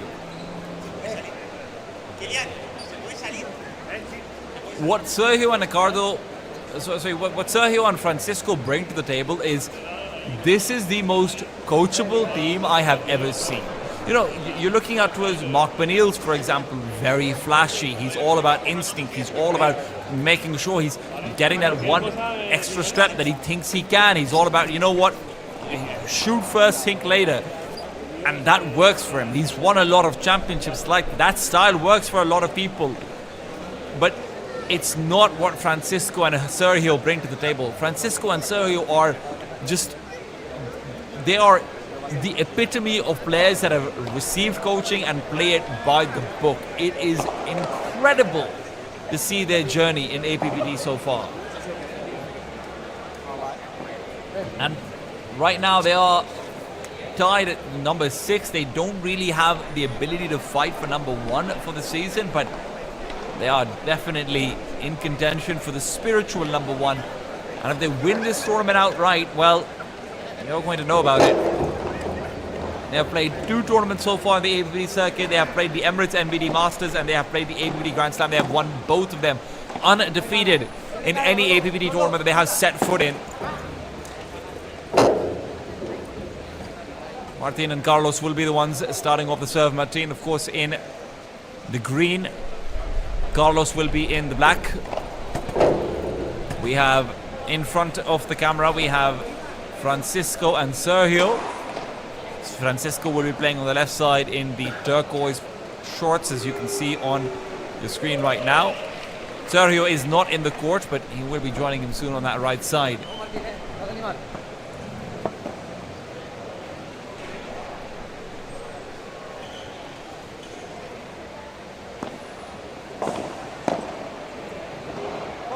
Shot down the center. Francisco to recover. Moves back in. And it's a good dodge. It's a good check. First point goes away with Martin and Carlos. Nope. Rather, is it? Are we having a reset? Score will be updated in just a second, so we will have confirmation of that in about as long. Martin on the serve.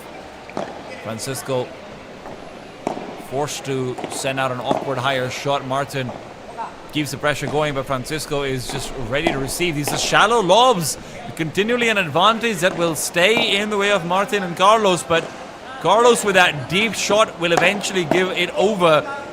As we come back in, a perfect shot to the side.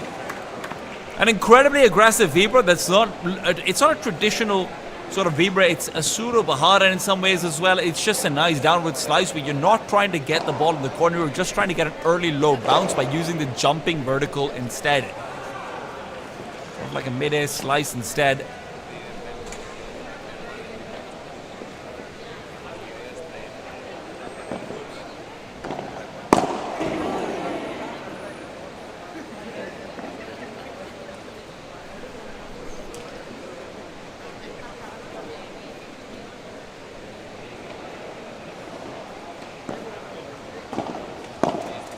Francisco unable to keep the ball alive. Afterwards, Sergio on the right side ends up getting pinned into a corner as well.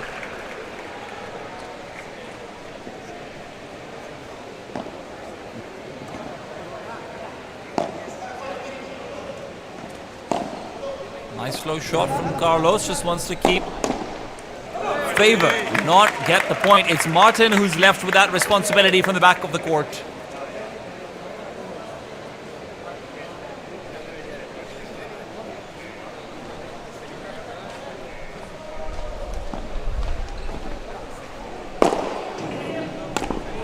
Brilliant shot out, but it's not quite good enough. Sergio spots out the window of opportunity, sends it right out of the court.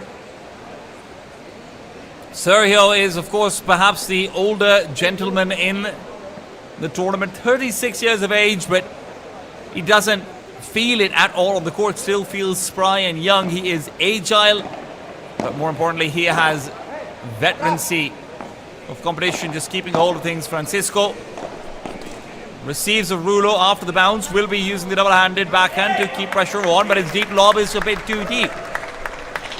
Will get clipped on the side glass instead.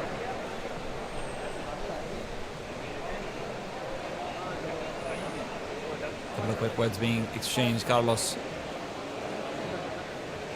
a smile on his face as they get ready to look to end. I believe they are at an advantage after the deuce right now. Carlos, however, will lose that advantage out. Back to deuce. Maybe even golden point.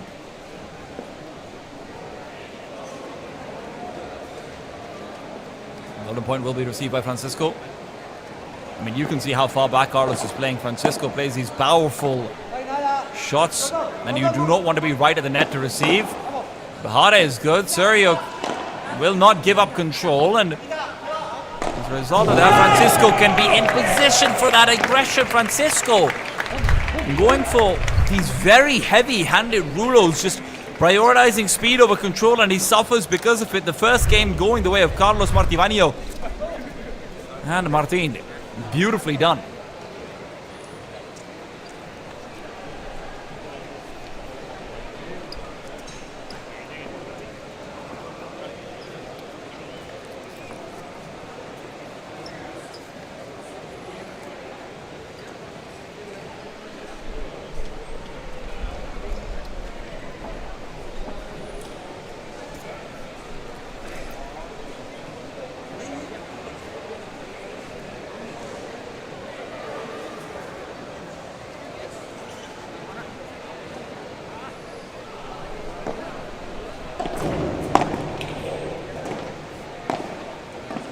Sergio, great underarm spin. It's one of the things he's the best at. Forced into the backhand corner. Bahara is still good from Francisco. Oh, the lob though, that's where he suffers. Francisco's doing a very good job of setting up points, but with the pressure that Martin and Carlos are actually able to keep on, they are continually forcing him to errors on the lobs, errors on positions where Francisco is normally used to getting just a little bit more out of it. Nice return, but the net has been touched.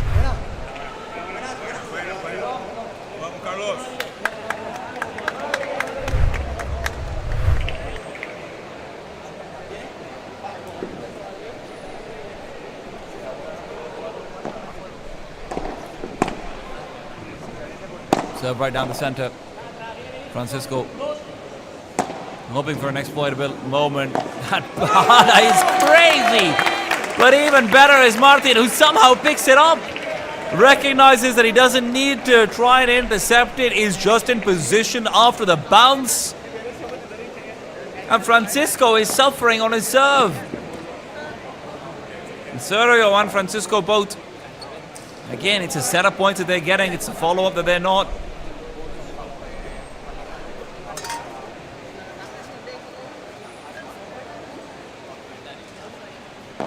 Francisco.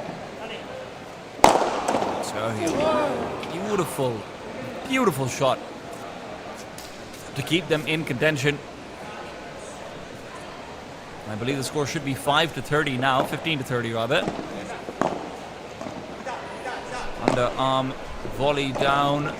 Rulo is good. Chance for a smash. That should be over, but not out. It's right back in the other court.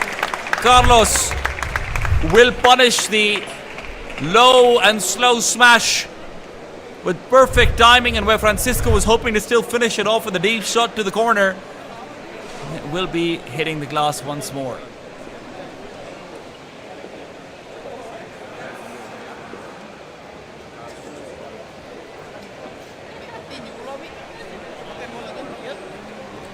Two 0 down.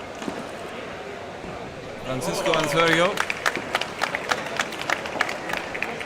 Now the tied third seed coming into the tournament, tied with Paul Alsina and Miguel Gonzalez. And for them to fall over here would be a huge upset for the grand scheme of things. That is a smash and a half, barely just touched by Francisco. Sergio tries to cover the distance into the corner, can't get it done.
Back in the court we go.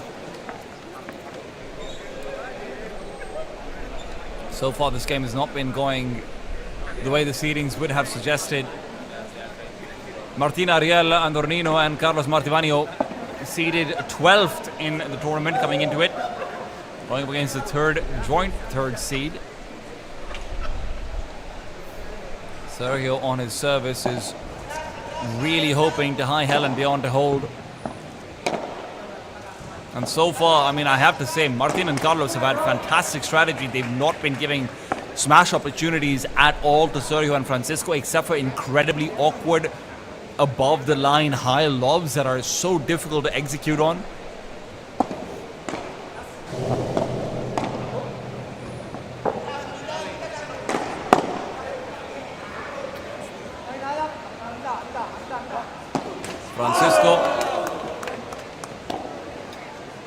will be able to get the point off the back of a good lob. Martin's attempt to return with the Bahada will falter. Sergio. Very deep.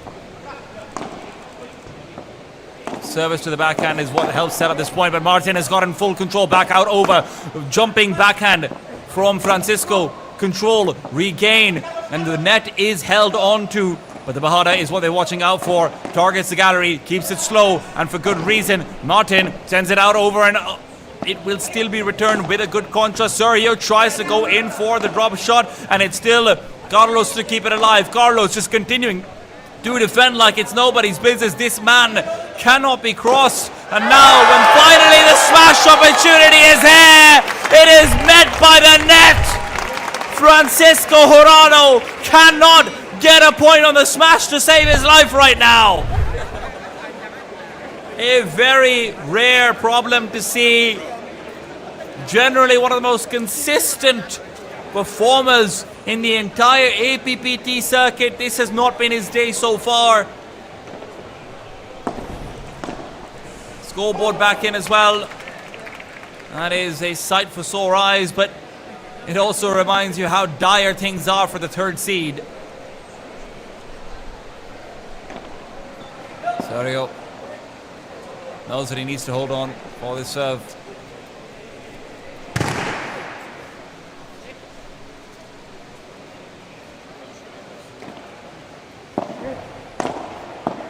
Nice backhand from Francisco. Still, the lob from Carlos is just fantastic. Force into these machine gun volleys, and he has been given an iron cast shield. Deuce comes through.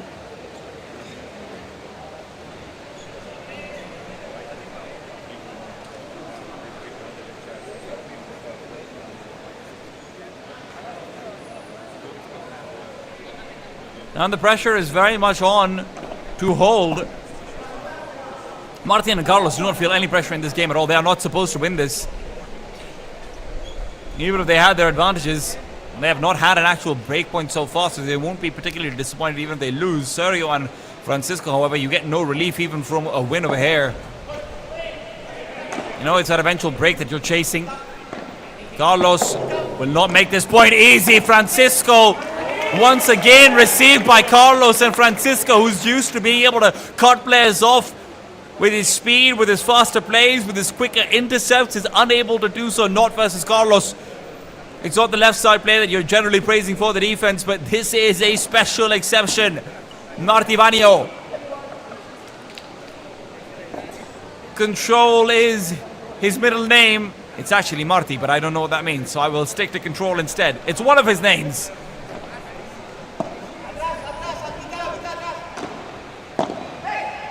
Deep lob. And Martin will end up faltering. Still heavy pressure on that first game. Sergio and Francisco do end up winning. Carlos and Martin feeling very good about themselves.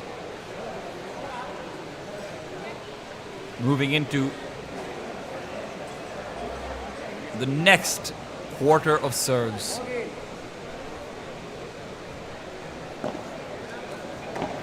Carlos continues playing in from the back. That is a very well left shot. Sergio trying to speed it up to the corner. Easy to make a mistake and pick that one up. Martin. Oh God, just the aggression that Martin enables. Francisco moving back out towards the center court to actually pick up the ball.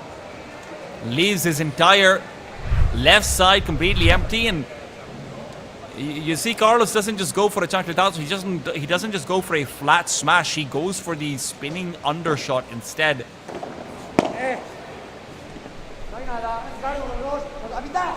Very good high lob. Francisco Serrano, however, will be caught off by the Bahada.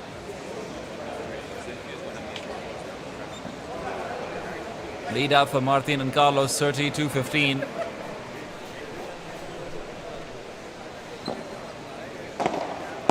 Serve to the center. Martin feels frustrated about that one. He knows that felt like it was in his pocket.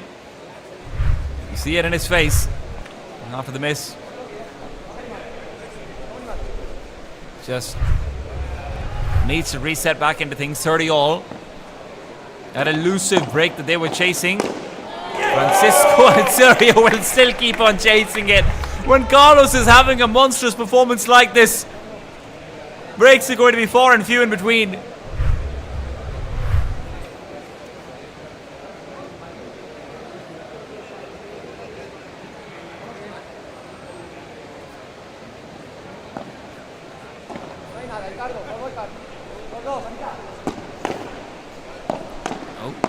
Oh, very nicely done.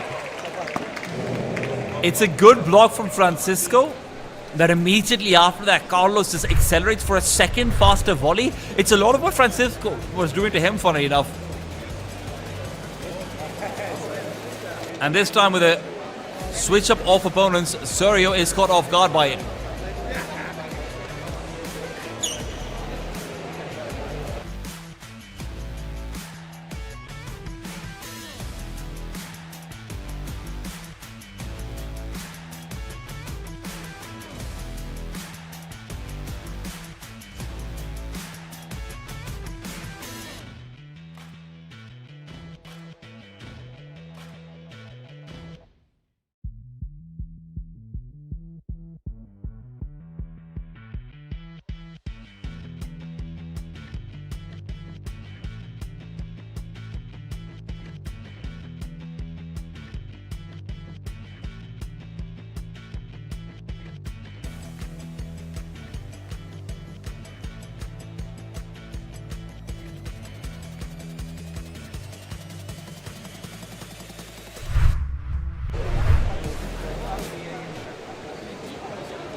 Down 1-4, Francisco has so much to do.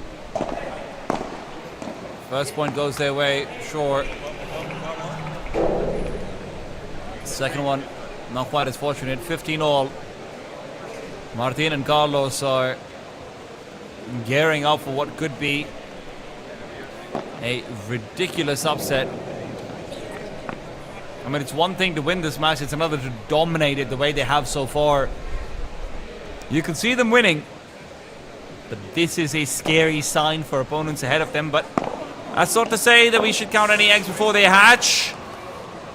They can still crack. Sergio and Francisco lose out on that next point, 30 all.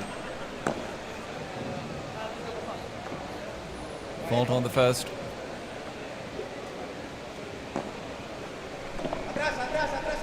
It's a backhand to receive. An opportunity for a proper overhead that hasn't come through in so long, but even then it's always sent back. Sergio keeps the ball alive with a heroic contra, but it's the roof that ends up meeting him in the end. A moon lob that he tries to commit to, and it simply isn't enough. Heroic displays from Carlos Martimanio. 30-40 down.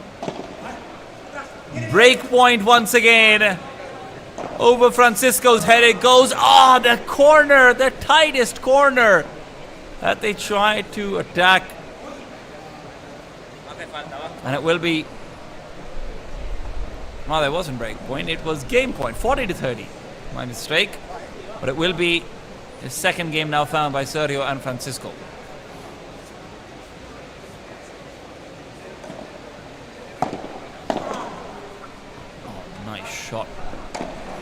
Martin. He returns with one better.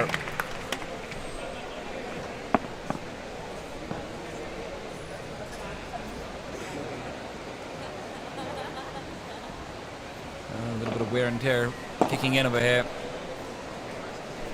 Serve down the center is good.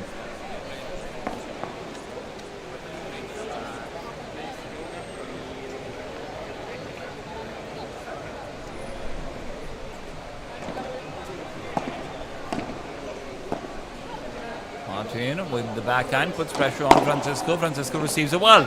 Not just once but twice. Now has an opportunity. Does not commit to the smash. Tries to go for the ruler instead. He's not feeling the best about his smashes, and unfortunately for him, Carlos is incredibly fast smash. Sergio as well moves out just in case it would clip off the fence, but when it hits that padding around the door that's meant to protect the players, it just divs down and can't be predicted. Oh, gorgeous shot. Sergio, though, left-handed, has the advantage to try and pick that one up with a little bit more ease. Sergio, again, cross-court, volley battle.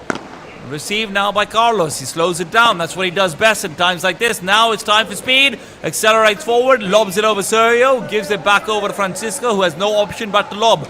Ball wasn't high enough for a Bajada, but Martin will get one of his own. Now comes back in Francisco. The net has been his greatest opponent so far. They are down 2-5, facing down what seems to be a mountain that they simply cannot climb in set number one.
Five-2 down.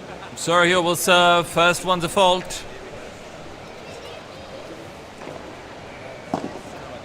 Seconds to the corner. Francisco has not been feeling his best today, and honestly, I think Carlos might be to blame for some of that. Carlos has been a man unleashed.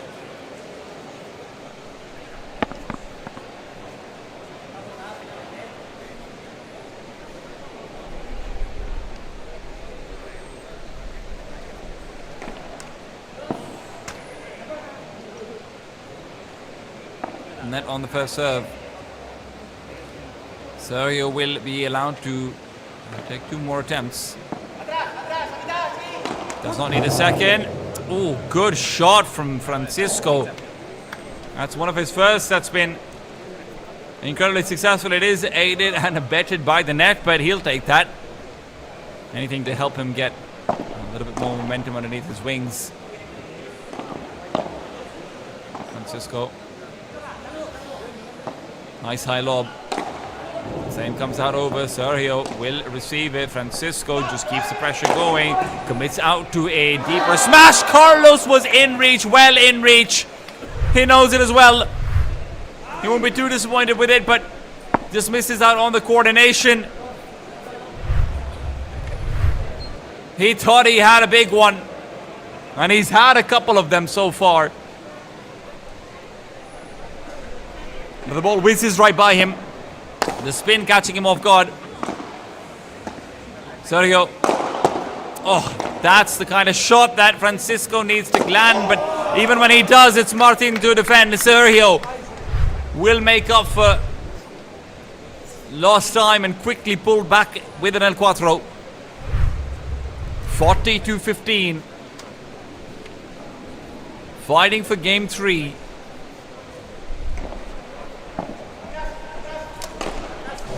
Francisco, magnificent rulo, but it's not going to give them the point. The next shot is supposed to do so. It's one of the very first smashes we've seen coming out from him out to the side this entire set. He's had quite a few misses. He's had a lot of places where he's opted in for the rulo instead, but this is the combination he's been looking for, the rulo into kick smash combination. But is it too little too late? They are down 3-5.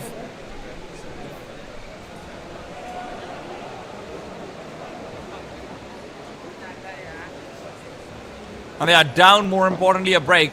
And that break must come now. Martin on the serve. What a backhand from Carlos Martibano. Just irrefutable. Unstoppable.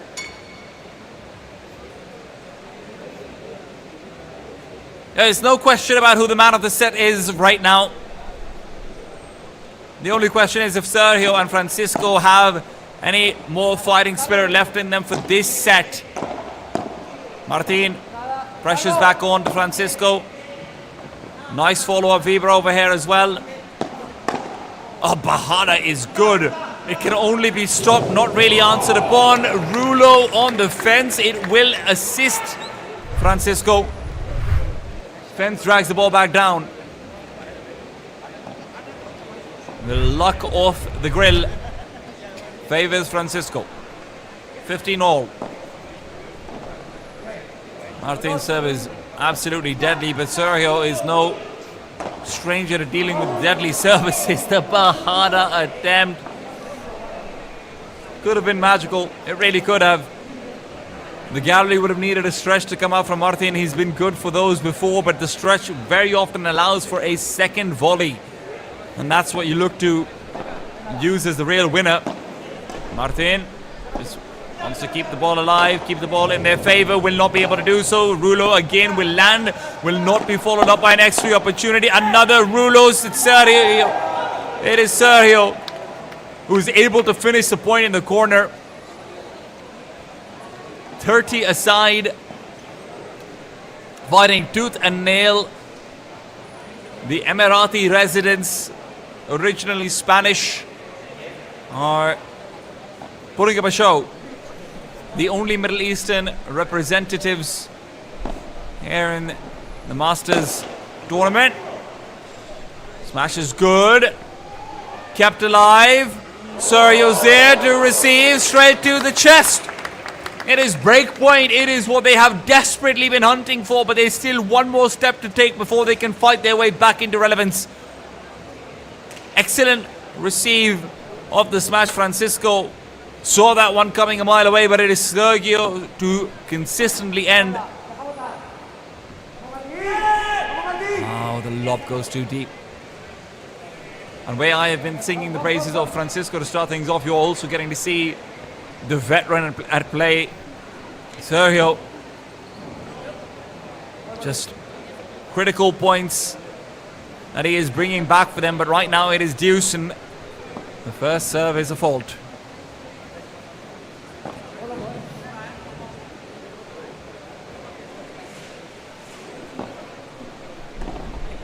Serve down the center. Serve down the corner. That'll be the Bajada looking for the gallery, and they have once again given up break point. Advantage to Sergio and Francisco. Martin is feeling the pressure. Carlos giving him reassurances to just stick to the plan. They know they have what it takes. Carlos moves back to slow it down, give him another fist bump. Let's remind him that it's a team game, and You can see why that reminder might be needed, but Carlos himself cannot offer that reassurance. The break comes through. It is 5-4. Francisco and Sergio are back in it. Can Carlos Martivanio and Martin bring it back and stay true to finishing it off in 10? Let's wait to see.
Francisco on the serve once again. This is where the initial break came through. If Martin and Carlos want to end this out in regulation, they need another one.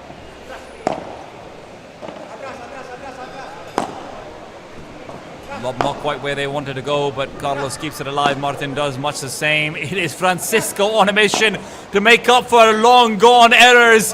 It is Rulos. It is Ganchos. It is opportunity after opportunity to attack, and he will take them, but still kept alive. Sergio! The edge of the racket betrays him. He thought he had a finisher, and instead, he has only just dug his own grave.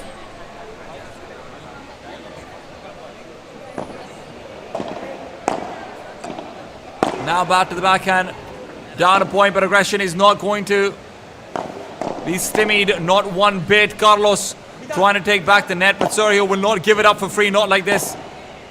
Martin, now the new point of attack. They want to keep him back, and for good reason. Martin has been supporting Cast so far, but what a support he has been. Not going to be enough over here. Brilliant shot from Francisco Jorado. Nails it into the corner. And the flat smash to give them 15-all. These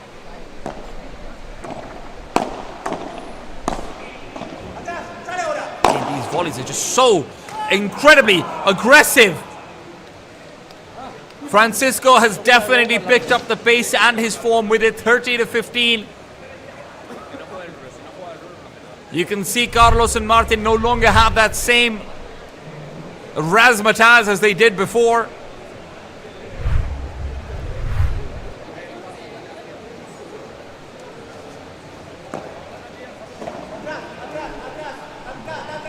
Francisco. All just maintenance for now, but that maintenance is enough. Pressure is on, and the mistakes that Francisco was making on his lobs earlier on and now going to be made instead by Carlos and Martin. 40-15. One away from the equalizer after having been 1-4 down. And rackets are colliding. Spirits are being broken. And at that point is not going to be finished. Carlos and Martin will not bow out without a fight. They are still able to deliver. They know they just need to weather the storm of this service. That's exactly what Sergio and Francisco are using to never leave the net. It is a serve into deadly volley after deadly volley. There are no easy lobs here. There are no easy pass-throughs. Net on the first, and there are two more.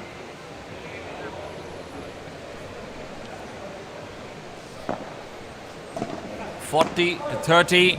Look at that volley, and you're telling me you're going to try and get a lob on that? That comes with its own risks, though. And you see it. Deep, aggressive volleys, much more likely to make an error. And eventually they will. Deuce comes through in our 10th game. Deep attempt. And it is advantage gained by Martin and Carlos. 4 points in a row is what they're looking to find. They were 15-40 down. If they win over here, they will take that first set with 4 in a row. Nice deep lob. Francisco to take point. Oh, still kept alive. Backhand contra. But the smash from Sergio brings it back to deuces apiece. They will falter. They will stumble. And that does not mean they will give up on their journey. Sergio, that is a beautiful finisher. Francisco looking for a chance to deliver one of his own. But it is Martin who has caught them off guard. Carlos pushes Francisco off balance. I mean, you see him just immediately trying to reset back in after having to go for the initial stretch. And that reset is where Martin spots out a big gap. Advantage once again out to Martin and Carlos. Sergio trying to force out the golden point. Drop shot is good. Allows for a little bit more aggression into Martin's corner. And it is Sergio again just pushing Martin back, but that might have been a mistake. Now they end up giving up the net because of it. Francisco, you've got to be kidding me. What a pass through from the left side. Practically breaks the stream. It'll be golden point to decide. And who will receive is the big question.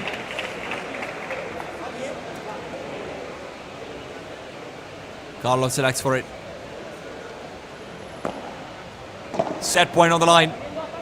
Potentially, pressure is on. Sergio unaffected by it. He knows the momentum is in their favor now as well.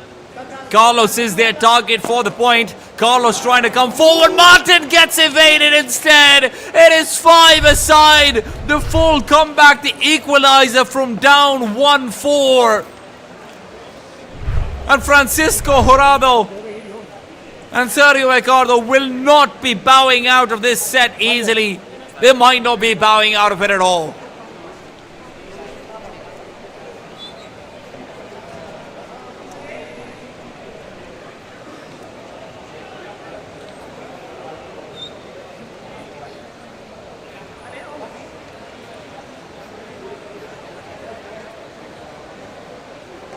This glorious comeback story could still be called quits, and it is Carlos to remind them of that.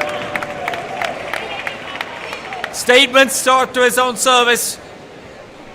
15 love, 5 aside. Slow serve down the center. Carlos with the backhand, hoping to pressure Francisco into a mistake. It is instead Sergio who makes one. Sergio thought he had an opportunity to move forward. Martin catches him off in that process.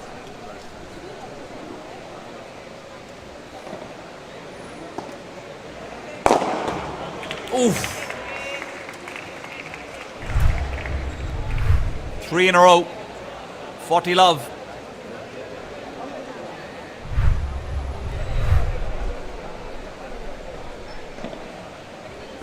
Once again, right to the center. Lobs too deep, lobs too deep. It is going to be 6-5. Martin and Carlos will maybe give up the advantage. It is only momentarily, though they are right back in the lead. Can they close it, or are we going to see another tiebreaker today?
Game number 12 underway.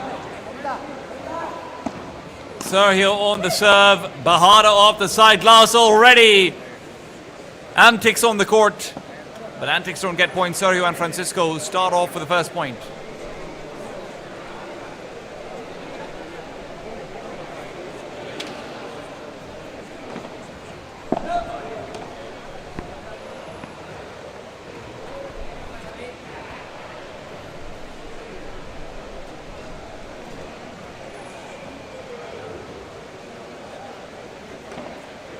Sergio just looking to close off Martin's progression, and he's done such a good job of it. 30 love, and when Martin and Carlos were able to get 4 in a row for their own game and make it a display of dominance, Sergio is reminding them of that possibility going both ways. Nice deep Vibra, not just once but followed up with a smash. Martin keeps the ball alive. Sergio shows himself off as well, but it's a net that interrupts what would have been an otherwise perfect drop shot.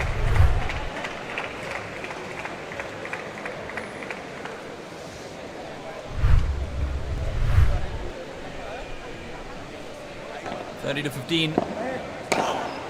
Sergio, backhand is good, and he is one of the big reasons why they've been able to come back at all. Sergio has been consistent throughout. Francisco, a rare game where we've seen his highs and his low. It is Sergio who has kept control, who has kept a cool head, and who has really let Francisco come back into form.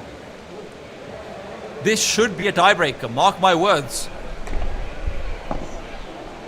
There is no question about it in my mind. And that lob hitting the back wall will confirm it. 6-6. Carlos and Martin have some conversations to be had. And Martin will begin the serve.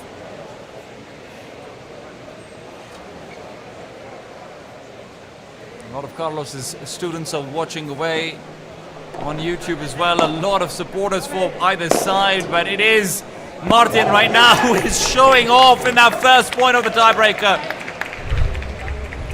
There will be no baby breaks here. Not yet, at least.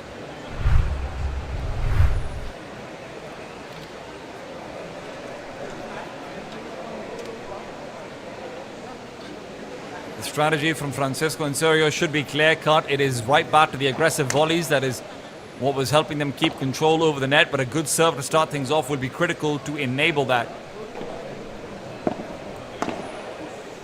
Sergio keeps it alive.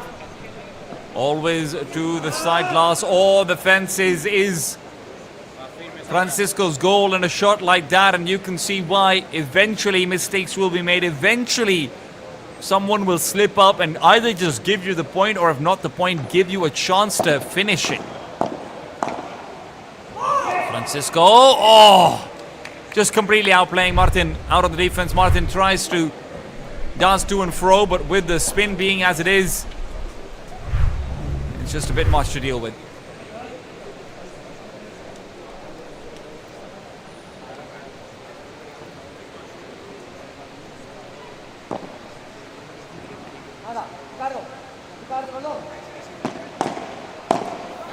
Martin. Oh, Martin! Looked like he gave the golden opportunity out to Carlos, but Carlos isn't able to close it. They're now down 1-3. They cannot afford to lose this point, and the serve will give it to them. It helps them at least stay relevant, but they have given over a baby break out to Sergio and Francisco. Sergio on the service has been a remarkable piece. There's never really been a question about him ascending to the net after the serve either. Nothing of the sort. He's never been looking exhausted. Nothing of the sort. This is what I mean. But still, the backhand from Carlos onto a shot that doesn't quite connect the way it's meant to. Carlos is ready to execute the guillotine swings. And it is 3-3.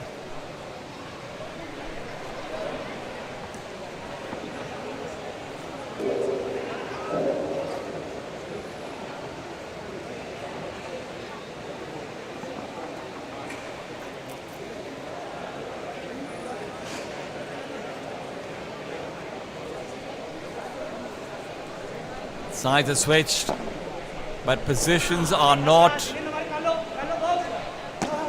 Sergio, oh, the Bahada to the net. That's 2 in a row. That's 2 in a row. You can't afford to have that happen on your serve.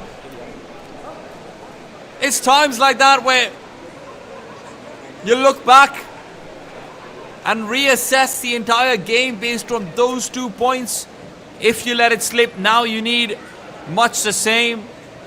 There is Martin on the serve.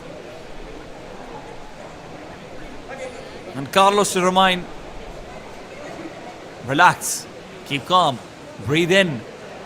That Italian spirit will be taking the lead, and my God, he is doing so in style. 5-3, 2 points away from a set 1 victory that they had already felt belonged to them, but now they have truly well earned if and only if they close.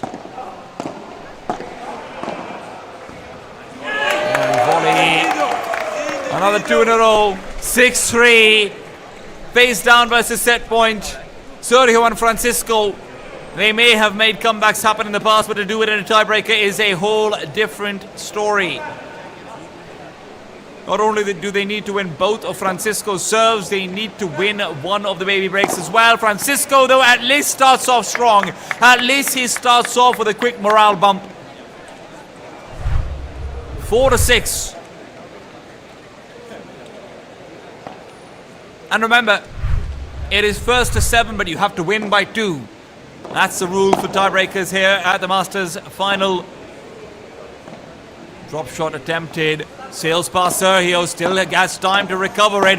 Martin's Vibra will not meet the corner, and where Carlos has been forced back, Martin has already taken a much more defensive posture. That's where regaining the net will be difficult, but not impossible. It is 7-4. Martin and Carlos will finish out the first set upset, but there's a whole lot more where that came from. Stay tuned, don't go anywhere. That's just the beginning.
Back and away in set number 2. It is action off the boot.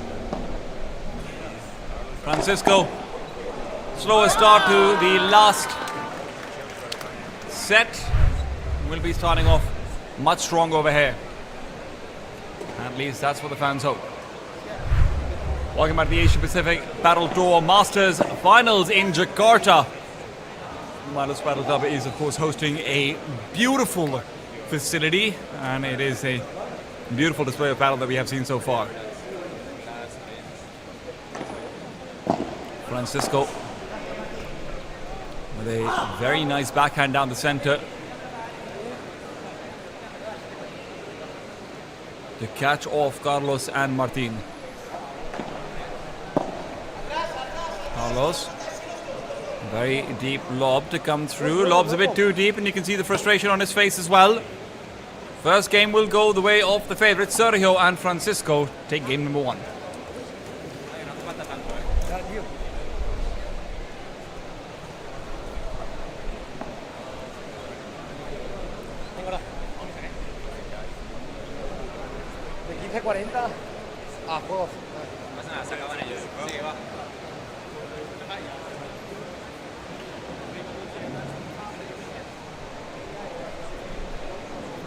Martin will start off game number 2 with a serve to the corner.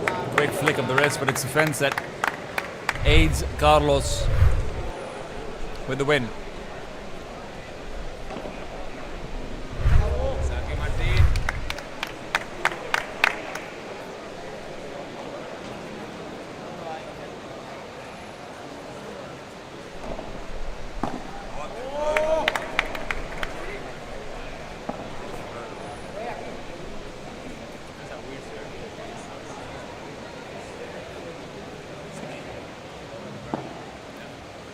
Martin. Ooh, critical error over there. Really thought that he could stop the progression from Francisco. That's one of the central tenets of success that they've had, which is continually making sure Francisco in particular is not allowed to scale up. It's a good strategy and it's an important one. But it comes with its own set of risks when you start to get tired later on.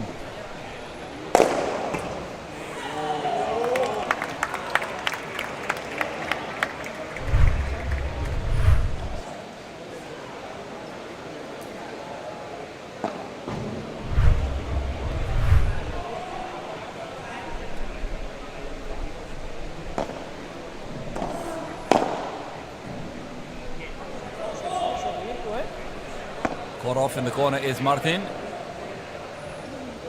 1-1 on serve.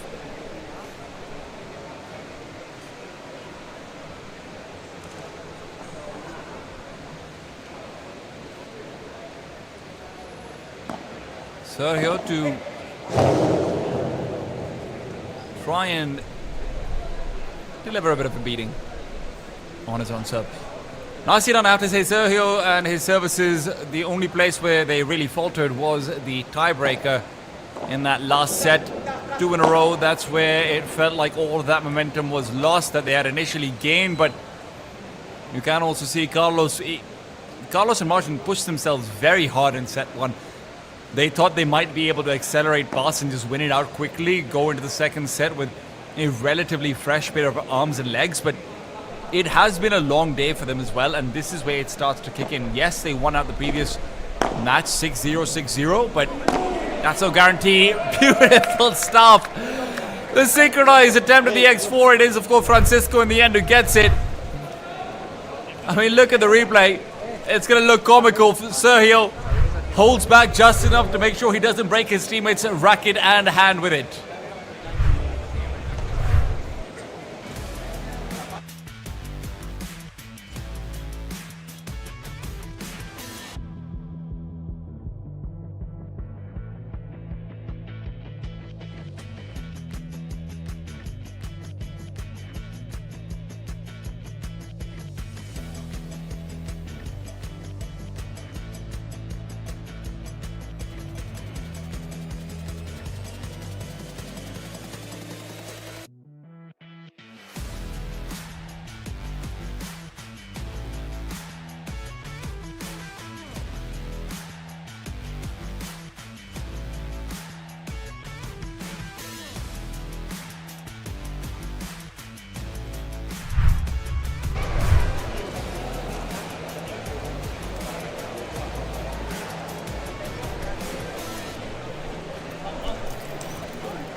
Carlos called upon to serve.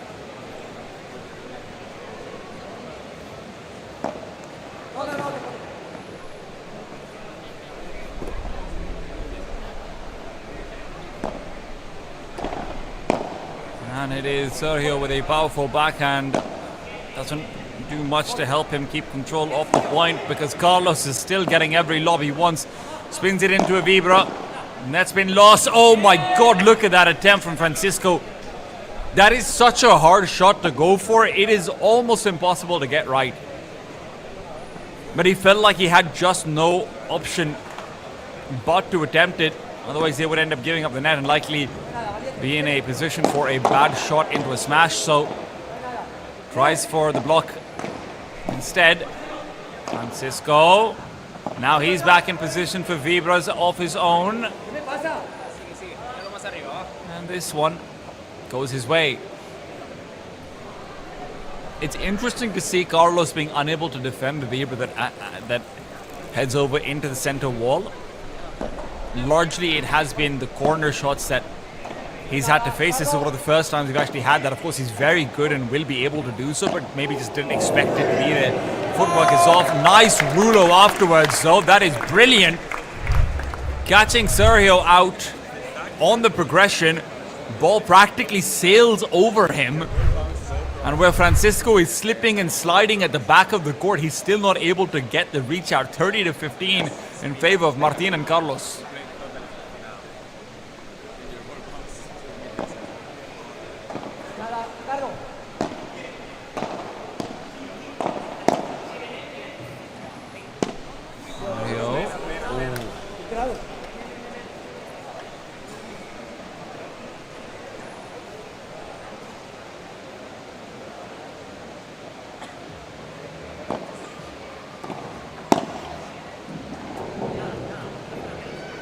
Nice deep lob attempt.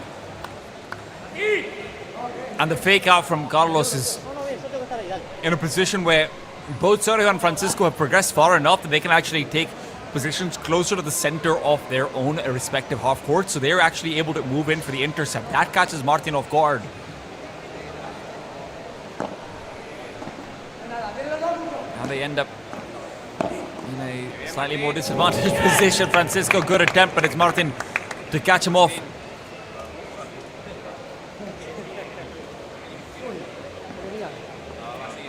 Deuce is there. Martin really standing tall and delivering from that right side.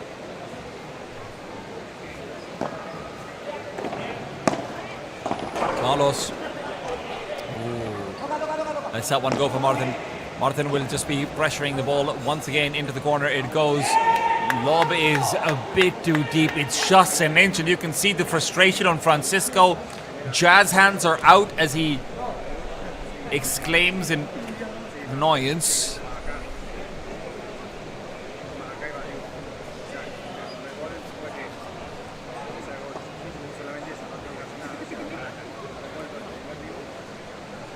And this is going to be a chance to complete the hold. Martin, really good vibras coming out from both Martin and Carlos, but the backhand is where you're seeing real excellence shine.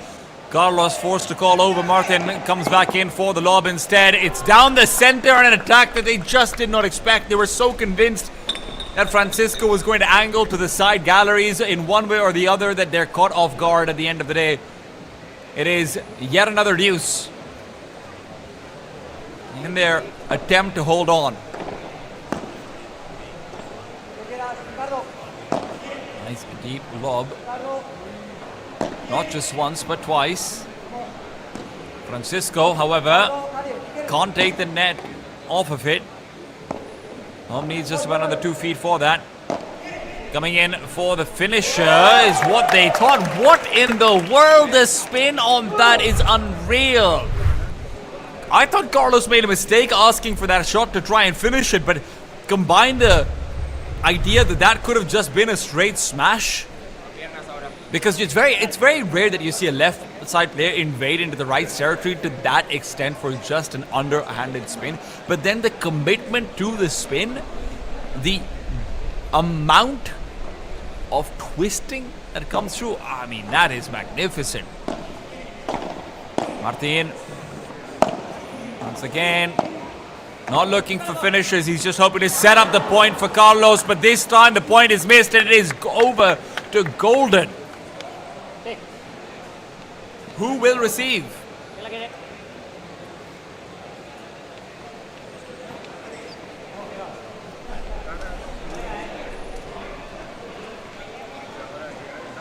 Sergio has made the call.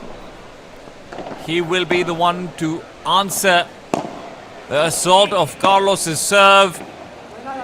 And immediately after, also just pinned into a corner. His lob is too deep. The game is won. Martin and Carlos a yell of relief as they know how close they were to having their first banana peel slip up.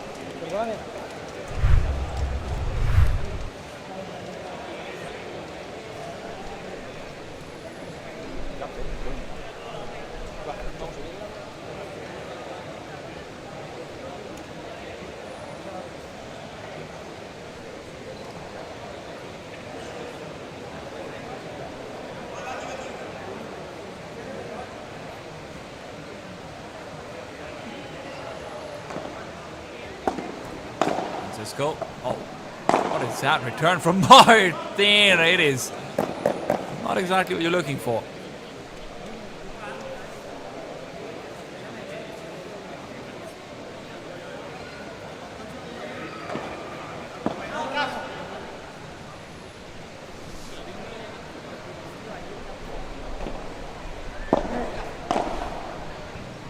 Francisco.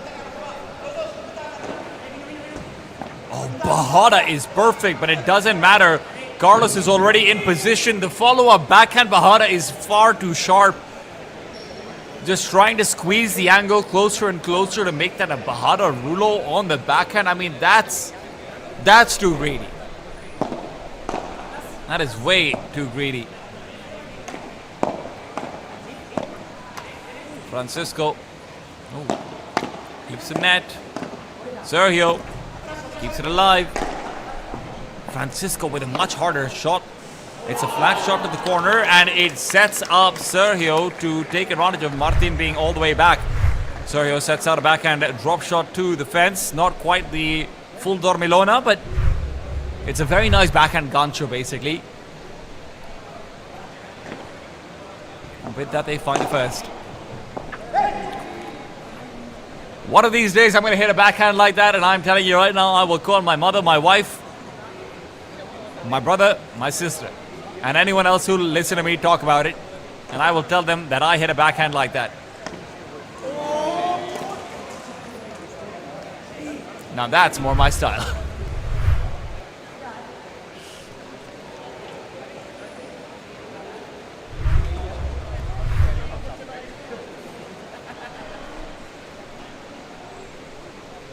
I believe it should be 30-5, not 40-love, but hey, who's to say? I could be wrong.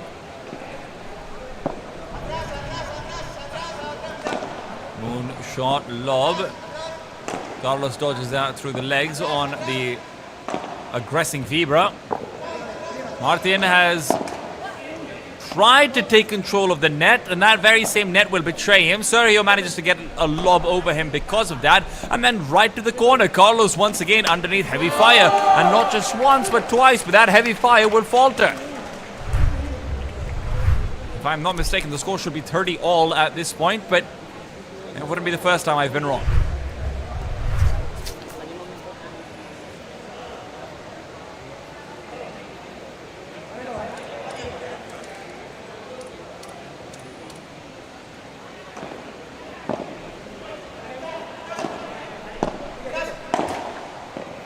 Oh, it's a lot of net action coming through on some of these volleys. Sergio.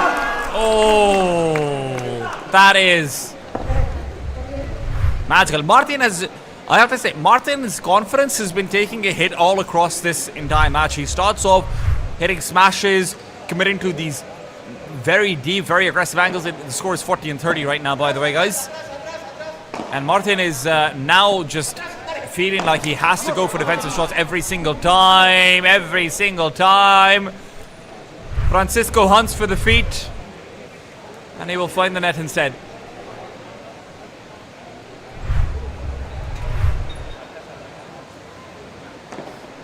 Deuce now out. What a response from Martin. Almost gets the ball back in. Actually does do so, but the net touch. Carlos will hold the net and beg it for forgiveness. The net might forget, but the scoreboard does not. He knows the opportunity that he just let slip to find first advantage, to find break point.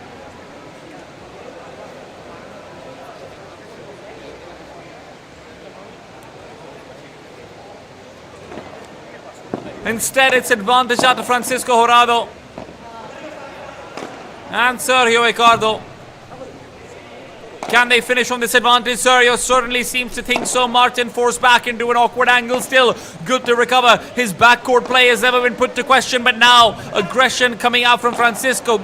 Has a chance to find Carlos off balance. Will not be able to execute on it. And it's back to the backhand. Back overhead. A lob that goes right into the perfect corner. And Martin with a chance for a rulo. It's lost instead. 3-2. Francisco and Sergio take the lead.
score is 3-2.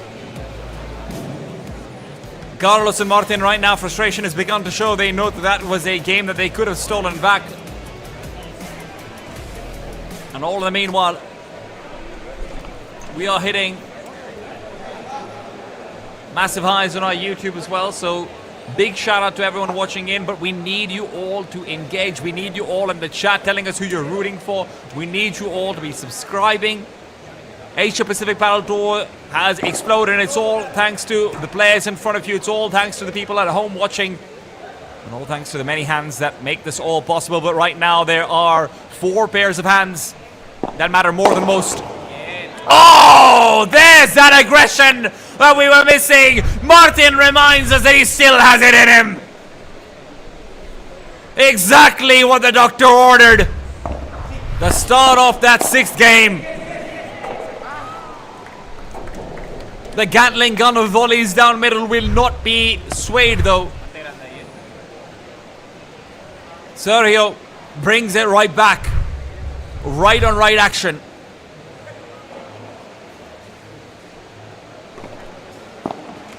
Should be 15 to 30, I believe, or rather 30 to 15. Now 30 all, if I'm not mistaken.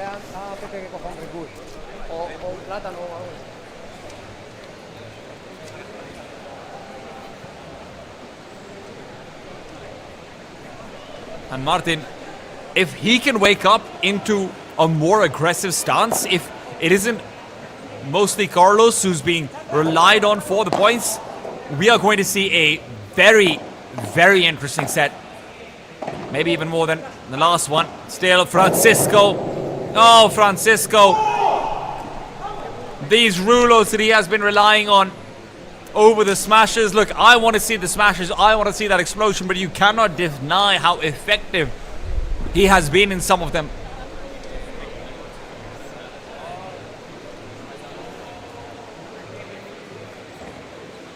Back on the serve, Martin.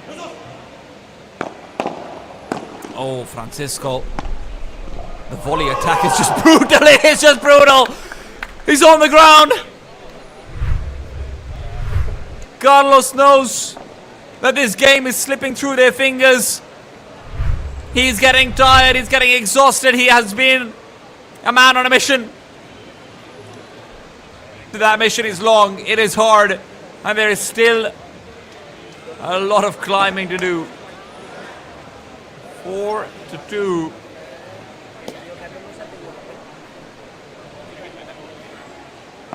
In favor of Sergio. And Francisco. Sergio on the serve. Francisco. Sergio. Oh, these rulos from both sides. Sergio managed to find Martin in a position where he's looking to get more aggressive. This is one of the reasons why it's been very hard for Martin to get aggressive. It's not just the fact that Carlos is taking up a lot of the net priority. It's not just the fact that, Martin might be having a dip of confidence. Every time Martin tries to move forward, he is pressed back immediately. And that is just another example of the magical rulos that have been committed to. Carlos switches position, and in doing so, exposes his backcourt. Martin is there to cover it off. Martin is everywhere. 70% of the world is covered in water. The rest is covered by Martin, Ariel, and Ornino.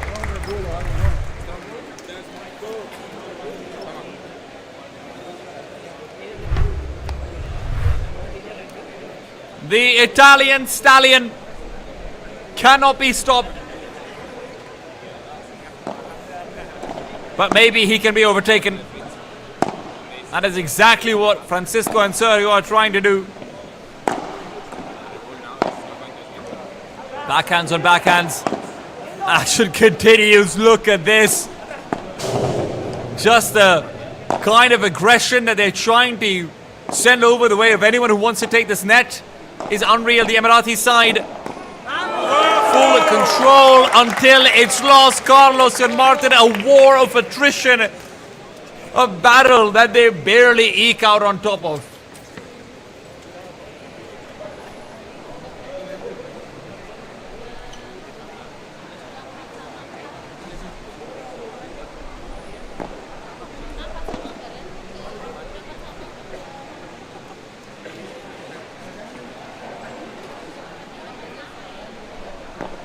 Sergio. Francisco's getting ready for another wind in.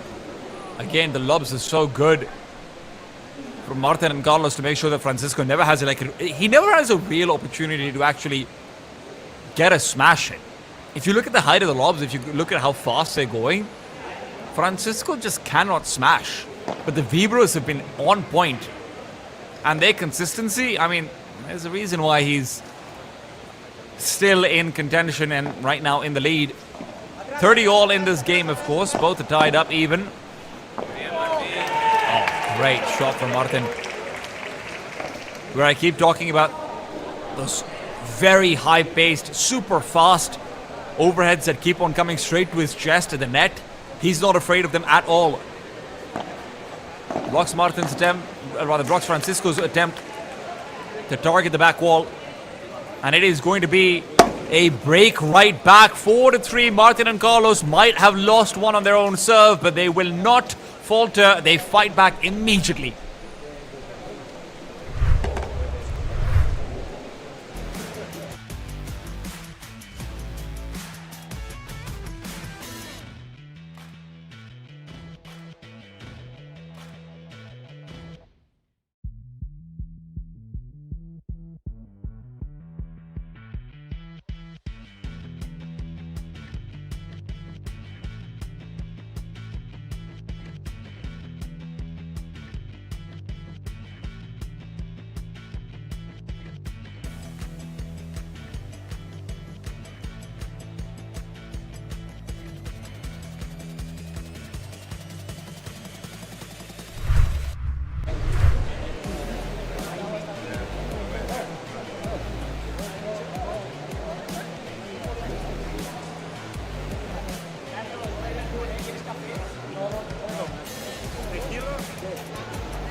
Tell your friends, tell your family, we are witnessing the finest battle that Asia has to offer right here in the quarterfinals. I said it at the beginning of the day, I'll say it now, this could be the match of the tournament. You do not want to miss it. And it's just the quarterfinals. Still so much to come in. Martin, good on the first receive. Oh my goodness, the second is magnificent. Crowd is hooing and eyeing. And you know what's at stake here. Oh my goodness. Francisco just keeps on trying to sneak it past, but eventually he'll commit to the smash. Eventually, the Jurado of old comes back into play.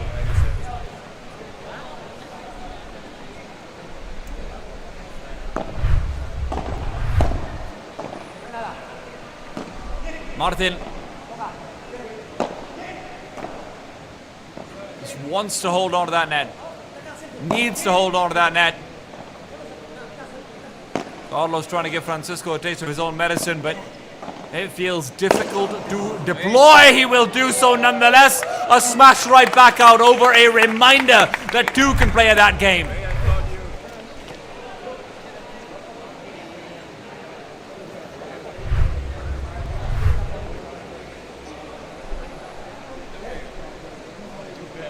$15 all.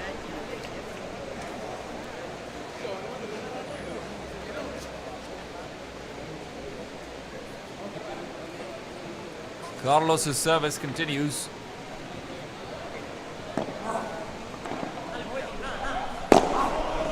Oh, great shot, but it's immediately returned. Francisco will not let it even get close to the net. It's a lob from him that he's using to defend. Although there's a nice Vibra attempt, it's not good enough. Moonshot is there, and again, it's the shot to the center. Carlos looking for the defense. Now comes out the smash. Carlos will get the ball right back in. Smash number 2. No! It's slow! It's slow! It's another one coming out from Francisco Jurado.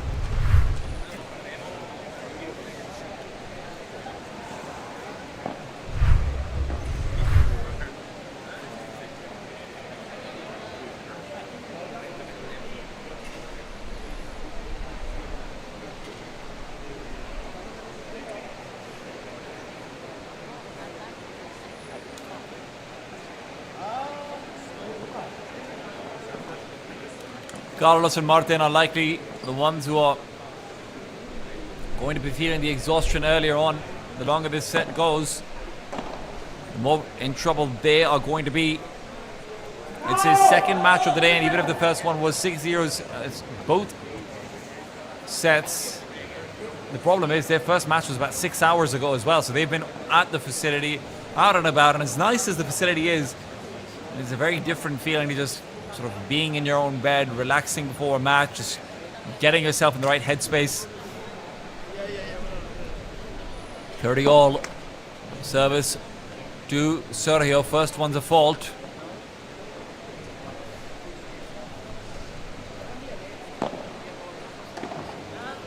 Sergio. Oh! That one is an execution. Carlos is taking no prisoners. 40-30.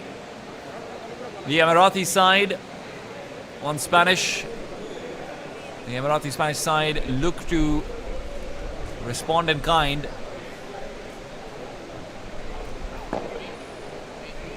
Serve down the center, trying to change things up. Martin Bajada quickly received. Francisco makes it look easy. Sergio will have a chance to give a Bajada off his own. What a shot, but still picked up. And it is right to the galley. A smashing Rulo. Francisco brings them back up to deuce. It is neck to neck. And the game hold will not be easy. It will be slow and excruciating. Advantage found by Martin and Carlos, so they are continually the first ones to get a point on the deuce side.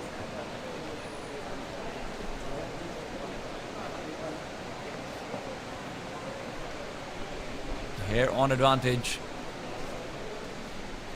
It's been a different story. One that Carlos hopes to give himself a happy ending to. Francisco. Good deep lob, not just once but twice. Martin, however, is ready to receive. The aggression will finally pay off. It is 4-4. The equalizer found. We're right back to even Steven. You could be in for a treat.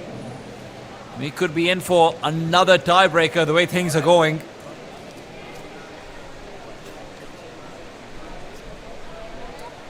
Carlos and Martin, however, they really want to close this match out in 2.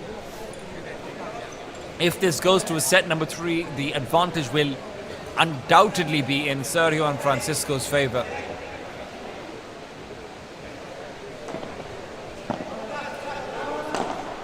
Francisco.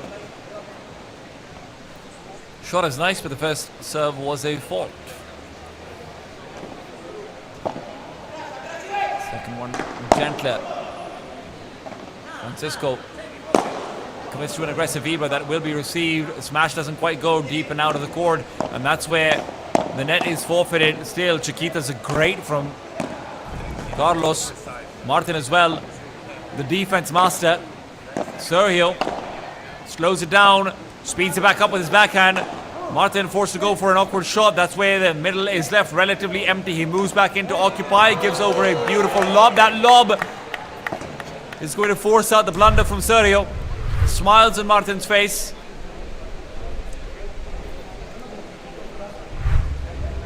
Shrugging as he faces the camera as well. He'll take that any day of the week.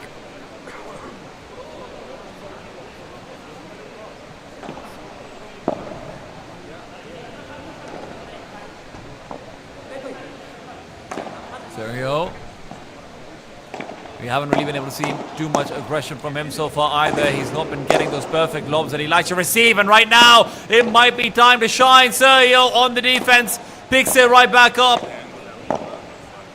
He's the one who's being tested again and again. Showing off some rulers of his own. Carlos on the right side asks for a switch back to his origin. And it is Martin who ends up blundering in the reversal of the switch.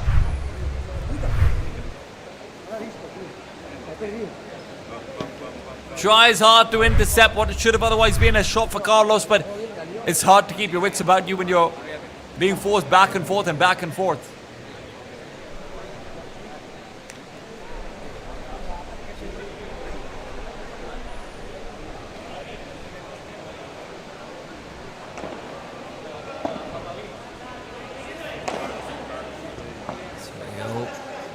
To the center, Francisco. Harder shot, but Carlos is picking it up. Oh, you hear that explosion? That means the fence has been hit and hard.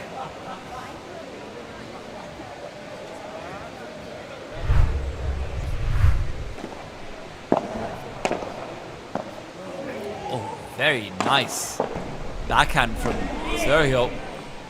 That's what's set up for this entire point. And Martin, that pressure on him, he still keeps the ball alive. Spectacular defense. Martin, oh no! They felt like they had it, but they didn't press quite hard enough. Martin keeps the point alive long enough for Carlos to force out the error from Francisco. Francisco defaults back into the double-handed backhand, and that's where his mistake ends up biting him. 30 all, 4-4. Surely this isn't going to be another breaking opportunity. Surely not. Francisco certainly hopes that that possibility is far and away from transpiring.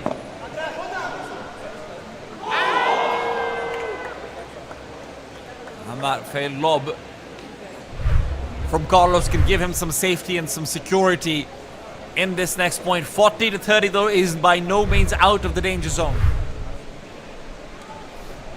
They need to close out this game, and that's exactly why they're not out of the danger zone. Deuces a volley in progression to the net is going to be missed. Francisco goes for a stretch and overcommits to it.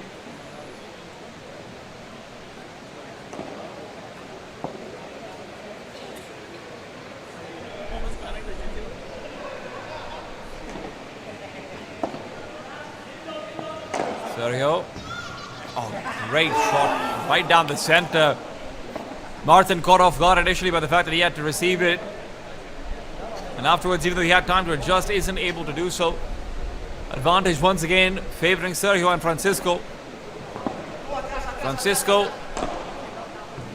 the exact kind of shots that he's been given all game long. He really wishes he'd be given an opportunity for a smash, but he'll make do with these for now. The smash instead could be Sergio's to commit to, but instead he'll be going for once again pressure on the man at the net.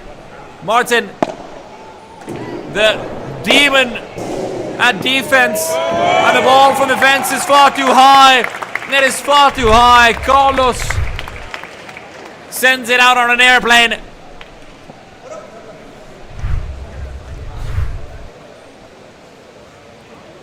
And we're right back to the second deuce.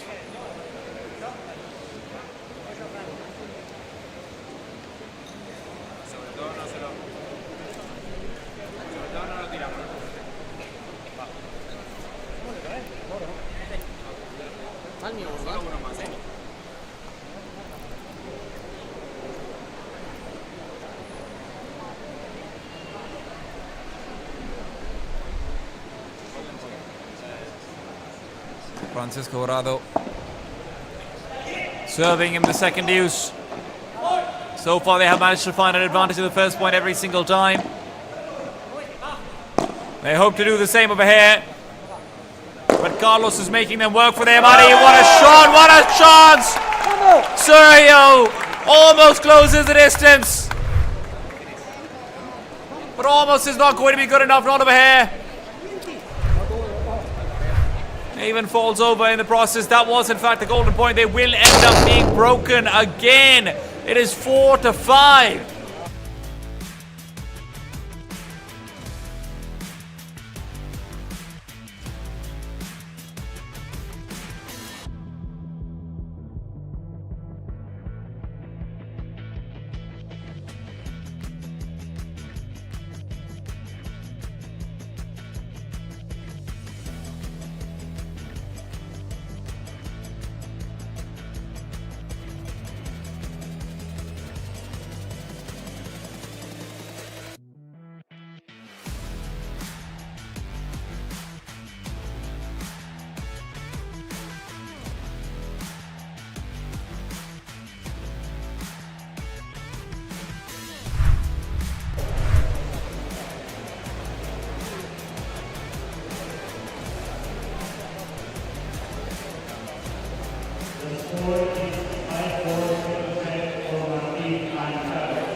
Yeah.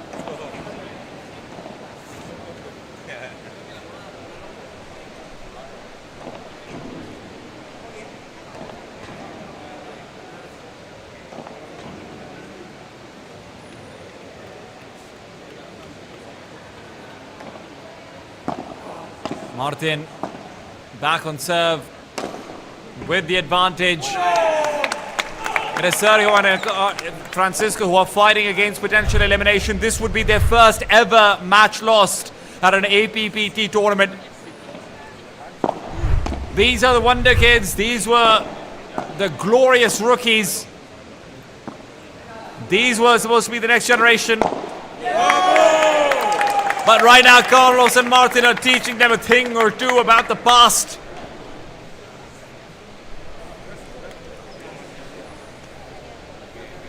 Thirty love up 5-4.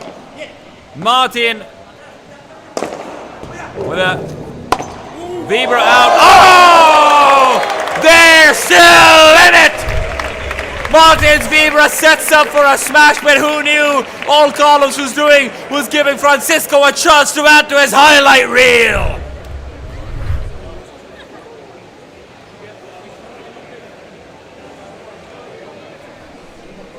A reminder of firepower, of explosiveness. But there's still a lot more needed. A moment of flash will not be enough.